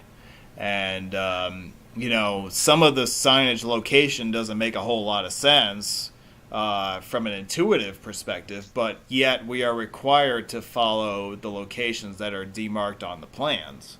So while someone like me who is very attentive to signage issues and signage miscalculations, if you will, might want to say, well, I don't want to put this sign here. I want to put this sign a few hundred feet further down the line. You didn't make that call. That's the problem. I didn't make Right. the call. The and design it's- engineer would have to authorize that change. And Exactly. as a person in the construction field, I am obliged to follow what it says on the plans, not necessarily what my intuitive sense tells me. Precisely. So, Roll the video footage, do not blame me for signage issues on the New York State Thruway that you see starting in August. Don't shoot the messenger. Do not shoot the messenger. I know you guys want to, but please do not. Blame my competitors. That's So where are we at? I wanted to start this next video when we were on the same page with each other. This is the 6th Street Expressway. We're entering US 50 eastbound, approaching Cincinnati from the west, and this is a nice panoramic view that we're going to get of downtown Cincy and the other railroad bridge that one of our contributors in the live chat was referencing before. But This is again that western continuation of Fort Washington Way as we approach downtown from the west, going east. By the way, you can crank the LAP counter up by 1. You can what? Oh, Crank the LAP they had counter another up by 1. Loud and proud. Anyway. So this is the only active railroad bridge that still spans the Ohio River at Cincinnati. As you can see, it's still decently used by rail cars based on what we're seeing on the deck there. Obviously. 275 north. Yeah, so this is another one of those expressways that, like the Norwood lateral, was devised long before the creation of the interstate system. And a lot of the pre-interstate features of this highway still exist today. I believe one of the significant things that has changed is that this is currently striped as 2 lanes inbound, whereas the original configuration was 3 lanes inbound with no shoulders. Which, that for old substandard, that makes sense. Yeah. Wait, I gotta back tried up to for a second. petition for an interstate and failed. I want you guys to look at this abbreviation for the Cincinnati airport for a second. Ew! Cincinki. Cinti. What the fuck? Yeah, okay. Cinti? Cinti. They use Cinti. Cinti. What the heck is that? That is not. We say Cincy. Locals do say Cinti. Do they really? I have had this confirmed by a local. Really? Like they'll use Cinti as a local abbreviation? The more you know. C-bus. I had no idea. Unlike C-bus. So we have an abbreviation. So if you want to go to Cinti in Key Airport, follow 75 South, I guess. I don't know where the hell that takes you, but anyway. I had to bring that up while we were here. Notice how Columbia Parkway is listed as a control city for the left lane here. Columbus is also Columbus is also referenced, but no one cares about Columbus. Sorry, Sondor. It's C-bus. C-bus, yeah. I have seen that abbreviated before, yeah. To be in French. Cowtown. And somebody driving the convertible with the top up. I mean, you don't know what the weather was like. Yeah, I remember this trip. It was overcast every single day, and every day that I was on the road, it rained at some point. Yeah, so, if that's what your weather is, it makes sense. That sounds like typical Cincinnati weather for fall. After all, what's the point of having a convertible if you never put the top up, right? You just might as well not have the top then. Just rent a standard car. So since we were talking about Brett Favre the last time we passed through Fort Washington Way, here is an uninterrupted trip through Fort Washington Way eastbound, so that you know where you are. 71. Yeah, 71 splits to the right. These are the lanes that take you onto 50 eastbound and the Columbia Parkway eventually. The Lytle Tunnel is beneath us as 71 loops around underneath. Beneath and to the left. Yeah. The portal is not underneath here. It's just an overpass. Incoming arches. Would you like some supper?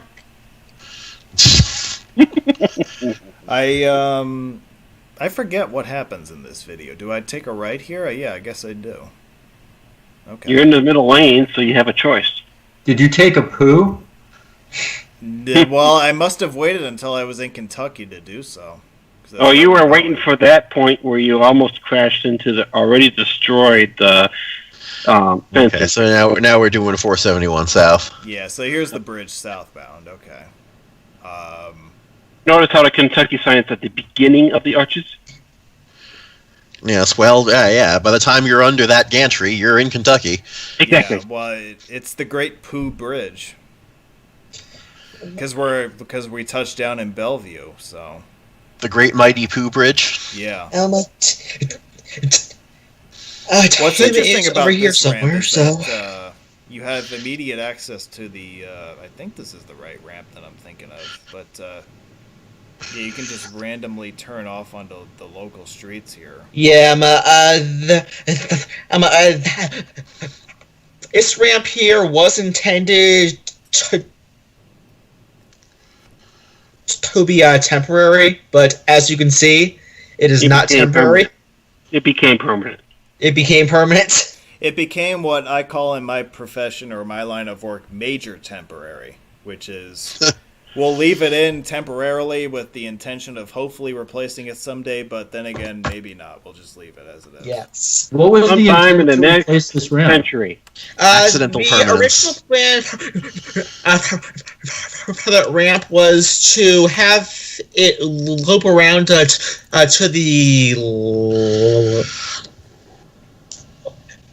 to the east side of 471 and urging the northbound exit ramp, but Interesting. Center 2 lanes. Ooh, okay, that's some compressed text. With a poor font setup. welcome to Yeah, so again, I wanted to kind of bring us all to the same page here before I start this video. But yeah, one of the things you notice is center 2 lanes for 71 South. However, they don't really tell you what happens if you stay on the left lane. Also, Right, which exit and is also exit button 2? copy 71. Yeah. Which exit is exit 2? I'm confused. Yeah. I was told to take Which exit one? 2. Where do I go? Yeah, Yeah. which one do I go to? Which one do I go to? and there's I guess, yeah. I guess exit 2 is off to the right. Right? Or is it off to the left? Well, Well, I guess Gilbert Avenue is left after the first split, but there's no exit. I mean, I guess the reason it has one number is because it's only one gore point from the main line, but it is still kind of, a dumb way of signing that then. That was Very. particularly bad. Very. No hazmats, by the way. yeah, You don't I've wanna- seen yeah. some.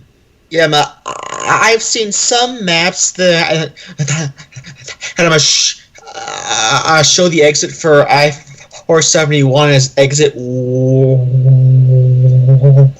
1J. However, I have not 1J. seen any signs for it. You Yes. notice how the signs did not have tabs on them subsequently there. The last one that you just saw go away for 471 did not have a tab. Yeah. This has no tab. The intent here is probably to avoid confusion. No, they can see that. This is more confusing. There is the left lane happening. It's an express lane or something like that. That's 75. Yeah. Yeah. Because So there's I-71 has like I-75 has like up to exit 1G or something. So I think it's 1G, yeah. So- Stadiums. So yeah, the It's- Great American Ballpark, the home of the Cincinnati Reds, was. I don't know if it's really that great. Well, it's named after an if you're insurance judging company. it by if you're judging it by the on-field product, it certainly is not great these days. No. ooh. They have a good roller coaster, though. They what? The Scream Machine?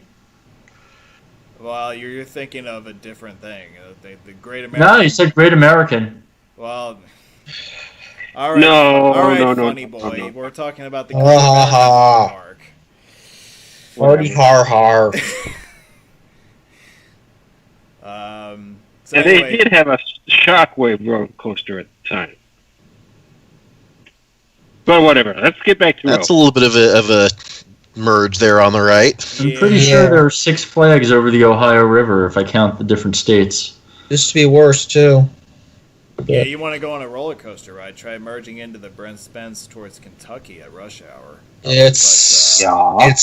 it's hellish. So we crossed the lower level of the Brent Spence in a previous video. Here's a trip on the upper level. It's actually got a view. It's Yes. interesting how they have the view going away from Cincinnati Yeah. rather than towards. that's a little backwards as far as you want to try and capture the view. But then again, I don't think that was the reason that was configured that way. I think that if you just look at the way the ramps go, it was easier to put southbound traffic higher up. Yeah, I agree. But then you do get the hill. You do get the view on Death Hill, so it doesn't really matter. Yeah, the typical arrangement is to have the more scenic, quote-unquote, direction going inbound on the upper level. We think of, the bridges in Pittsburgh, for example, the 14th bridge. Even the Bay Bridge in San Francisco has, the scenic view into San Francisco on the upper level. Whereas the view to Oakland, no one gives a shit, so we'll put it on the lower level. In that case, that's actually also a free direction. Because they rebuilt the bridge to be side by side. Well, yeah, once you get past the island onto the eastern span, they put it onto one level at that point. But but no one cares about Oakland. I guess that's my point. But so we've shown you I-71, so let's show you I-75 entering downtown. And this is a section of the freeway that was reconstructed somewhat recently. With additional lanes, you see we have 4 lanes going southbound. This is right after the merge with I-74 as we head towards the city center. This section was rebuilt first. The section from I-74... You mentioned about the transit tracks in the middle of the highway. They're obviously gone now. The Cincinnati subway. Yeah. Yeah. Oh, yeah, this would have been long gone by now, yeah. Yeah. All right. I am going to be unrude and announce that I'm peeling off here. Have a good one, Anthony. But it's been nice chatting with everyone. Well, it was nice having you, Anthony. Thanks for sticking with us as long as you did. Yeah, all right, take care. All right, take it easy. All right, so then there were 4 of us. The weak shall perish, the strong shall inherit the earth. There you go. Well, I'm not going anywhere, so... Of course not. If you did, the stream would end. I blew off all the other commitments, so... Steve, I thought you had somewhere else to go at this point. I thought you were heading out I was going to say, weren't you going to clean a toilet somewhere? The really sad thing is this is more interesting. Well,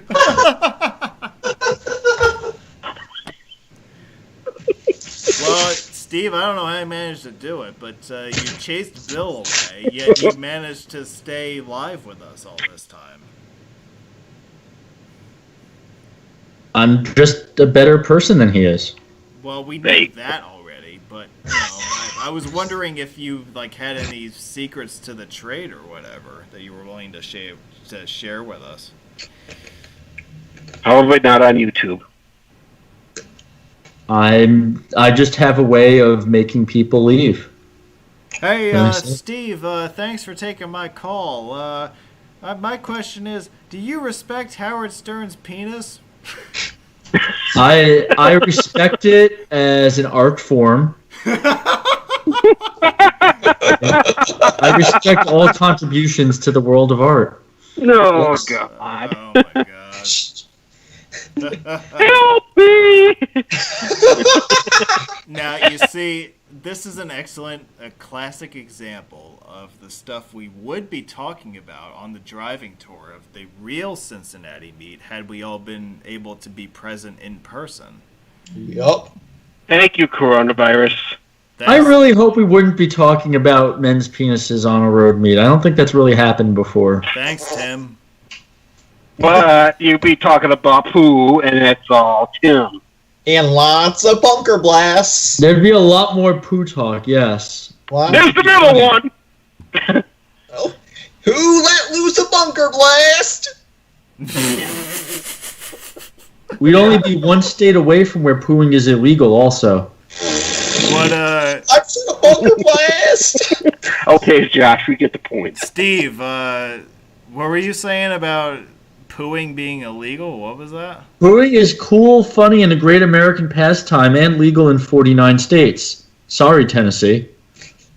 All right, you're gonna have to elaborate on that. What There's no way to elaborate on the things that have developed as memes in our hobby. That's just one of them. Well, I don't know the history of that. You're gonna have to I explain don't. that to me. It evolved. It evolved. You need Doug. You need to interview Doug. Well, where the hell is Doug right now? Just Can we did. get a hold of Doug? You missed it. Can somebody call Doug? Does somebody have his cell phone number that we can You need to get him for a legitimate interview. Just him, not about his website, just about him. Steve, I had the opportunity to interview him previously, and I didn't know about this. Otherwise, I would have asked him about it. Yeah, but that was about his website. Yeah, but I mean that certainly could have come up if I had the opportunity, if I had known about it. Keep in mind, we did ask about the fathead. We did, yeah, but that was a completely different thing. That had nothing That's to do part with of the poo. hobby. That's Yeah, but I didn't know that. Yeah, but I didn't know that poo was part of the hobby. It's No, not. maybe you ought to interview Tim Brown. Maybe he'll give you some insights on it. Yeah, you know what? Yeah, that's a great idea. I'll interview him next Sunday. That's a great Okay. The interview Yeah, and all whatever. interviews. Yeah. I like this idea. I really do. Yeah, Okay. I bet you do, Steve. Let's hear some votes from our viewers. Who wants to interview Tim Brown next week? Yeah, I'm sure. I'm sure the live chat is going to vote unanimously on that one. Well, except for Scott. Scott voted no. Because Scott's actually smart, I think. Punkerblast.info has everything you would ever want to know about Tim. Anyway. Yeah. Punkerblast.info. While you people And a talk, good source of information about Cincinnati roads. Where are we going now? well, anyway, while you guys are talking about farting, we merged onto the eastbound side of the Norwood lateral, north of downtown. Very lateral. It does a sort of lateral thing between I-75 and I-71, which I'm sure is where it got its name from. Yeah. I'm sure that people like Sandor could give us more insight into this highway, but because I'm sure he has undoubtedly contracted the Rona today, he's scheduling his hospital visit in a couple weeks from now. He is unable and unavailable to give us more information on this topic. So, Officially in isolation. yeah, I mean, I don't. What is Ohio's rule on isolation and self-quarantine? Like, do they still have that stuff? Not as much as Wisconsin did. Well, I know that Wisconsin basically chucked everything out the window. Exactly. Yeah, it's a free-for-all. Because they in chucked Wisconsin. everything out of the window. Right, yeah. Hey, Doug checked into the live chat. Okay, so he is alive and breathing. That's a good sign.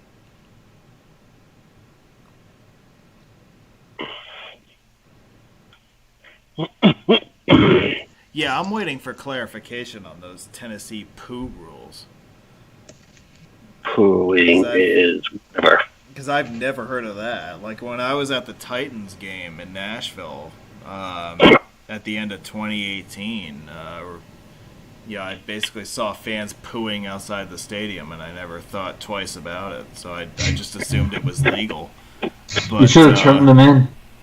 You should well, have. I didn't know Was it was it illegal. outside the so stadium I- in a I- porta you know. potty, or was it outside the stadium in a parking lot? Well, I mean, it was in the tailgating area, but I mean, you know, they were They- playing the Indianapolis. They're playing the Baltimore Colts of Indianapolis, so it's one The of those Colts? things where, you know, you if you have the chance to shit on them, you do it. Yes. And even the fans in Baltimore take advantage of that opportunity when they get it. So, you know, we all know how that worked out. Very well. Yeah, ask CPZ if you want a history of Baltimore NFL allegiance. Yeah, now they got the recycled Browns. Yes, they have the Baltimore Browns of Cleveland that have won 2 Super Bowls since they left Cleveland. Yeah. Well, it's the current incarnation of the Browns haven't won a game. Well, the Browns are now in Baltimore, and they've won 2 Super Bowls. The fake Browns are in Cleveland. Yes. As an expansion team, yeah.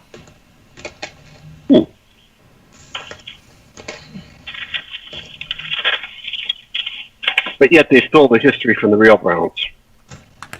Yeah, well, no one cares about that, so... Yeah, whatever. No one cares about history. Everyone knows that the Browns are in Baltimore, and they're called the Ravens. Enough said.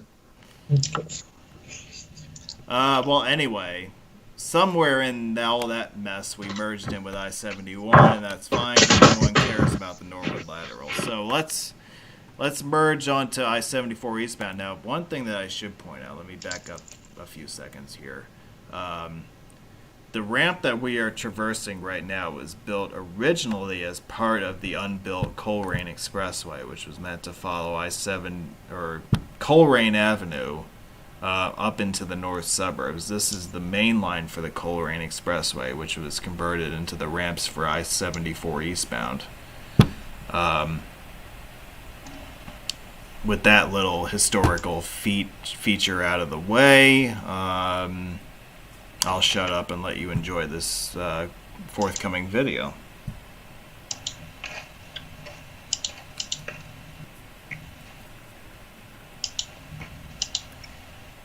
Yeah, Doug, we were wondering why people in this Skype call were saying that pooing is illegal in Tennessee, even though when I was at the game in Nashville, it did not seem as if it would be illegal. But, you know, I don't know if that had to do with the team that they were playing or what, but, you know. I request some clarification. The engineer in me requests an RFI for clarification. And those of you who are not engineers have no idea what I'm talking about, but that's okay.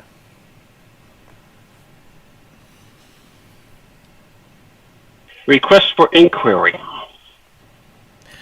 All right, well, at least one person in the live chat knows what I'm talking about. Okay. Well, I do beyond software engineering and such. I do know other things. It's information as opposed to inquiry. Otherwise, Yeah, otherwise I on mean, the right track. They both start with an I. he's on the right track a lot more than most people in the hobby are. He's a lot, yeah. So, I'd give it to him.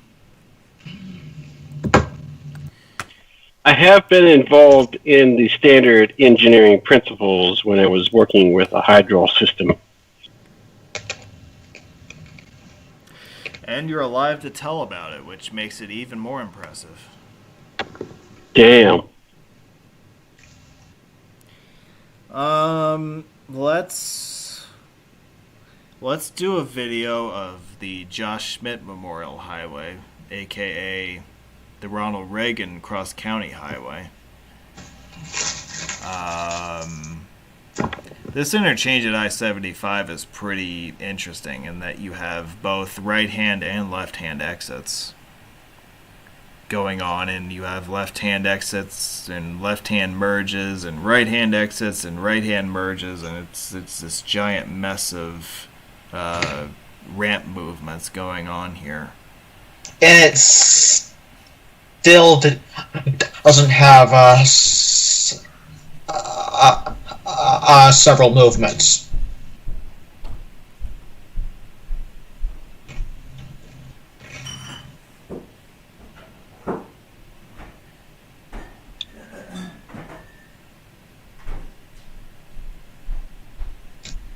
Man, you guys in the Skype call are starting to slow down a little bit.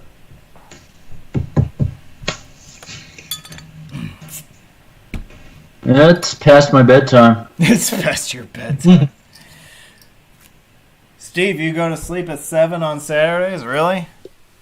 Well, it's still Friday for me, so yeah. I didn't know that the shifts at your work were that strenuous. I had no idea. I sort of forgot to go to bed last night. Okay. Well, that sounds like a personal problem instead of a company problem. Yeah, I'm just making it your problem. Okay. Well, I appreciate the honesty. I see a Ronald Reagan fanatic on the right there. You know, well, our friend from He's trying. Is he succeeding? Well, our friend from Kentucky isn't watching, as far as I'm aware. But he loves that guy. I don't doubt it. Which one? He would suck his you-know-what. Ooh. If he were still alive. Well, you know what? Ice cream cone. That's a euphemism. I haven't heard it. I think I'll just give you a froggy. Okay.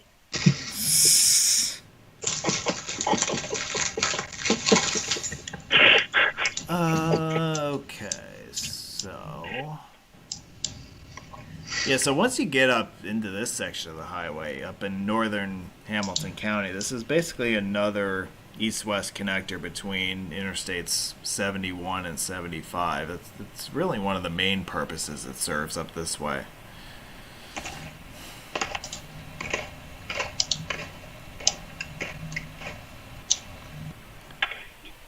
I hear somebody eating in the background. You must be having something good. Are you having Cincinnati-style chili tonight? I wish.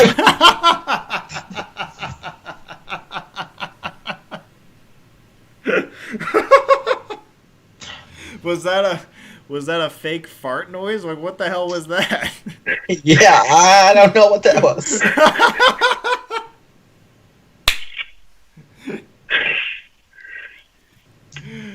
Oh my god. Well, was somebody like one of you guys like catching up on like what you missed as far as C-SPAN prank calls? What the hell was that? Blast! Woohoo!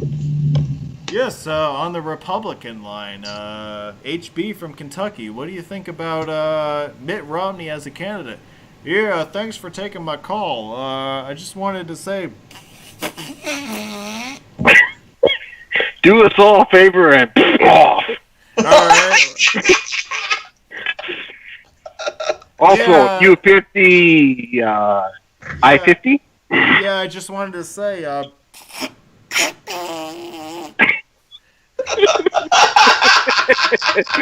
right, let's go to Scott in Wisconsin. Scott, what do you think about HB? Yeah, I just. Okay, Boomer. Yeah, yeah, I'm so disturbed about what I'm seeing right now.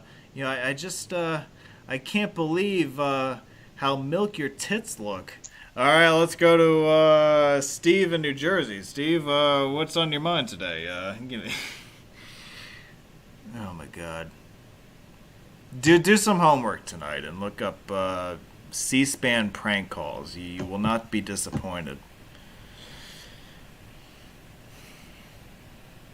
I feel like one of those baseball announcers, like John Sterling in like the 7th inning, and the Yankees are winning like 12-2 or something like that, and like you need to fill in the time with random. Ball game over. World Series over. Yankees win. No! Yankees win. Whatever. Yeah. Now, we know that, Chicago, which is the closest metro area to where Wisconsin is, at least as far as I can tell, they have 2 baseball teams, and they each took an average of 100 years to win a World Series. So, And yet, the one franchise in Milwaukee hasn't won one yet.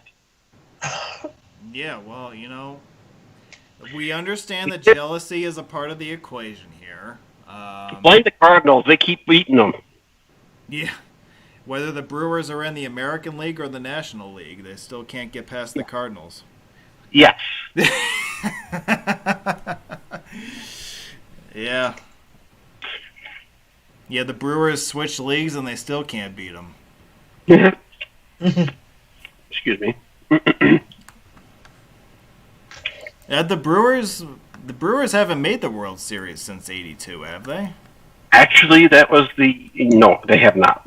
Okay, yeah. Because that would have been when they were in the American League still. Yep. But since moving to the National League, they have not won the pennant. No, they haven't. Okay. In fact, they probably would have won it last year if they didn't collapse. Yeah, last year seems so long ago now. I don't even remember what happened. Oh, they lost in the wild card game last year, didn't they?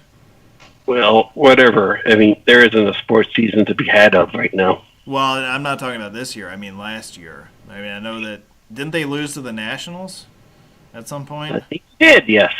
That was the wild card game, wasn't it? But then again, you know who won the World Series last year? Well, I know who is the defending champion right now, yeah. So you could make the some argument team that, from D.C. Yeah, so you can make the classic argument that, well, we lost to the eventual champions, so, you know, we got hosed. You know, that sort of thing.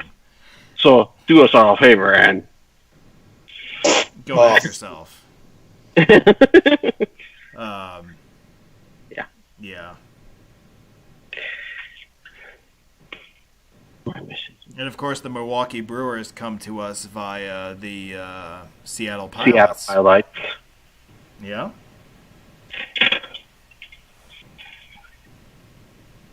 See that? You never knew you had that much in common with Seattle, Washington.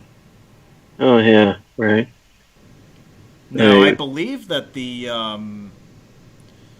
Seattle Pilots, that 1 year that they spent in Seattle, does that belong, you know, from records and history wise to Milwaukee?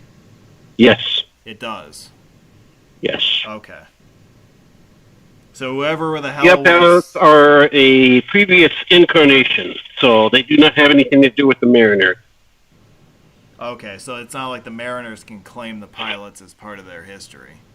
Not like the Cleveland Browns can. Okay, yeah. Yeah, well, that Browns situation was a one of a kind, I feel. Because that had never happened before, where they actually negotiated the history of a franchise to a future expansion team that did not exist for 3 years afterwards. Right. Yeah. Yeah, that whole thing was really screwy. Stupid. Because they felt that the former Browns, the Ravens, betrayed Cleveland. Yeah, so like the league was kind of like, well, yeah, we understand that, you know, Art Modell and the Browns really screwed you over, so we'll throw you a bone and let you keep all your history, and we'll let Art Modell do whatever the hell he wants, but we'll make him do it under the guise of an expansion franchise instead of actually a right, and then guess what he does? He steals all the wins from the Browns. Right, so the Browns end up, you know, the real Browns, which are in Baltimore, end up winning a Super Bowl like 3 years after they left Cleveland anyway. It's like as soon as they right, get the while the current incarnation of Browns becomes the laughing stock of the NFL. Right, yeah. So as soon as the Browns get the stench of Cleveland out of their nostrils, they win the Super Bowl. And the expansion Browns, which exist today, are the laughingstock of worldwide professional sports. Yeah, but it's interesting. Which, where are we again? What's that? Where are we again, Highway? This is 275. Yeah, we're rambling on about the Browns right now, but we're on 275 eastbound. We passed through Indiana. Eastbound across northern Hamilton County between I-75 and I-71. But yeah, it's interesting that they cut that deal with Cleveland at that time, because a year after that, the Houston Oilers packed up and left for Tennessee. Yes, but they kept their legacy. And Bud Adams, who was the owner of the Houston Oilers at the time, took the records and the history of the Oilers with him to Nashville, and nobody put up a fight against that. Yeah, exactly. Yeah, so like we have like in the Titans Hall of Fame, when you go to their stadium in Nashville, they honor people like George Blanda and Earl Campbell, who played for the Oilers. But they have Tennessee Titans. Yeah, but they have no connection to Tennessee or the franchise in Nashville. Yeah, it's really odd how like the NFL went out of their way to cut a deal for Cleveland, but when it came to Houston, they couldn't care less about it. Yeah, it is very odd. Of course, Houston ended up getting their own expansion franchise within a few years anyway, but they weren't allowed to have access to the Oilers' history because Bud Adams took it with him to Nashville. Imagine what people with money can do. Yeah, somebody wrote a check. I don't know who, but Bud Adams. Yeah, well, you know these owners. They're all multi-billionaires, and they all get their money from somewhere. So do we have any Indiana-related 275s in this list? Do we have any Indiana what? 275 crossings. We will get to the bridges in just a little bit, because we will feature Indiana will have a cameo in this presentation at some point. But for now, you are relegated to watching I-275 eastbound across northern Kentucky in this video, and this is, I believe we're starting this video near the I-71-75 interchange and proceeding eastward towards I-471. Looks eastbound to me. Well, that's what the sign says, and I'm tempted to believe what the sign says. However, this is Kentucky, so you never know. Steve, Josh, you guys still alive? Apparently not. Well, What? I feel like... Exactly. What? What? What? Hey guys, We've take been over kind with of soloing this thing with the NFL franchises when we're talking about Cincinnati roads. Should have been talking about Cincinnati roads.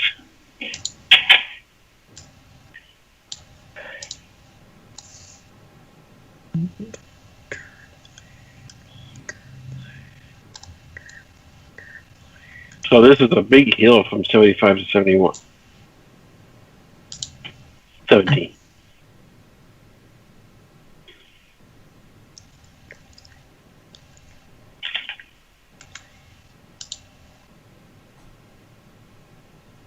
Stop at a Wendy's or Arby's on the way.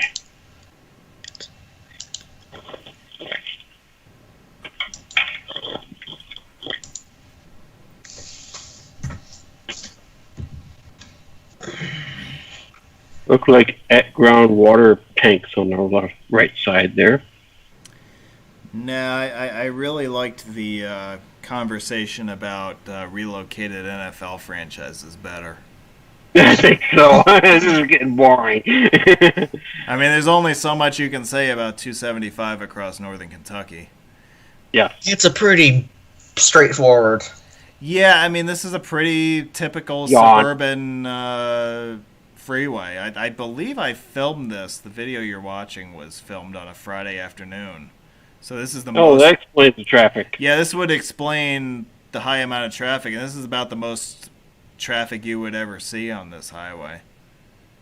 Yeah, on a normal day. I mean, days like today, you're probably going to experience a lot less. Yeah, with the Rona and everything. Mm-hmm. Yeah.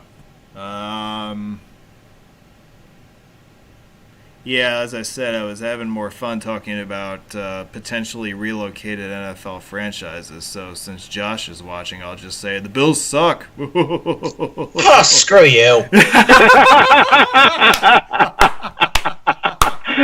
That's okay. We could talk about the Raiders. Now, Josh, now that the NFL is going ahead with the seventh playoff team per conference, it's more and more likely that the Bills and the Titans will face off in future playoff games. Oh, Yeah, I mean, it's... Yeah.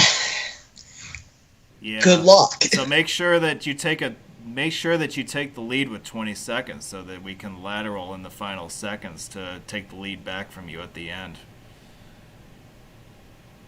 That's not funny. Oh, that is really funny, actually. That's hilarious. I think it's hilarious, Josh. I don't care what you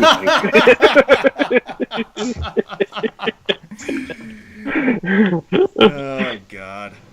Yeah, I had to throw that in there. I know. I'm a terrible person. And Josh is hanging up on us right now, so, Bye. yeah.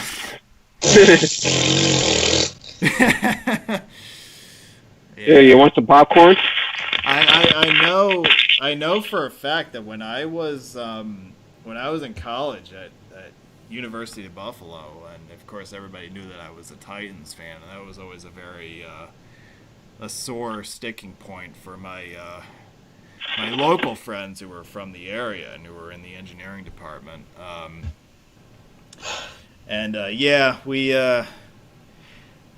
lot of us didn't get over that.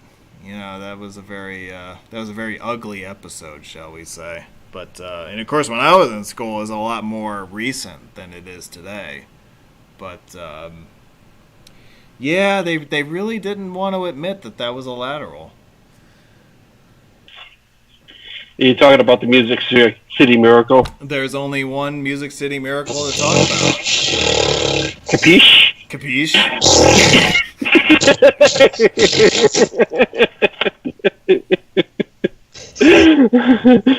Yeah, that was not that was a whatever. Look at Doug chimed in, not funny. Yeah, I get it. You know, listen, I've been getting that vibe from Western New York for many years. Okay, like I understand that, but as a play in NFL history, it's really beautiful. You got to admit. Oh yeah, I'll admit that much. I mean, it's a judgment call on the officials, so one could argue either way the game spoke enough. Why do you think they took down the pass interference replay? Well, you know what? One thing that Bills fans and Titans fans can agree on is, in spite of all the rivalry and the bad mouthing that goes on between the fan bases to this day over that game, thank God we're not Jets fans. See, I knew I could get Josh to laugh. There you go.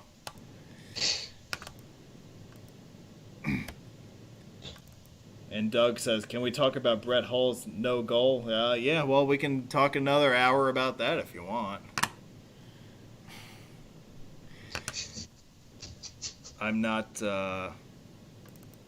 I didn't really get into the Sabres when I was in college. But again, like when I got into college, like around 2007, 2008, I mean, again, that was a very fresh memory in a lot of the fans' memories.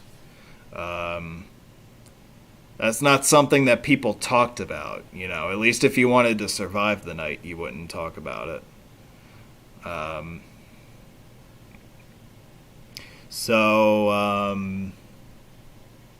What the hell was the last video we watched? It was, what was it, 275 or something like that?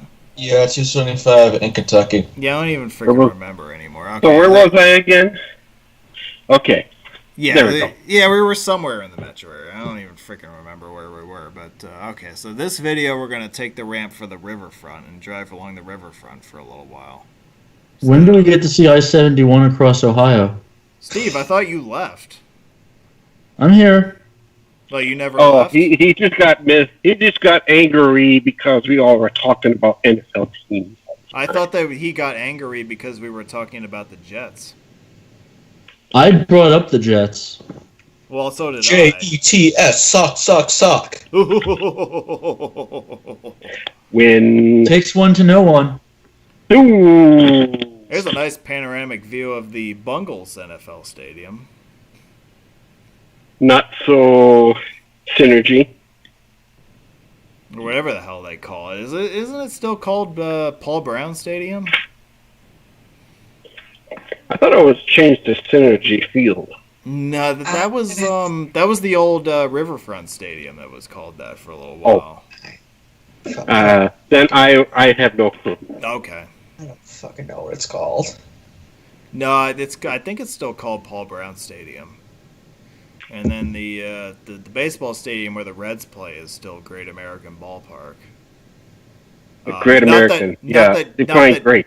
Well, not that you'll see great baseball played there, but it is, you know, that is the name of it. So this can be described best as the service road for Fort Washington Way. The expressway itself is in the trench to the left below ground, and we're on the local surface street, which serves, this particular street here serves as the eastbound service road for the expressway. And if you look in the distance, it looks like the Cincinnati Dinky just crossed the street and is now meandering eastbound on the same surface street that we happen to be on. It also looks to me like there is entrances for so-called subway stations that don't exist. Well, this looks like a dinky in search of a subway station. I would agree. Yeah, I think there's underground parking under all of this. So.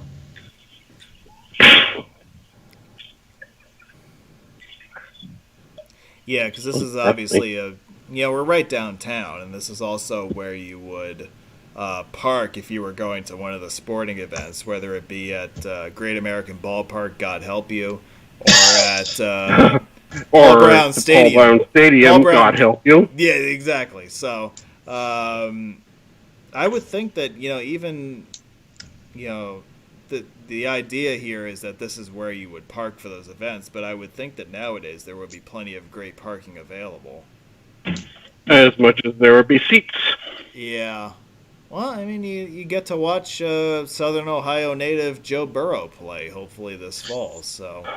That's right, you can. Yeah. National champion, Joe Burrow.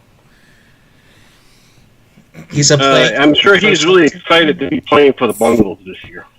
Yeah, well... I'm sure he's glad that he declared for the NFL draft this year. Although the thing that I would ask is, he's getting the chance to play in front of basically his hometown. I mean, Cincinnati's the closest thing he has to a home city in the NFL. My question would be, if he waited a year, where the hell would he end up? Cincinnati.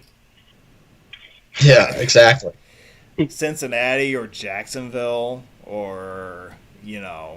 Hey, don't hate on Jacksonville. They almost got a chance to go into the Super Bowl. Yeah, I mean, that wasn't all that long ago, right? No, not at all. I mean, Blake Bortles, of all players. Right. Who the hell? Although, you have to agree that that Jacksonville team was really a fart in the wind, because they went right back to being shitty again right after that. Absolutely. Yeah. Hop. And I guess, the Titans were that team this year. They were this year's version of the Jaguars. So, it'll be interesting to see if they follow the Jacksonville model and just go back to being mediocre or bad right away, or if they have some sort of momentum behind that and they can continue to be contenders for a spot in the Super Bowl. We call them the Duval County domesticated kitties. Or we just call them the future London Jaguars, whatever. Yes, exactly. Yeah. Yeah, I can see them ending up over. Yeah, because they probably will. They probably are entertaining the London fans than they are attending the Jacksonville fans. Maybe not the Brownlee fans, but that's it's a different story.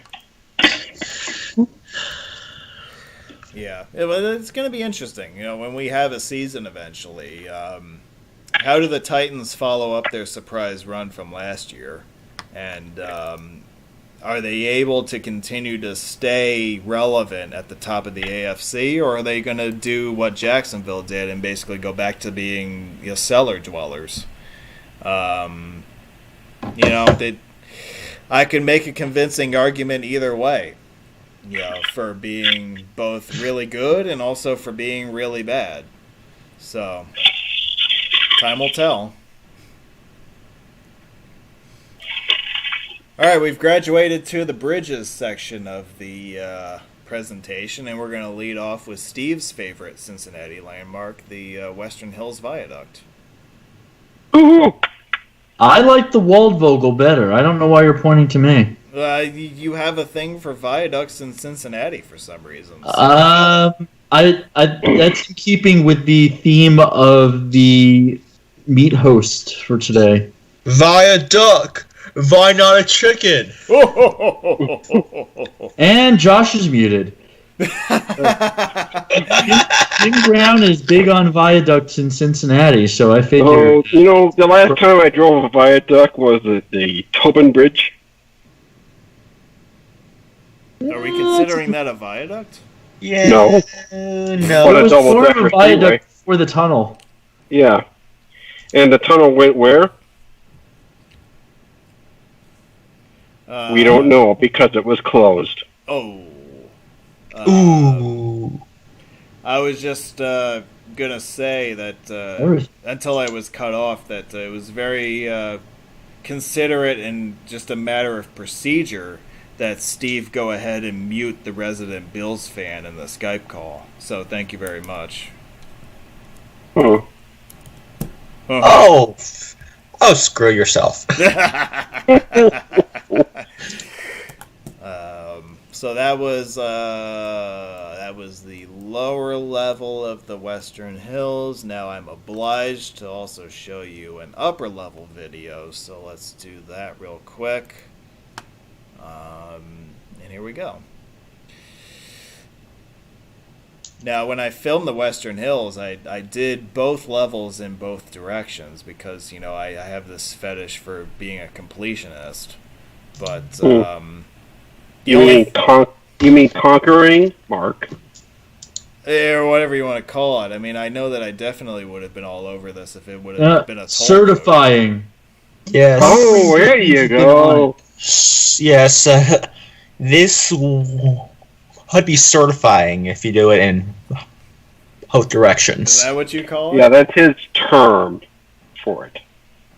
Is that I forget who came up with this. That's Mark's term for it? Yes. I don't think I've ever heard of that one. Okay. I've heard I it. have now.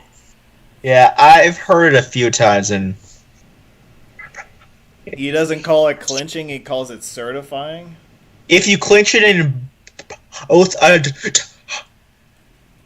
if you have it clinched up both ways, you have it certified. See, now I like that term better. That sounds a lot more official and a lot more professional. You know? Like, you have this route certified. I'm like, hell yeah, I do. You damn right I got I-8 certified. So, go screw if you don't like it.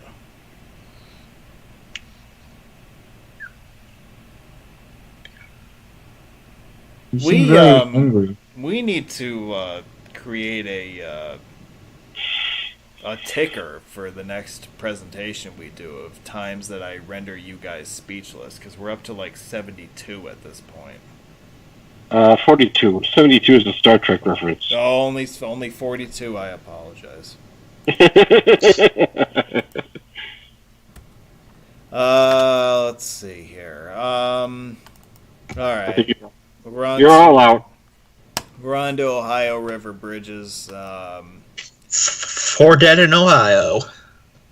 Now, Josh, we are not doing a Kent State University campus tour in this presentation. He wasn't talking about that. Yes, I was, but Yes, he was, but okay. Anyway. There's more cities being put under curfew now.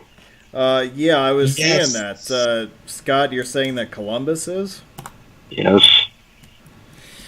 Well, it's a good thing that this Cincinnati road meet didn't go until midnight. Uh-huh. Gotta be careful in Columbus. They may flip over the autonomous vehicles downtown. yeah. Yeah. Yeah. Well, that's the reason for the curfew. It's not because of COVID. It's because of other The things. protest. Some protesting that's going on for some odd reason that we've heard of before. Baltimore. Related to what happened in Minnesota, right? Pretty much. Yeah. Yep. Okay. There are some individuals wanting to create a civil war. Yeah, there was a demonstration here as well. Yeah. That I may have attended if not for this stream. Well, I'm glad that we kept you out of trouble tonight. Yeah, we're apparently more important than justice. So Yeah. be proud. Keep in mind that these demonstrations aren't really exactly being instigated by the people wanting justice. Oh, the demonstrations are a lot different than the problems that we're having, but we're not going to turn this into a political stream. Thank I you. think Dan may want to just turn on the radio and have that play instead. Yes. When's news time? 7:54. This is not live. There is no way. You missed the anybody 5 in this o'clock news. Thank chat you is very in much. Cincinnati Yeah. right now because you're not that stupid. Yeah, we really It's missed not the 5 o'clock news. Yeah, we really missed the 5 o'clock news. That's for sure. Yeah. Yes, David, I'm in Ohio tonight. I'm from Ohio today. Do us all a favor and Do us all a favor and off. Don't worry, Dan is wearing a mask while he narrates. also U50 I-50. Oh, God. 032 I-74. Yeah, good luck with that one. No. It has to be a U.S. route, Josh. It does not. Yes, it does. Well, if certain people are making the rules, it sure doesn't.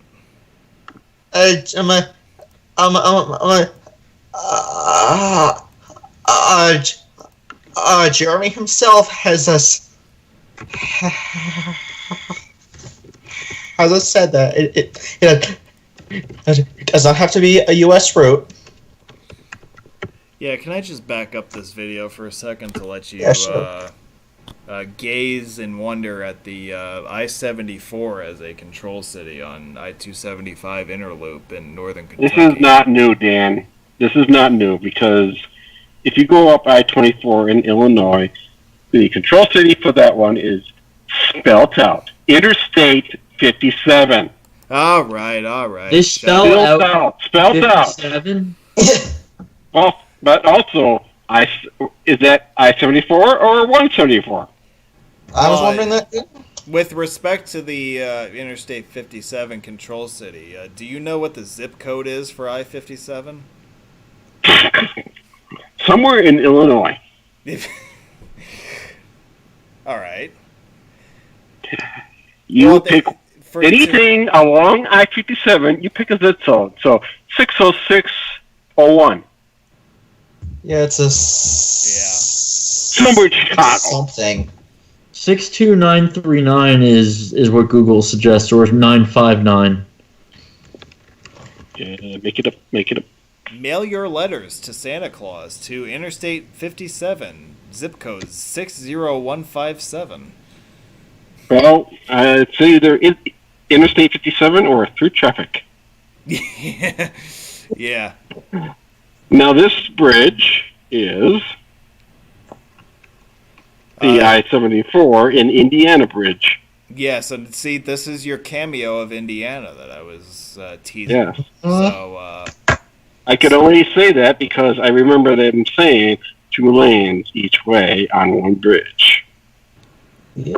see that? You've done your homework, Scott. I'm proud of you. Very good. Thank you very much. Here's the, this is the Welcome to Indiana sign, and we're coming up on the only exit on 275 in Indiana.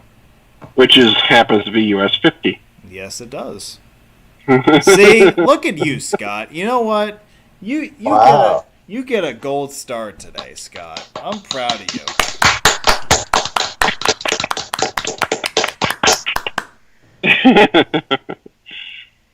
It happened to be the only part of 275 that I have actually driven on. Back in 1995 on the Ed. Really? So you haven't been on the rest of it? No, because it was on the way to somewhere else. So wait, you got on at US 50, and where'd you get off? I got on at I-74, got off at I-75. You got off at I-75 on which side of the Ohio? The southern side. Oh, so you drove this part. Yes. Okay. It was on the way to North Carolina. Oh, How- so you were how trying did to And let's just say whatever. you were trying to follow I-74 all the way to North Carolina, and you got lost. No. It was a family.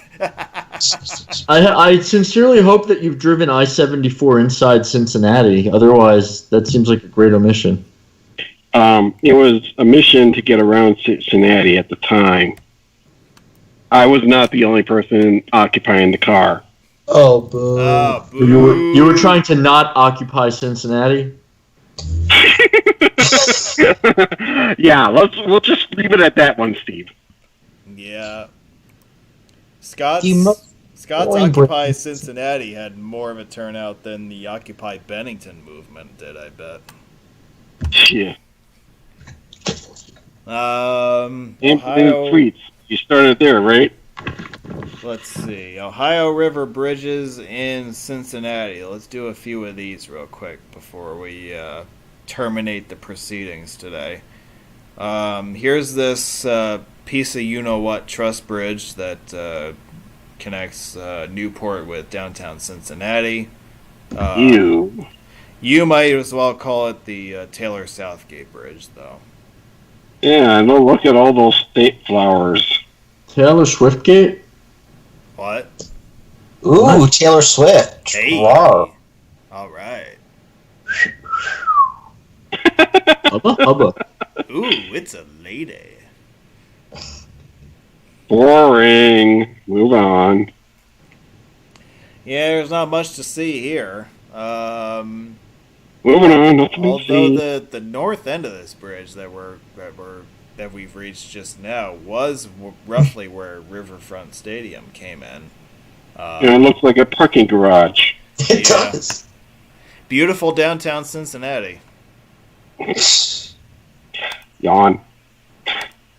Although it does have pretty good infrastructure above it. I'm not complaining about the interstate system that was built above it in subsequent years. Mm-hmm. Here's the Roebling Bridge, and we begin this video in downtown Covington. Yay! Ooh. Looks like New Jersey or New York signals. No. No.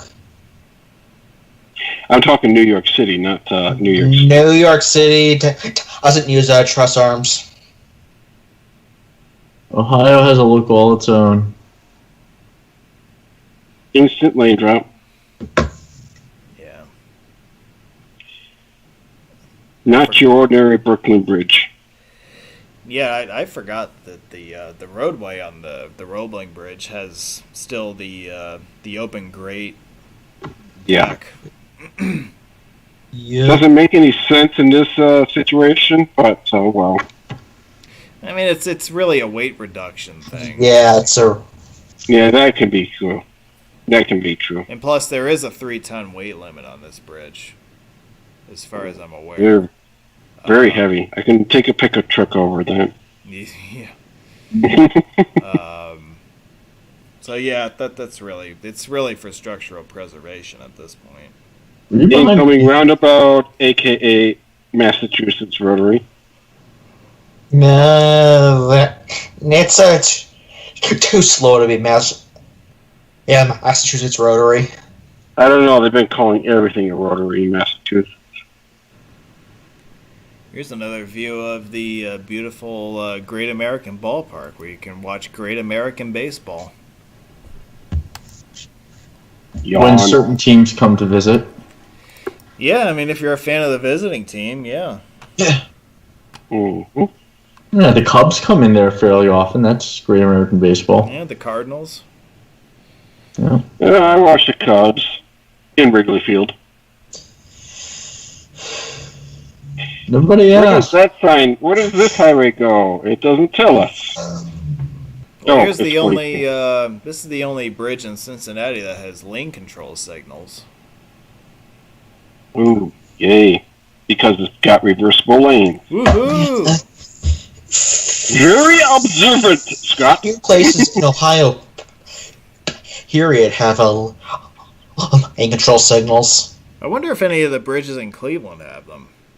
I don't think so. Maybe the kamikaze curve. Nope. Wrong state. I know, okay. it's not. I'm trying to think of the viaduct.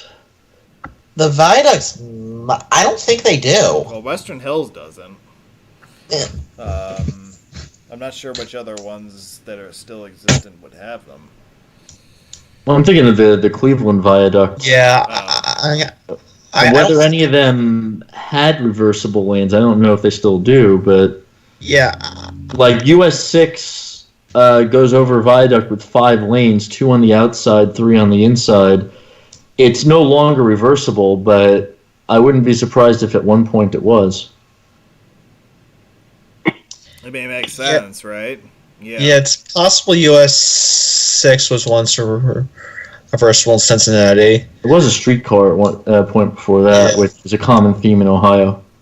Yes. Yeah, the railroad bridge that we just saw on the left in this video is still active. It's one of 2 railroad bridges between Ohio and Kentucky and this Cincinnati area that is still active and carrying rail traffic. We have 2 more bridges in the city of Cincinnati to cover, and we're going to knock them both out in this video.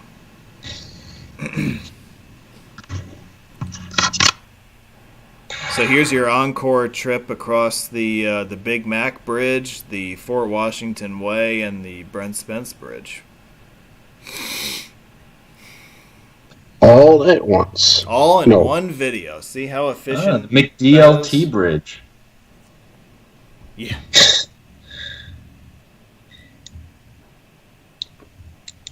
Keep the hot side hot and the cold side cold. Hey, this is the 20-piece McNugget Bridge. For $4. Yeah. I'm loving it. Ba-da-ba-ba-ba. Takeout or delivery via Grubhub.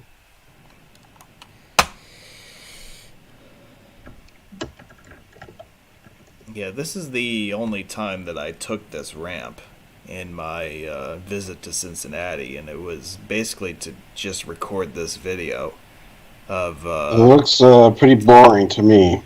Yeah, we basically do a big loop-de-loop onto 50 westbound, which then merges in with Fort Washington Way, which then merges with the Brent Spence, and you get a great view of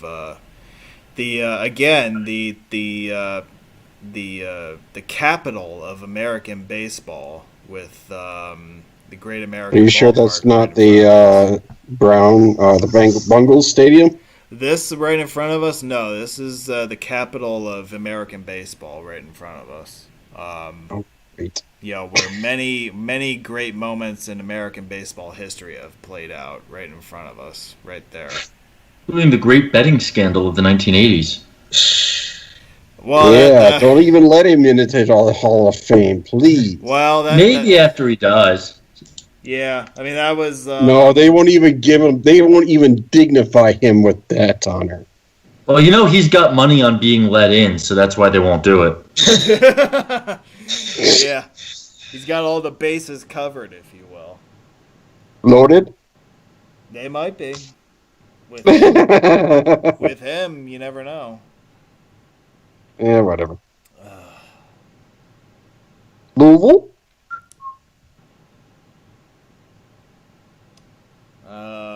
Yeah, so we take this. I think this is a ramp we covered before in a previous video, but this is if you want to stay on the I-71 main line, you have to navigate this windy, curvy ramp, which ends up on the upper level of the Brent Spence into Kentucky. The 2 lanes from I-75 southbound merge in from the right, so you have a 4-lane upper level, and you also have a 4-lane lower level that we already touched on. An interstate taking a ramp? Dude, where's my respect? Yeah, what the hell, man? All the more reason to build the Eastern Bypass, in my opinion. Yeah. Hey, at least it's not wheeling. Build the 2 additional Brent Spence bridges. 8 lanes isn't enough. Let's have 24 lanes. Woo! Let's have a Dan Ryan Expressway or Highway 401. Yeah. Yes, Chicago, Toronto, and Cincinnati. Yes, all 3 of them definitely belong in the same sentence, for sure. No. Drop Cincinnati from that sentence. Don't forget Newark, New Jersey. Well, that's the New Jersey Turnpike kind of bypasses it. Yeah. As much as any other city goes into as much as any other highway goes into a city, the Turnpike goes into Newark, and that's where it has its 18-lane maximum. Oh yeah, right at the exit 14 mixing bowl there. Yep. Exit 14, 14, 14, 14, 14 as you go up the Newark by extension. 14, 14A, 14B, 14C. Yeah. Yep. You couldn't set up new ones, huh? Well, all the exits on the Newark Bay extension are derived from exit 14, so it makes sense. Pretty much. Yeah, because New Jersey. That's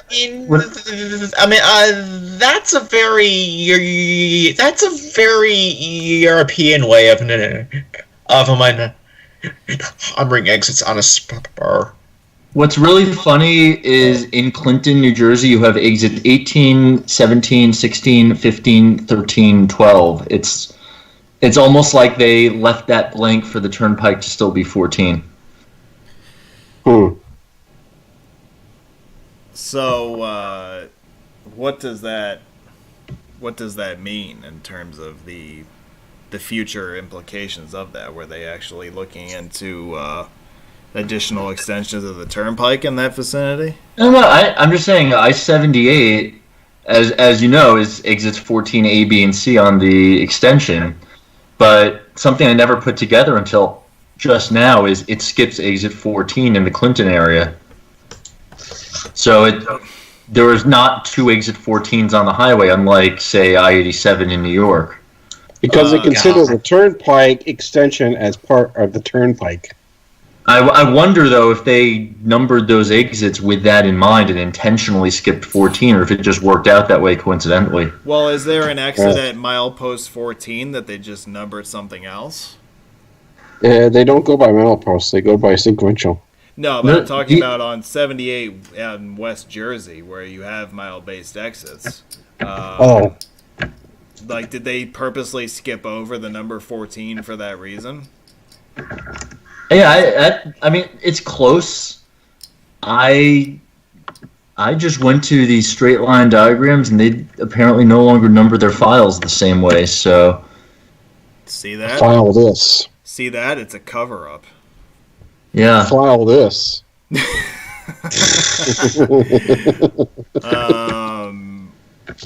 Guys? Or 14 may not have ended up in a situation where they didn't have an interchange at that milepost. Well, yeah, right. That's the easiest explanation, right? But Steve is in a very giving mood today, so he seems to be insinuating that there's some sort of conspiracy going on here. Oh, look, there's no exit 14. Uh-oh. Capiche? Yeah, capiche. Oh, looks like we found a bunch of whales. Wakey, wakey. Capiche?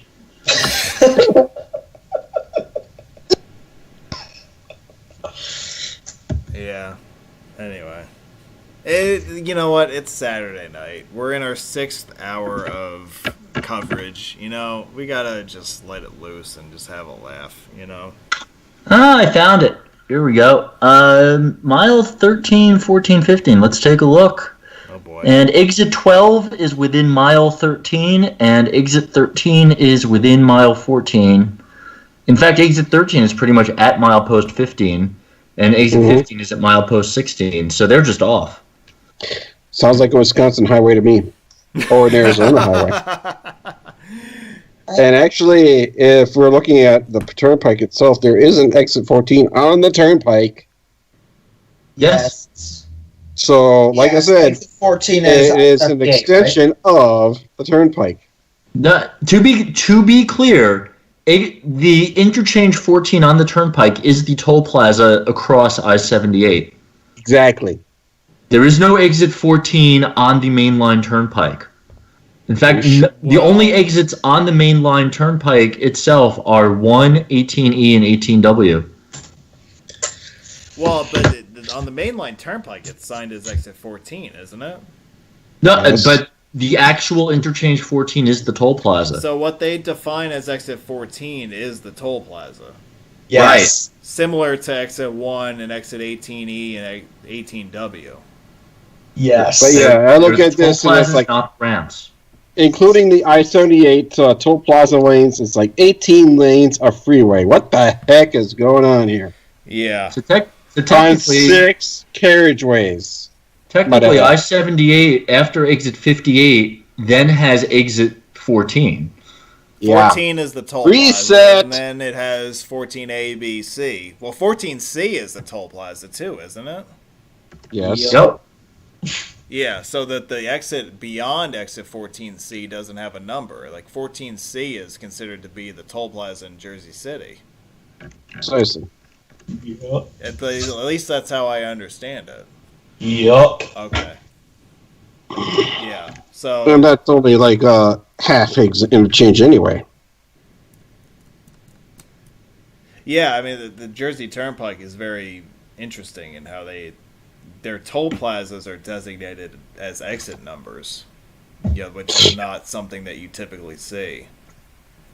Well, then again, they don't exactly have everything MTCD compliant anyway, so Well, there you go. They're starting to, though. well, They're yeah. working on it, but they're not there yet. Yeah, I mean, all the signage has been converted over to MUTCD compliant versions.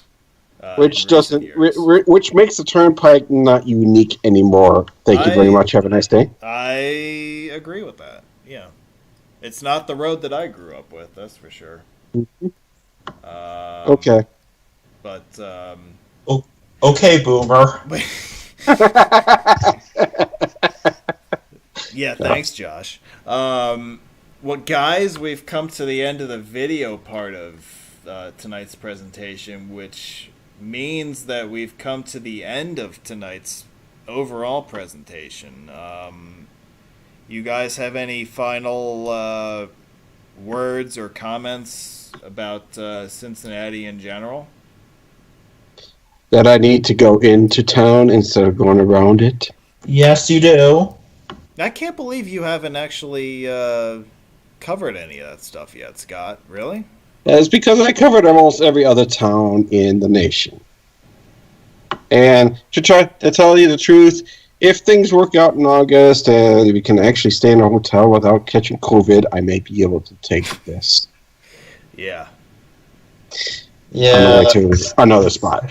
That's all of us right now. Pretty much. Because I already lost my primary trip for the August vacation that I have to take because of work.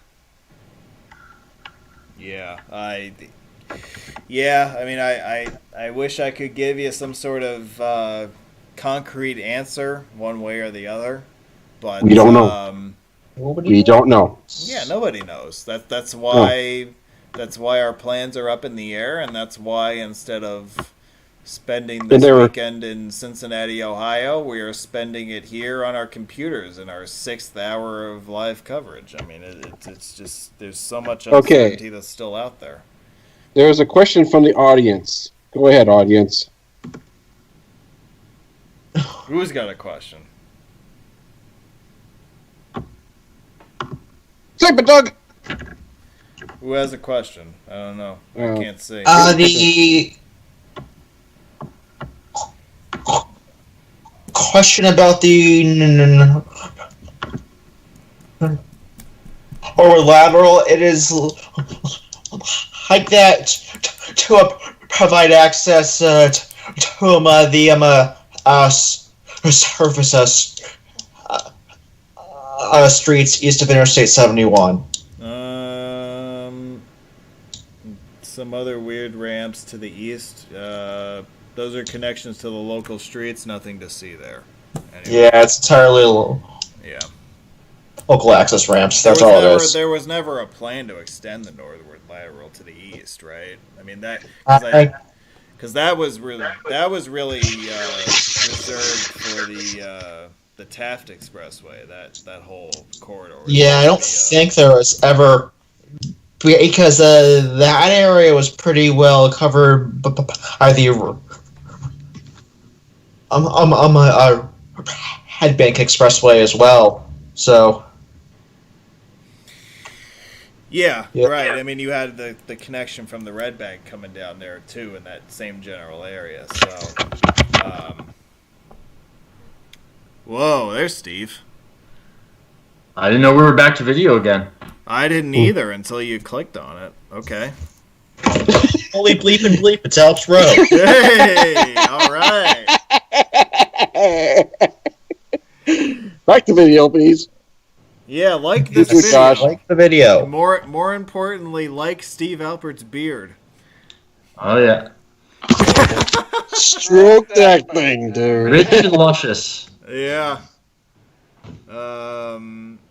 Guys, any final thoughts from you guys before we either switch subjects altogether or sign off? Like, what do you guys want to end the evening with? We could sing rounds. Yeah, I'd rather not. Yeah, I think we'll just end. No, I think we're good. I'm gonna go outside and build a fire. They let you do that in Wisconsin legally? Yep. Oh, all right. As long as it's in a pit, that's all that matters. So, like, Wisconsin... Hey, this is a peaceful fire. I'm not burning any buildings. No, I wasn't going to go there, but Wisconsin doesn't have, like a, whatever you want to call it, like a leaf burning ban or something like that? Whatever. Wisconsin. Well, yeah, I know it's Wisconsin. Is there a mandatory cheese eating requirement at the same time? Well, it depends on how you look at it. I look at it as mandatory. Hey, it's Wisconsin. What do you expect? I expect lots of I-41. Well, I got worn out by that. Oh. Someone in the live chat is asking us to end with a beer, so Very good. We'll end with a beer.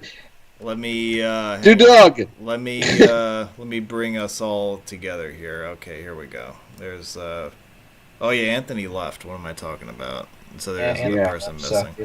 All right, well, we were asked to end with a beer, so you know what? Give me a moment, and we'll do that. All right, let's give. Well, we're getting a tour of Scott's home domain here. With Josh, what do you got in your hand there? Okay. M&M's. Boston Lager. Yeah. Oh, that's a good choice. All right. Yeah, let me. This is what I got right now. You see that? Bought at the ShopRite in Fish Save, New York. Fish Save. A few hours ago. Oh, by the way, since this is a Cincinnati presentation, I did not make chili today, but I did make. I did have my honorary bottle of hot sauce from Skyline that I bought a few years ago. Chug. Chug. Chug. This is. Chug. I know that's what you want, but it ain't gonna happen. The sell-by date on this is March of 2020, so I'm sure it's gone bad by now anyway. But I will chug that. Save it for me. You know what? I will do that, and when we are allowed to have gatherings again, I will put you up to that. That is an incentive to allow it. You know what? I'll see what I can do. Here's my can of Skyline chili that has been converted into a pen holder, which is now on my desk. So again, I didn't make chili, but again, because this is a Cincinnati themed day that we have today, I had to come prepared. So all right, so guys, thanks for a great presentation. You guys all were fantastic, and Stay healthy, everybody. Stay healthy. Keep doing the right things. You don't need me to tell you this, but you guys are smart and you guys know what you should do. And keep being safe, keep being smart, and Shapilov. Right. Shapilov. Yeah. Mm-hmm. And watch, this video is going to get flagged by YouTube because we were caught drinking on the air. But anyway, I'm sure this video has already been demonetized, but whatever. I have the free sex shirt.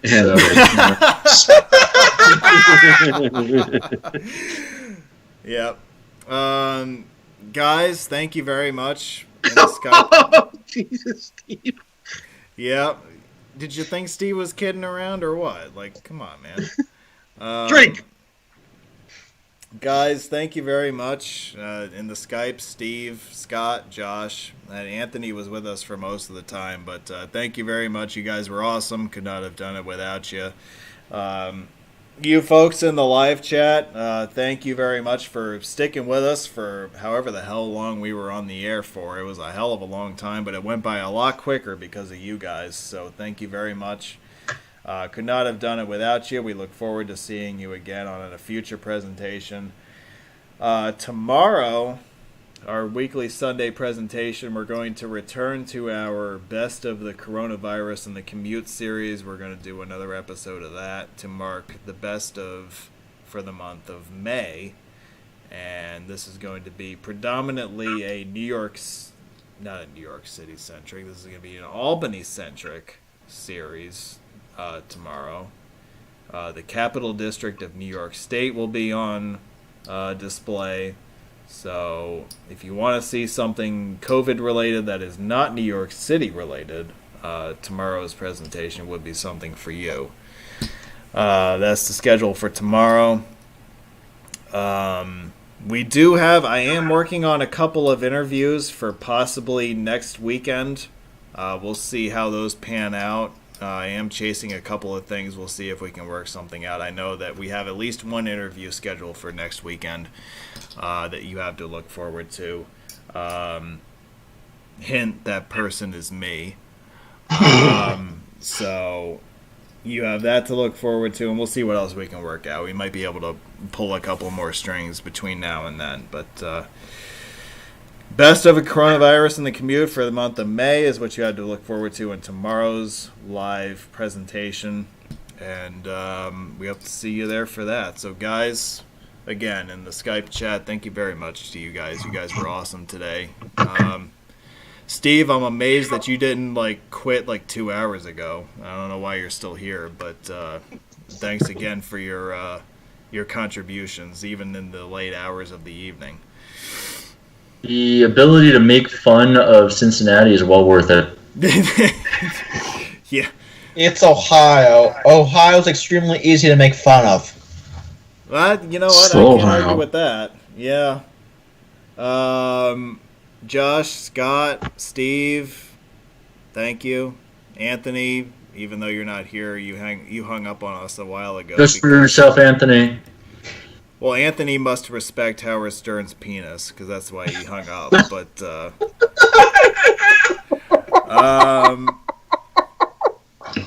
and now I'm gonna pay for that comment because he's gonna listen back and hear that, and he's gonna want to kick my ass the next time he sees me. But you're being recorded.